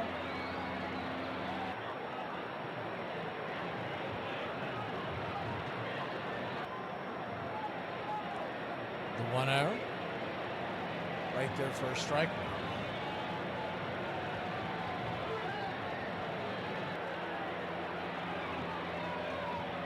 1-1 count. Brings it. Just off the plate, 2-1.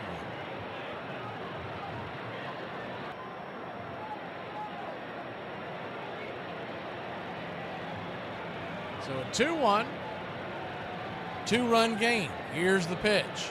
Cordova flips it up there, swings, slaps it back to the backstop, 2-2.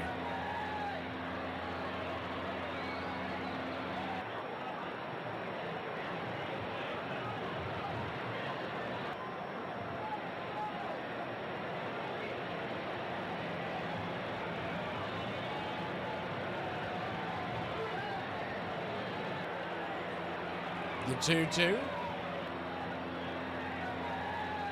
Inside, almost gets him with the curveball, 3-2.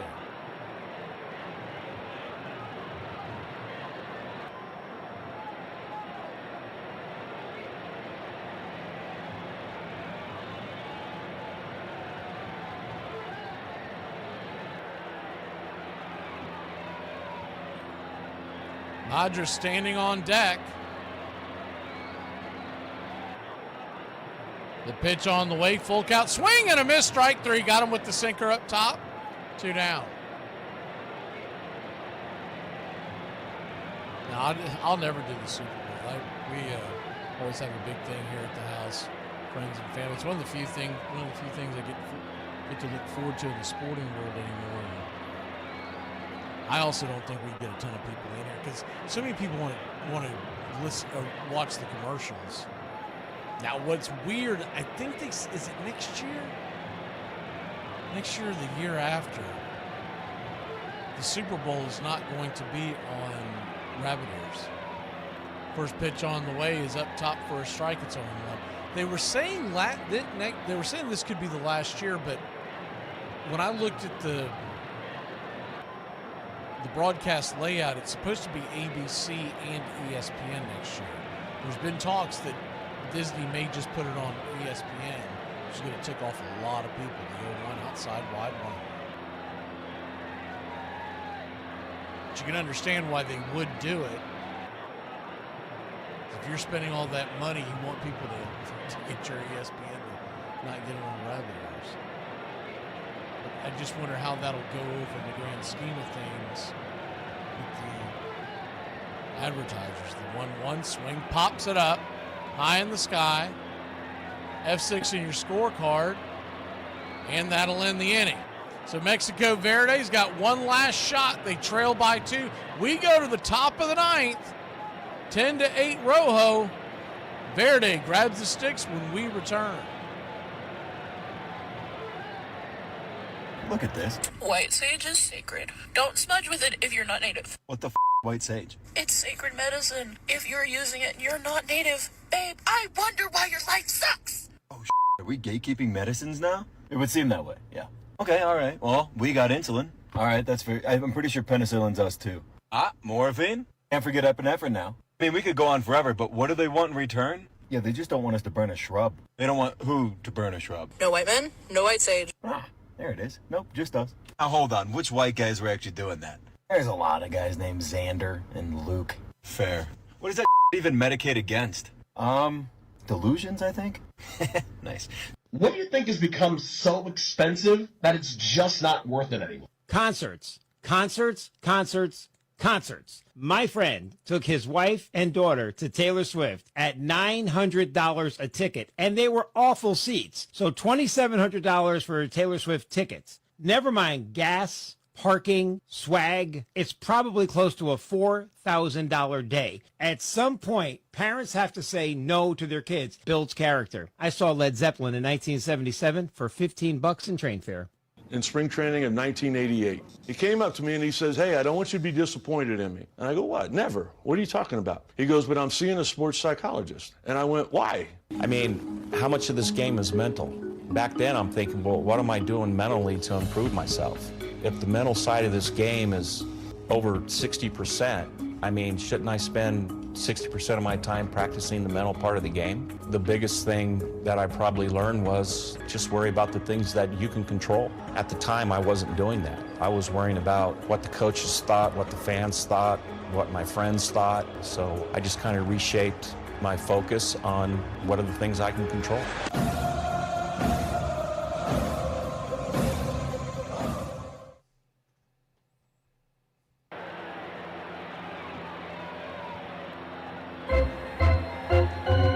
Your score, we head to the top of the 9th inning. Could be the last 3 outs until spring training begins on February 20th right here. Yankees and Orioles, a little Friday afternoon baseball to get your weekend going on the 20th of February.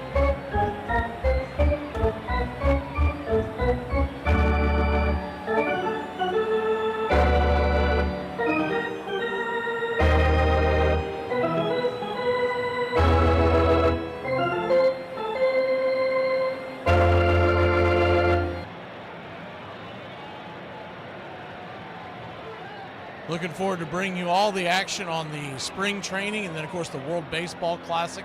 They'll be intertwined. And then opening night in Major League Baseball is Wednesday, March 26th, Giants-Yankees. Opening day, we're doing a doubleheader because the Braves do not start until the day after opening day, as the first pitch is off the plate wide for a strike to Rodolfo Amador. It's a 1-1.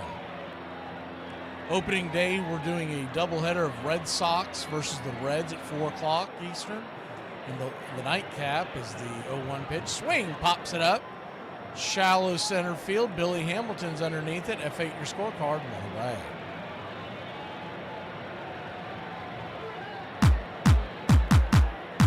Later on that night on opening day, it'll be Cleveland versus Seattle in Seattle, 9:45 p.m.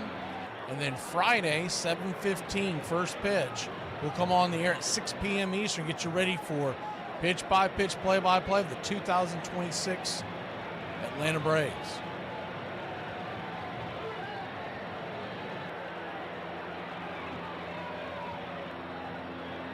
First pitch on the way is off the plate wide to the Drake.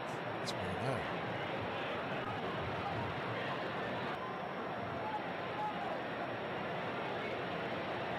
1-0. Inside, hits him in the leg. He'll head on down to first. And that's going to send the tying run to the plate. The Drake will hop on down. And Mendoza, who hit that monster shot back in the 7th inning, is coming to the plate, representing now the tying run.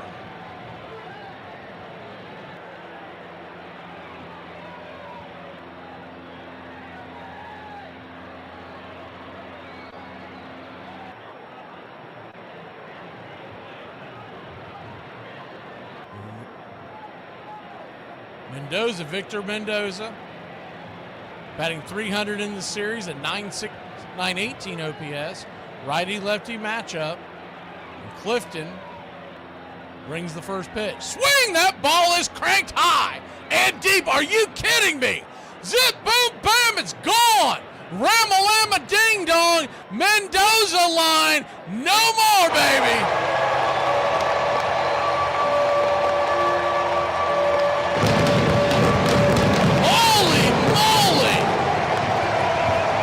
A 2-run shot. We got ourselves a tie ball game.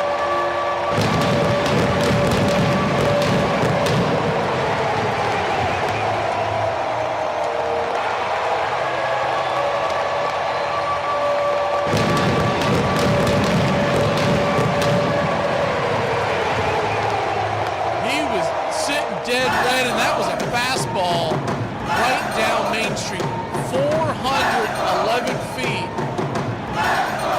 off the bat, 99 miles an hour. That thing got out on a shutter. Righty-righty matchup now. Verdugo the batter, first pitch on the way, outside wide, it's 1-0.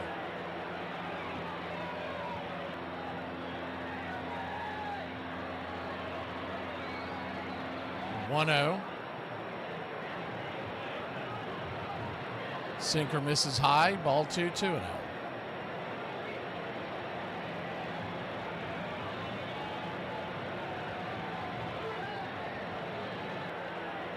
2-0 count.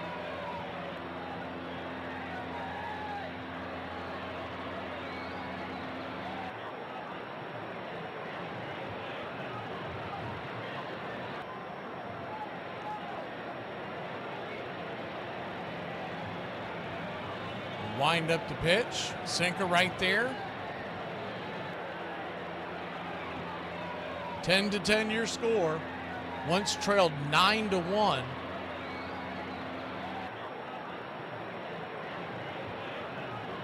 The 2-1 pitch. Swing and a miss.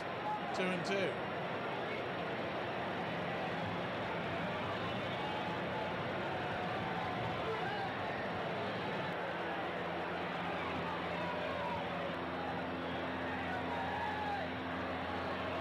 The 2-2. Clifton, swing and a miss, strike 3. 94 on the outer edge. 2 down.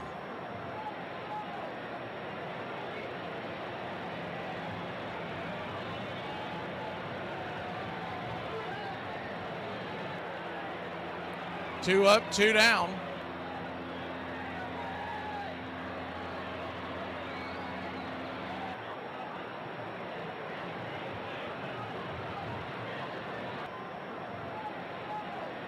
Righty-lefty matchup. Florida hit a 3-run bomb yesterday. Stands at the plate. First pitch on the way.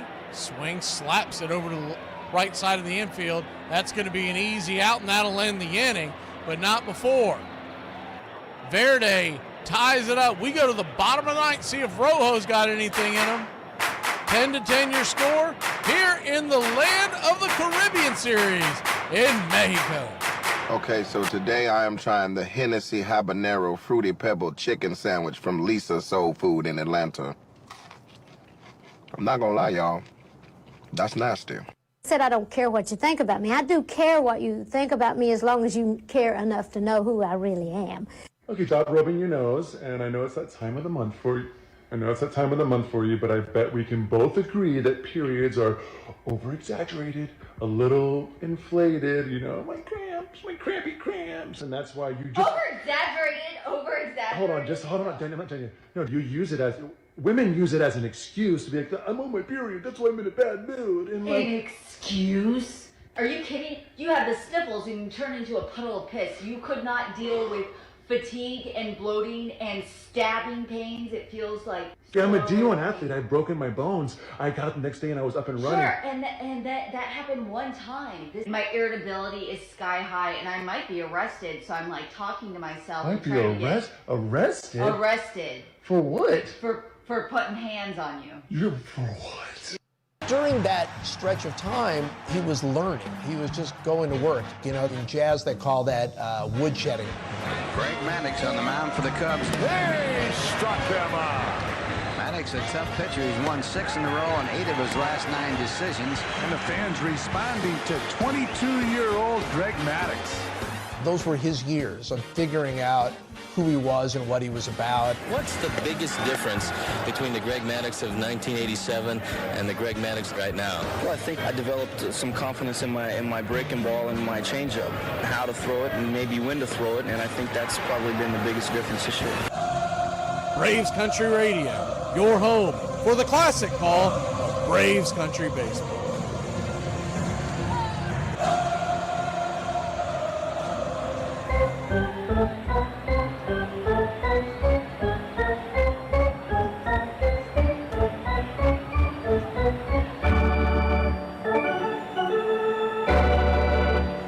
Welcome back, 10-10, going to the bottom of 9.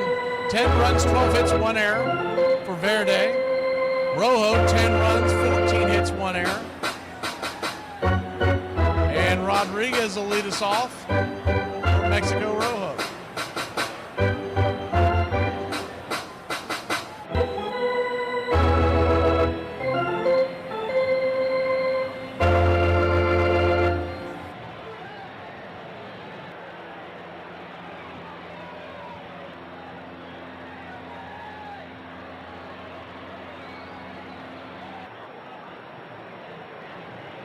Cordova set to start this inning off, 14 pitches into the game. Righty-righty matchup. First pitch on the way to Rodriguez, swing and a miss. He was going for the downs on that one. That curveball was a foot off the plate. It's a 0-1.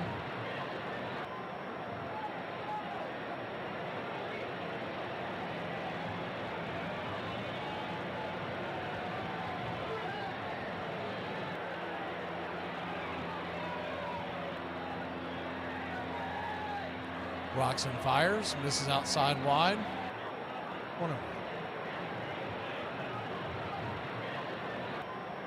1-1 count.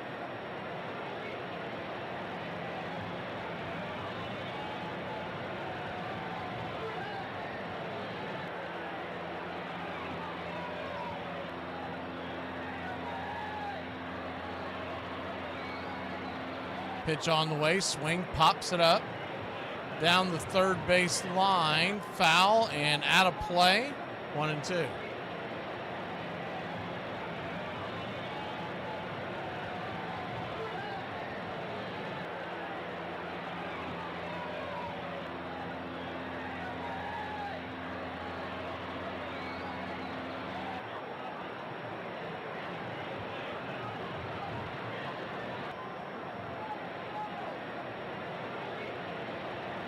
1-2 count.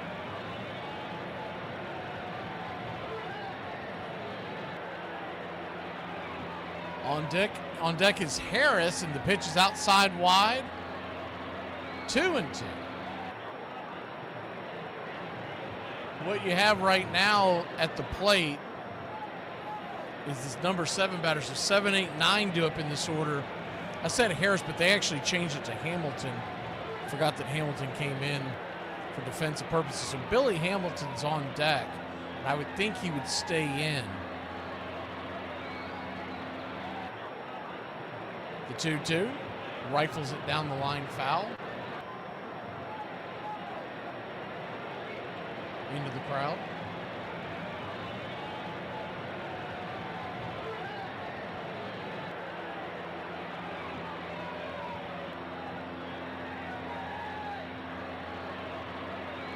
Ten to 10 your score, bottom of the ninth.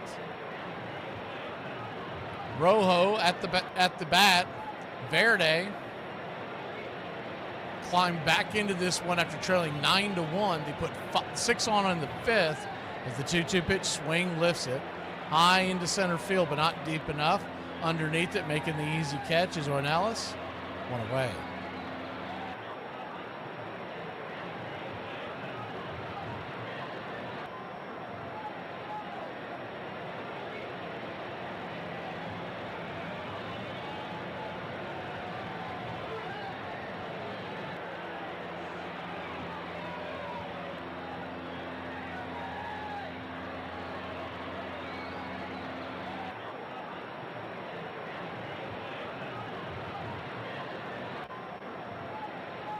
Billy Hamilton, the plate, righty-lefty matchup. He's got good speed if he can get on.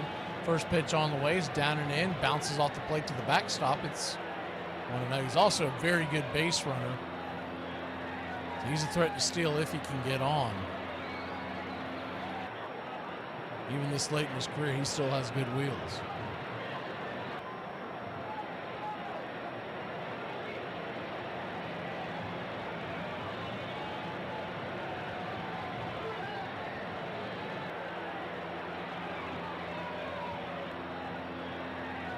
Pitch on the way, right there for a strike.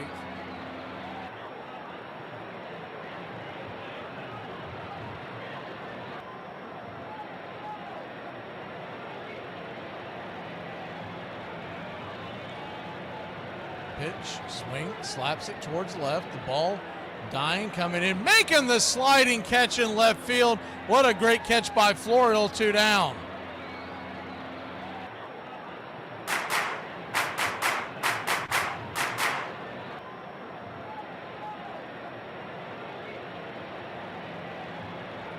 That was a dying Quail, and he came in making the sliding catch, keeping it from falling. Now there's 2 outs. 2 outs, and they will pinch hit Filia for Chavez. Catcher Chavez out of the game now. Eric Filia. Righty-lefty matchup. First pitch on the way. Curveball down and in. It's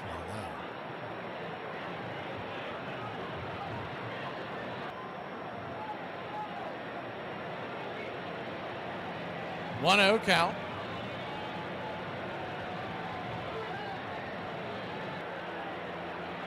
Sinker right there. 1-1.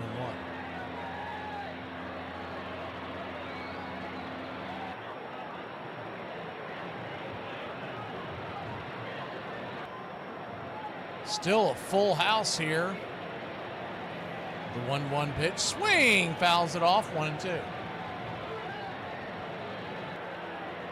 Rojo 10. Verde 10. Bottom 9.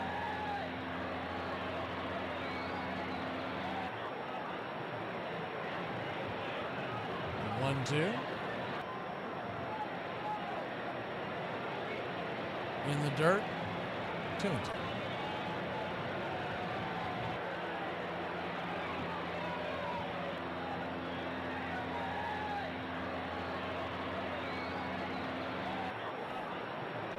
2-2 count.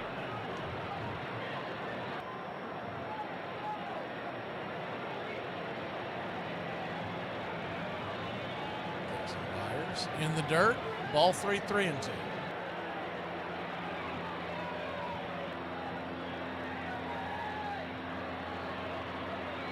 Trying to work his way aboard.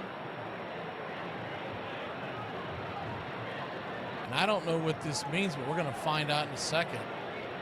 There's something called a tiebreaker. I don't think it's extra innings, so we're going to find out if this happens. The 3-2 pitch. Swing, slaps it over to second base, and that'll end the inning. So they're calling a tiebreaker. I don't know if that means like the tiebreaker that we saw in the All-Star game, or if it means something else. We'll be back in a flash. Good news to me. 10-10, end of 9. Well, I don't know what that means because it says guys are due up, so I don't know what they were doing. We'll be back in a flash. Work and hard labor for 300 plus years. I'm demanding this seat. Decked, absolutely, right then and right there. I don't freaking care what color skin you are. You're a man yelling in a woman's face like that. You'd be absolutely decked. What is it that men just seem to think that they can take everything from women? You can take our spaces, you can take our spots in sports, everything. You think that you can be entitled to a seat that somebody else paid for? We fought for so long to be equal, and then we were equal, and then we tried to break the quote-unquote glass ceiling, and now we're back to square one again. This may piss some of you off, and quite frankly, I could care less. But this goes out to all you celebrities. You probably won't see it, but hey, I'm going to say it anyways. After what happened with Diddy, knowing that probably most of you are on that list, you coming out and telling us who to vote for, we could give a rat's ass what any of you have to say. From the Chicago Cubs, pitcher Greg Maddux. I remember walking in the locker room. I was next to Dwight Gooden, and that was pretty cool because at the time he was the best pitcher in baseball. And I heard him fart. How about that? I heard Doc Gooden fart. In 1989, Greg's our best pitcher. He has also, in the last 2 years, become one of the finest pitchers in the major league. And this team looks like they're destined for the playoffs. It seemed like Cubs winning seasons, as few as they were, came out of nowhere, almost like a spring rainstorm. All of a sudden, there's a cloudburst. There's a cloudburst of wins for the Cubs, and to have Maddux, a homegrown starting pitcher, at the front of the rotation that way was just completely embraced by Cubs fans. Cubs win the division! Cubs win the division! We don't make the playoffs in '89 without him. I mean, that would have been a long, dry run for the Cubs without Greg Maddux. Please like and subscribe today, youtube.com/@Braves Country.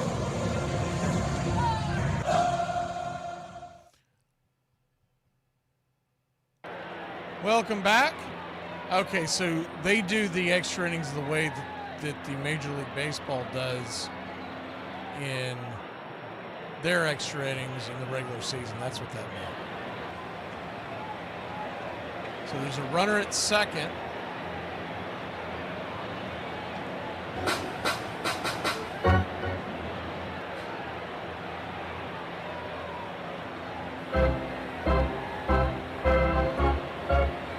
Start this off, the ghost runner at second. Righty-righty matchup showing bunt. Clifton back out on the bump.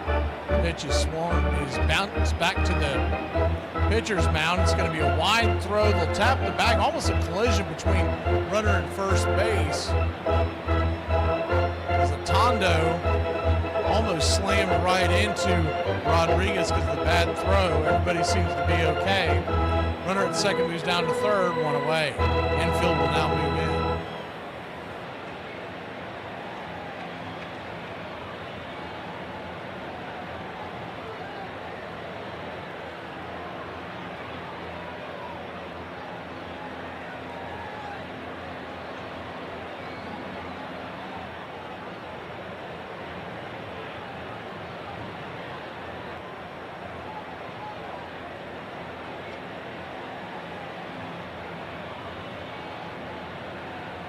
Righty-righty matchup. Solace, number 9 hitter, the catcher, digs in. First pitch outside wide. It's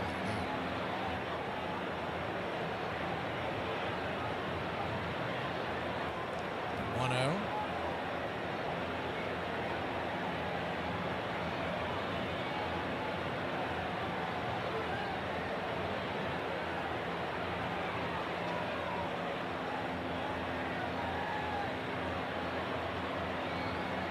Kicks and brings it.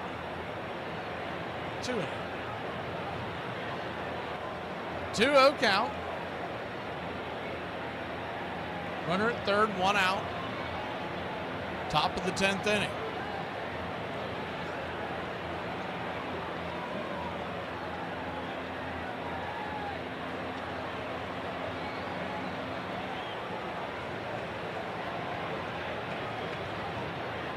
The 2-0 pitch. Swing, pops it up, and that's going to be really shallow. See if they can. Here comes the throw to the plate. Tagging up all the way, coming home, and he is safe.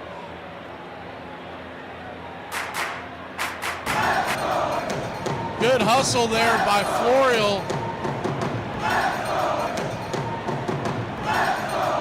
As the throw came in from Harris, he was drifting to the left. Just got it deep enough, and it's a 1-run lead. So Verde has come all the way back from trailing 9-1 to take a 1-run lead here in the 10th.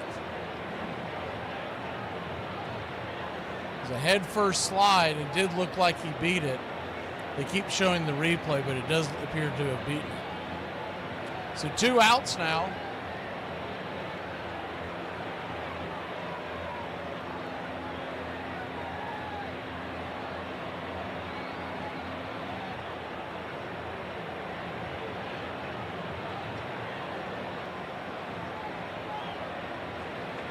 Sepulveda, the top of the order, stands in. Righty-lefty matchup.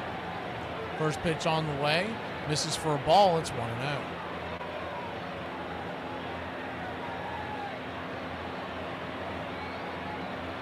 First, it didn't look like that ball was going to get enough up there, but I think that wind actually aided it.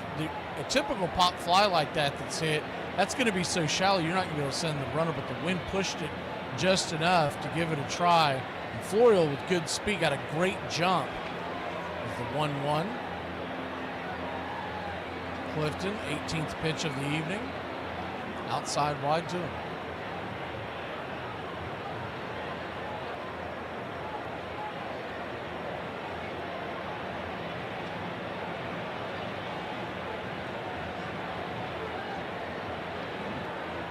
Two 1 count.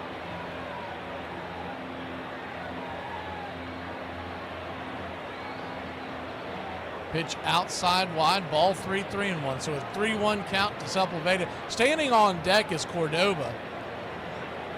He's got 2 hits on the night. The 3-1 right down the pipe, sinker. Full count.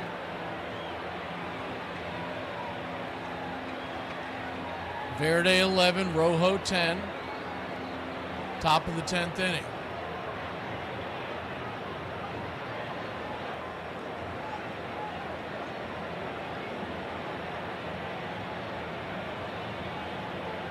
Payoff pitch. Swing, rips it over to right field. That's through for a base hit.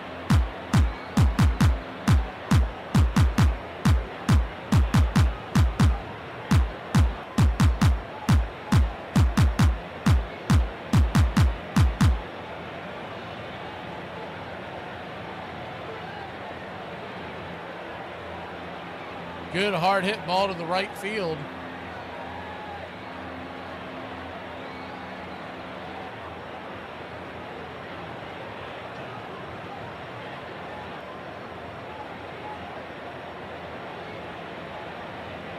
Righty-righty matchup now. Standing at the plate is Cordoba. Runner at first, pitch, swing, chops it inside down the third baseline. It's 0-1.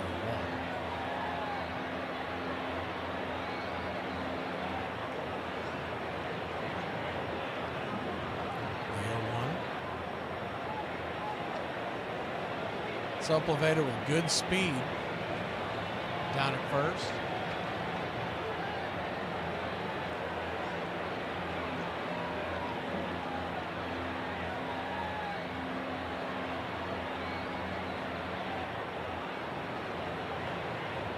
Gets in fire. Swing and a miss.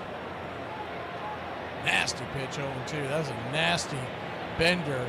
Started about middle in on the plate and dove out to the left-hand batter's box. By the time it hit and crossed, hard pitch to stay off of.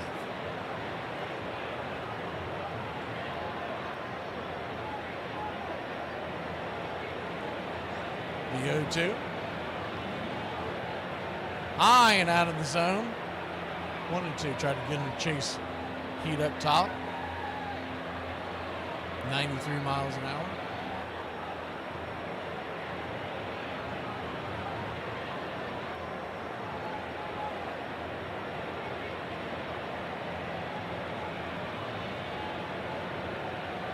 The 1-2 count.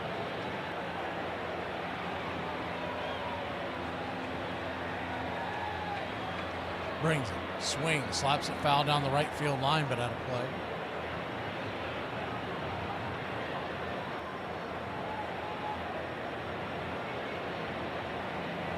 There's a left-hander warming in the pen for Verde.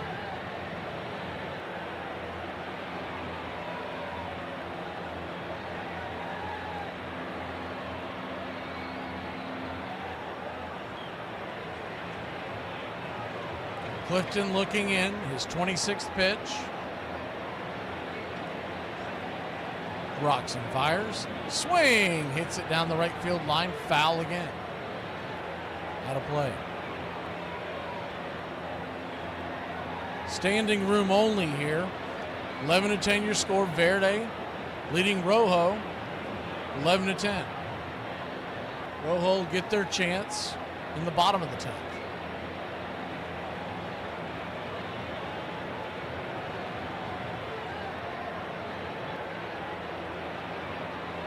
The 1-2. Outside wide, 2-2. With that same pitch, this time it started a little further out and it was easy to take.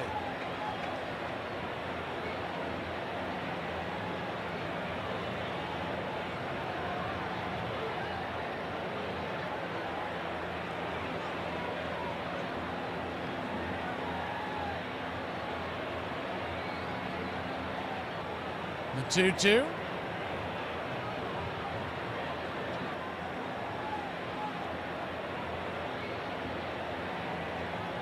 Pitch on the way, swing, chop set on the inside track, it down the third base line. We'll do it again.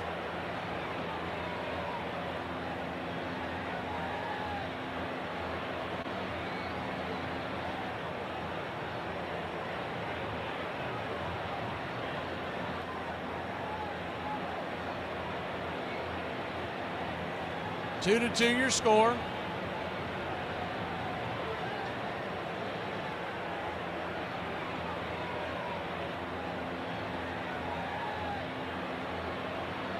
Righty, 2 outs.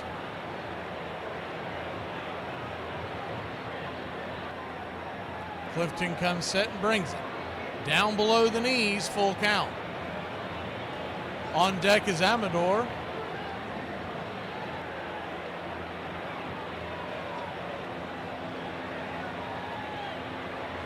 He is 1 for 5 on the night.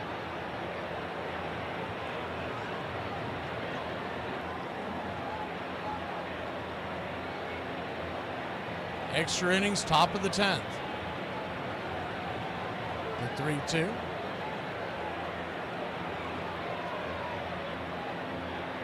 Comes set and flips it up there. Outside wide, ball 4. So he'll head on down to first. You get first and second, 2 outs.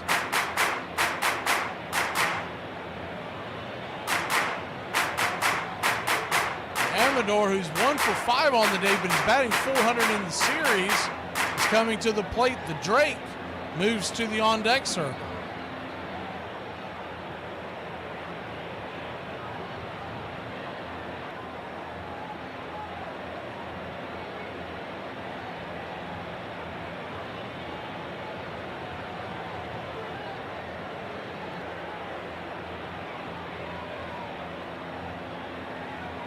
That's going to be it for Clifton. They're going to go to the pen, trailing by 1. We're in the top of the 10th inning. Rojo will still get a chance to tie this one up. 11-10 Verde, championship game of the Caribbean Series.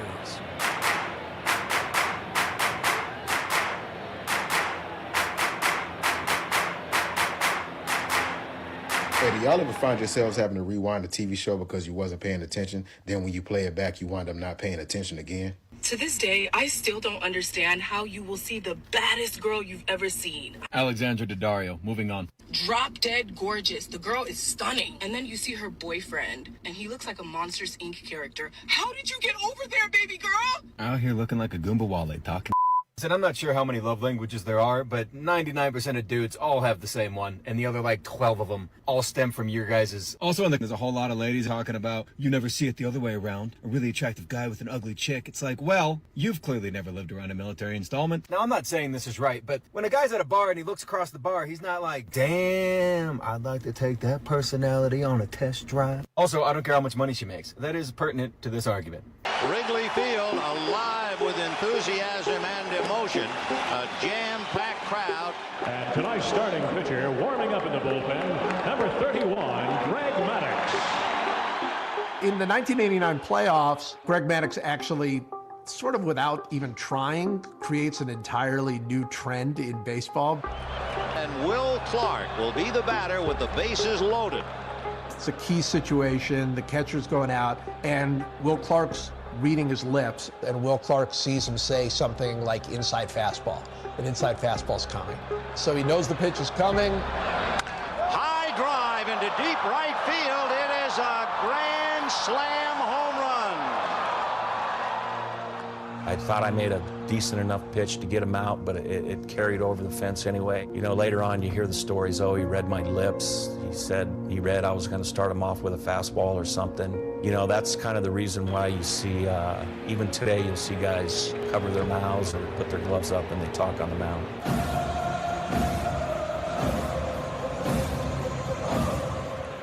Welcome back.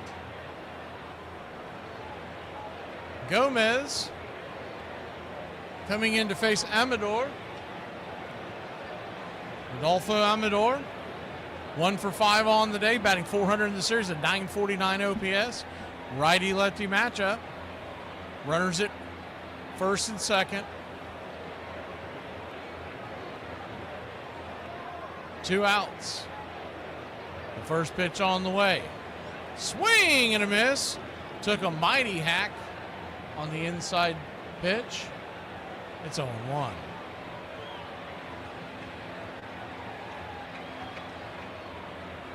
The 0-1. And we're going to get a balk call. So he'll head on down to first. Or excuse me, they'll go from first to second to third is what I was trying to say. It's a little late here, a little past midnight.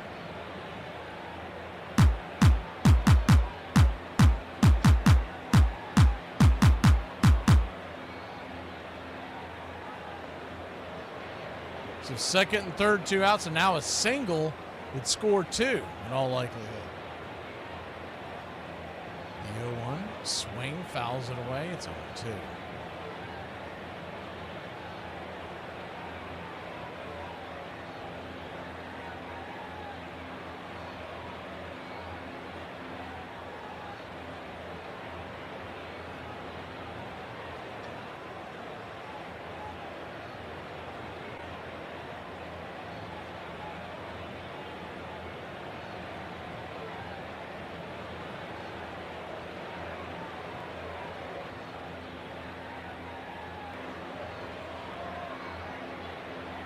The 0-2 pitch, outside wide, curveball misses, 1-2.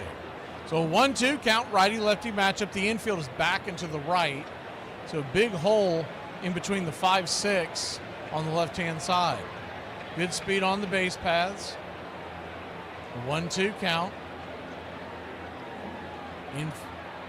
Infield is back. This pitch is swung on and lifted high into center field, not very deep, and Billy Hamilton's underneath it, and that'll end the inning. But not before Verde takes a 1-run lead. We go to the bottom of the 11th, or bottom of the 10th, excuse me, the championship Caribbean Series. Hollis, Ornelas, and Wilansky due up for Rojo.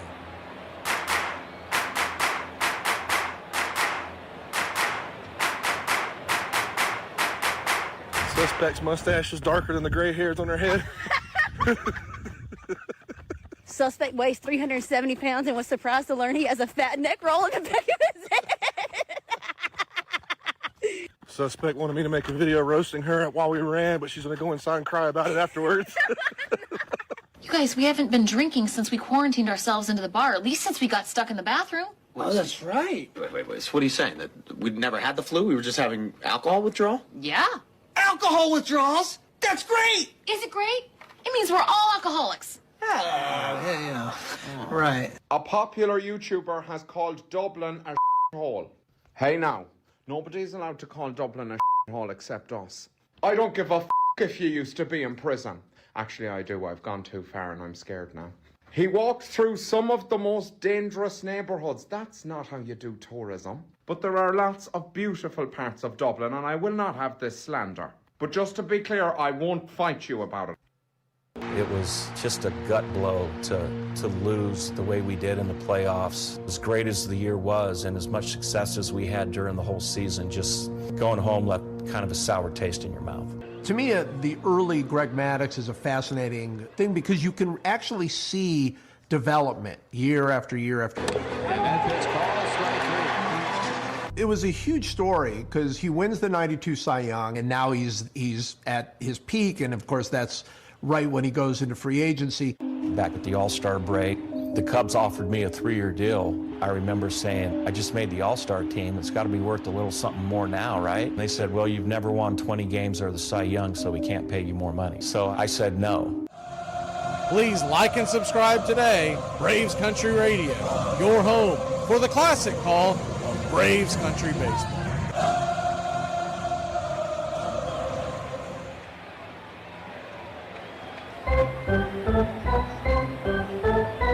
Runner at second, nobody out. The ghost runner representing the tying run.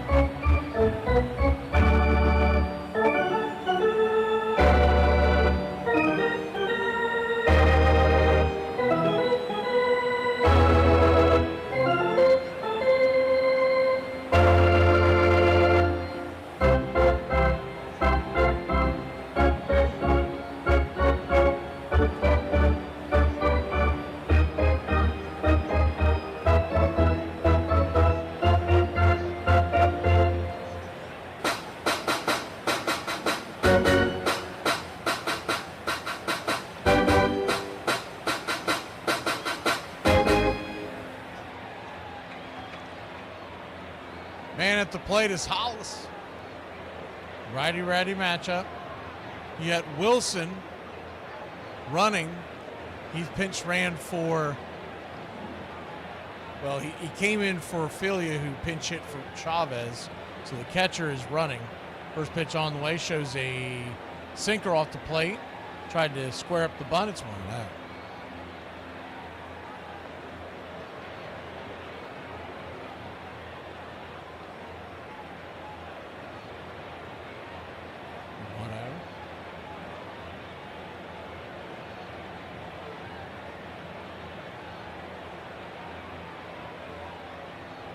Showing bunts once again. Outside wide ball 2-2-0. Talked about this before in the past, and I know what he's trying to do. He's trying to not let that runner get over in a scoring position. But once again, if a guy's going to give you an out,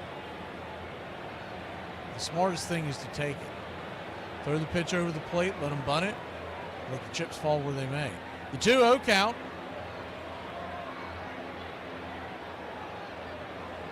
Chop set, button down the third base side. Should be an easy play. 5-3 it is. One down, but the runner at second moves down to third.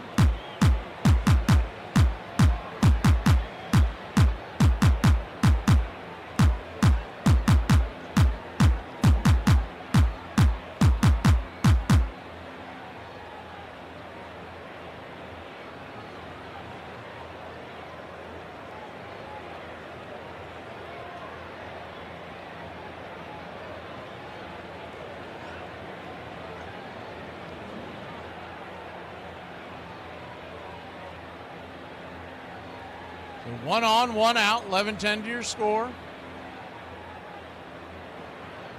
Verde leads Rojo. Rojo at the plate. We're in the bottom of the 10th with MLB Ghost Runner rules.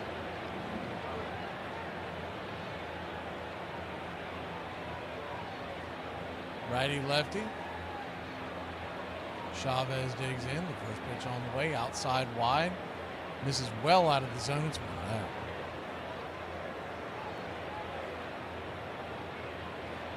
Nellis 3 for 4 with 3 RBI. Standing on deck is Walensky, and he is 2 for 4. Calhoun in the hole, 0 for 5. The 1-0 pitch. Swings it back foul, 92, just a touch behind it. It's 1-1.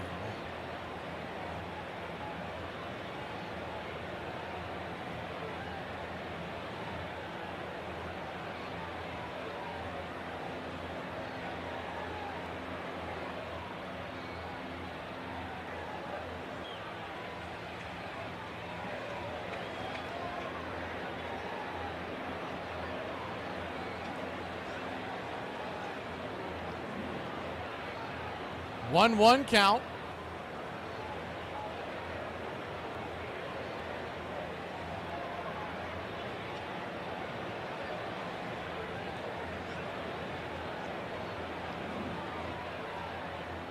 The pitch on the way. Outside wide. 2-1.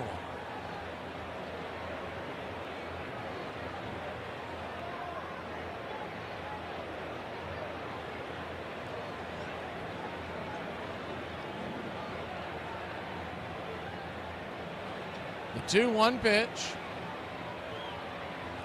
11-10 your score. Bottom of the 10th. Kicks and fires.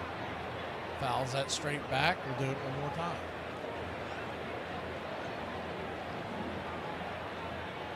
Winner of this game wins the Caribbean Series for 2026. Then we point towards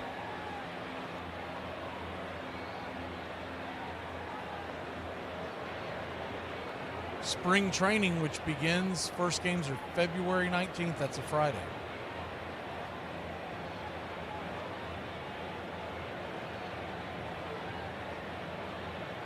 The 2-2 pitch. Infield in, high and out of zone. Ball 3, 3-2.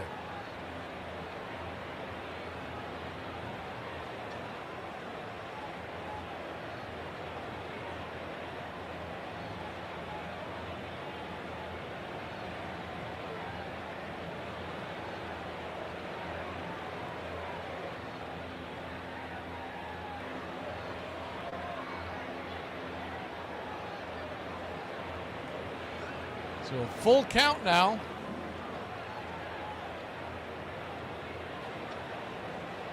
Ornelas representing the winning run, tying run at third. Here's the windup, the pitch, outside wide, ball 4. So he'll head on down to first. Runners on the corners now. The defense could play back for double play depth with Wilansky coming to the plate. I don't think they're going to be playing in. That could open themselves up to a big inning.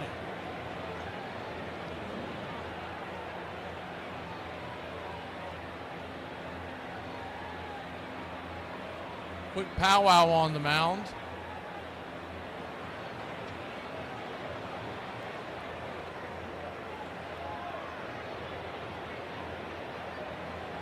And they're just going to have a meeting. The entire infield's on that mound, so this is more to do talking about how they want to play this as opposed to talking to the pitcher.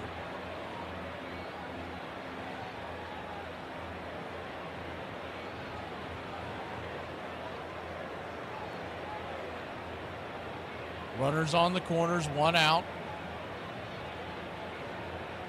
Verde leads Rojo 11-10. They once trailed this thing 9-1.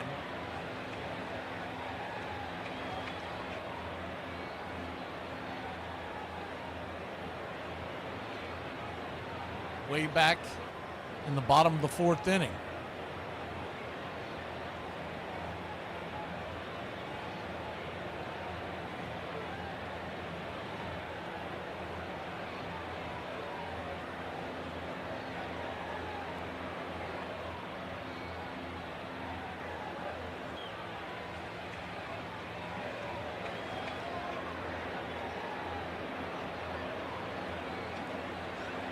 First pitch on the way, swing, pops it up down the left field line. That's going to bend foul and out of play.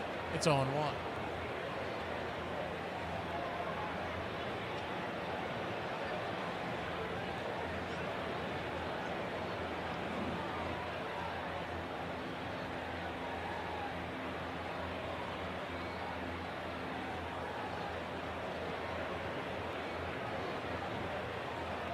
Righty-righty matchup.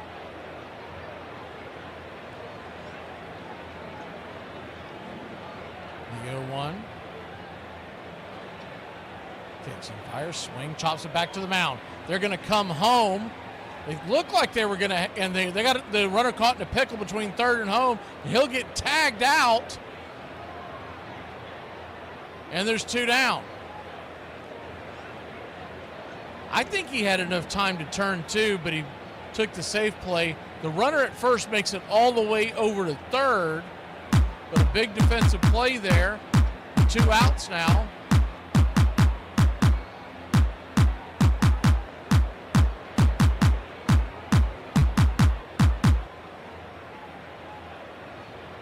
The ball came back to the mound. Pitcher chased the runner back to third. They had it in a pickle, so scored is 1-5-2 put out. I don't know what the runner was doing. He was running. He ran out of the base paths so far that he went behind the umpire. But anyways, yet second and third, and they're going to go ahead and intentionally walk Willie Calhoun, which this is an interesting move because Calhoun is 0 for 5 on the day. He is a left-handed bat, but he is 0 for 5, batting just .222 in the series. They're walking to get to Gill. So you're going to have a single should win the ball game, an out should win the ball game. Only thing that sends us to extras would most likely either be a wild pitch, some kind of an error, balk, something. A base hit, the runner in second should be off to the races. So bases loaded, 2 outs. The game right now is at the plate. First pitch on the way, swing, fouls it away. Ducks all over the pond.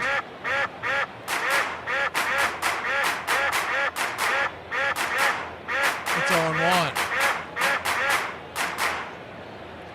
Righty-righty matchup. Crowd is at their feet. The 0-1. Both teams are at the top of the steps ready to dogpile. The 0-1 pitch. Swing, chops it over to third. Just foul. It's 0-2. So Rojo down to their last strike. Trailing 11-10. Bottom of the 10th.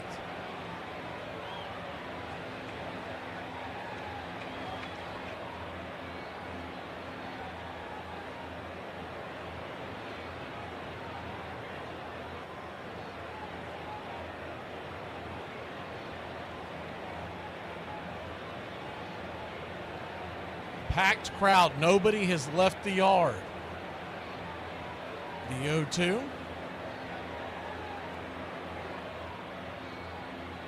Brings it. Swing! That ball's laced down the left field line. Just foul.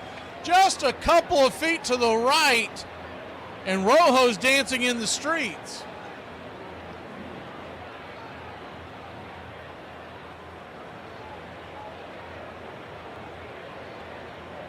I mean, just misses down that corner. And it would have bounced for days.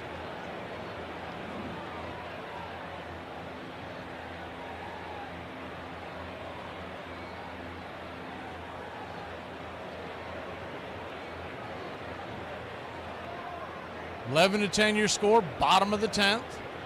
The 0-2 count. Verde clinging to a 1-run lead by their fingernails.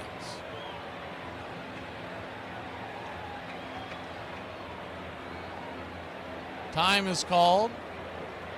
Gill steps out of the box. Once again, he's 2 for 5 on the day with the run scored. 2 strikeouts, but he's batting .316 in the series. You really paint your pitcher in a corner too, because you don't have any room to wiggle. The 0-2 count. Chavez looking in. This is his 15th pitch of the inning. The windup with the high socks. The pitch. Swing! Pops it back, foul into the crowd behind home plate. We'll do it again, 0-2.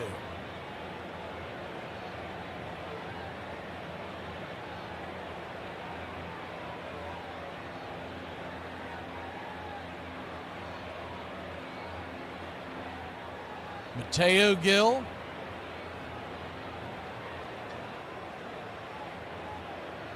Choking that bat up. He'll call a quick timeout with an 0-2 count. This will be the 5th pitch of the at-bat.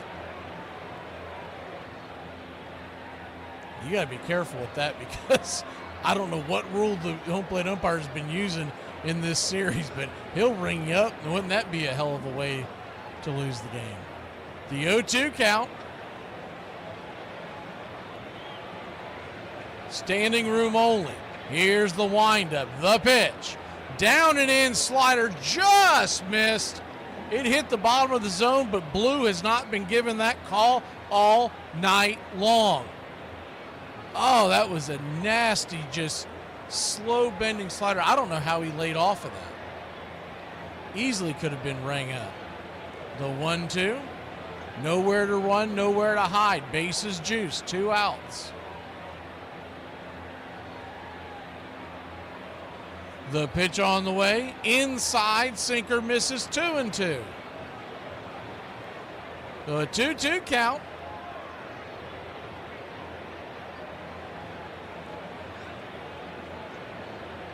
Chavez.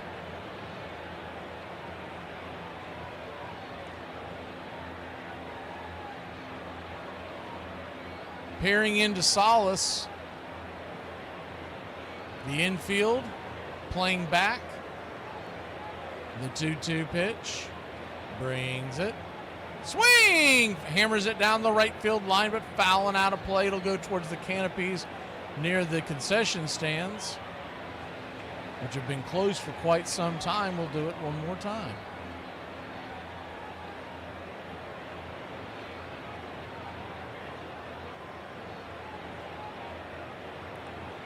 The 2-2 count.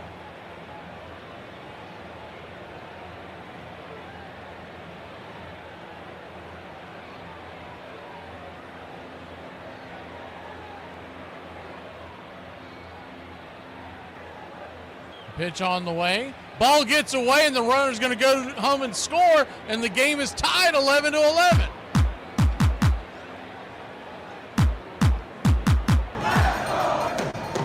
Wild pitch moves the runners.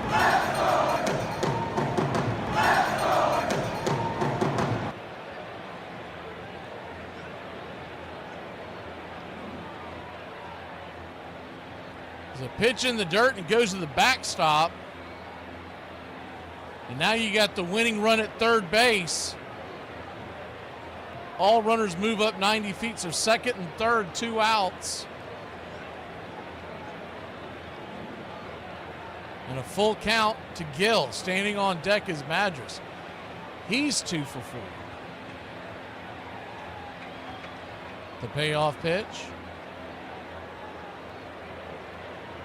Swing, chops it over to third, and just rolls foul.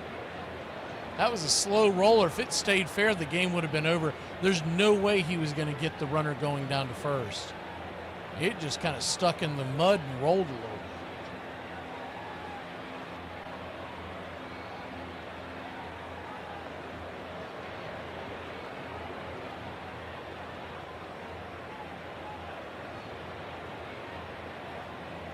So Full count.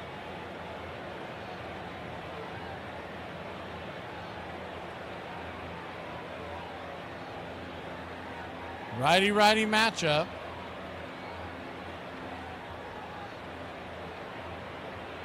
Comes set. Another timeout by Blue. He definitely doesn't have dinner plans, that's for sure. Full count, runners at second and third, 2 outs. Gill trying to work his way aboard or slap one and end this.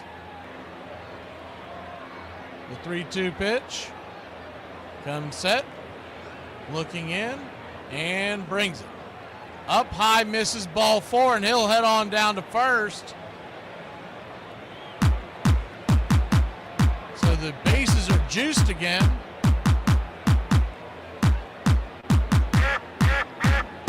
Ducks all over the pond. And the winning run just 90 feet away. An error, a walk, a balk, a base hit. Wild pitch, pass ball, anything would end this game. Verde trying to push it to an 11th inning.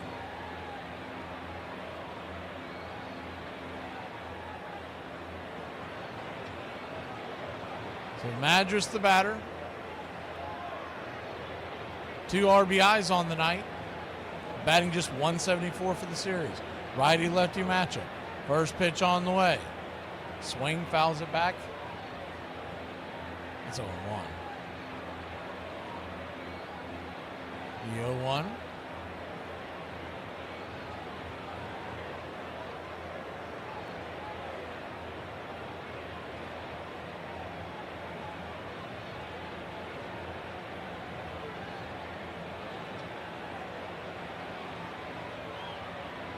Comes set.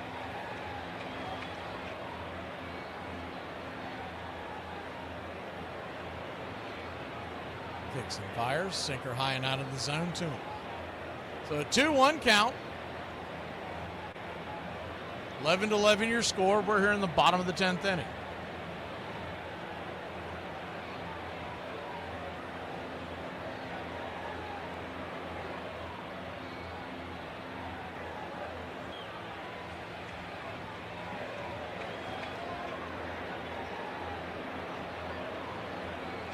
The 1-1 pitch, swing, fouls it straight back. It's 1-2. Gill at first.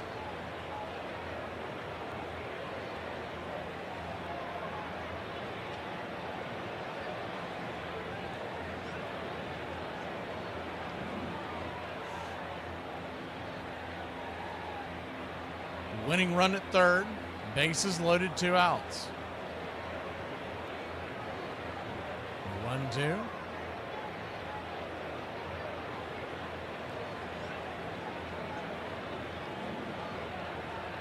Fans are on their feet, waving their hands behind home plate. The 1-2 pitch. Down and away, 2-2.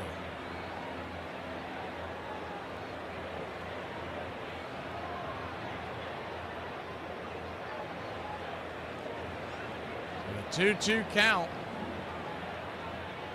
Not that it matters, but another ball here would load the count up, and the runners would be on the move.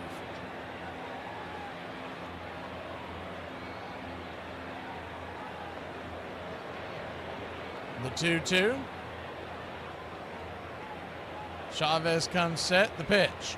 Down and away. The ball gets away. Ball 4. It's going to wild pitch. And they're going to walk it off. Red wins. Red wins. The red team wins. Rojo, Mexico walks it off 12-11 in the bottom of the 10th inning. What a finale. What a series. This Caribbean series, if you haven't enjoyed yourselves, I don't know what the hell's wrong with you. What a great series. What a great game. Congratulations to Rojo, Mexico.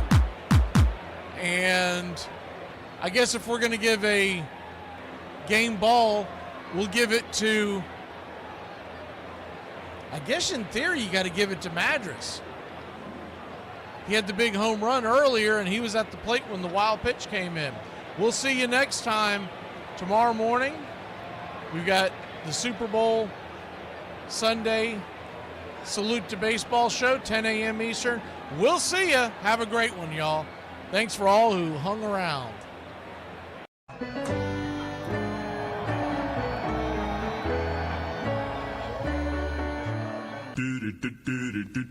Goodbye, sweetheart. Well, it's time to go. We're back tomorrow with another show. Well, unless we're fired, we'll talk to you then. Goodbye, sweetheart. Goodbye. Goodbye. Guys and gals, it's time to go. We'll see you on the next show. Same bat time, same bat channel. It's closing time, y'all. You don't have to go home, but you can't stay here. Have a great one. On your way out, please like and subscribe. And don't forget to tip your favorite bartender. We'll see you. I'm Mac McGee, signing off for Braves Country Radio.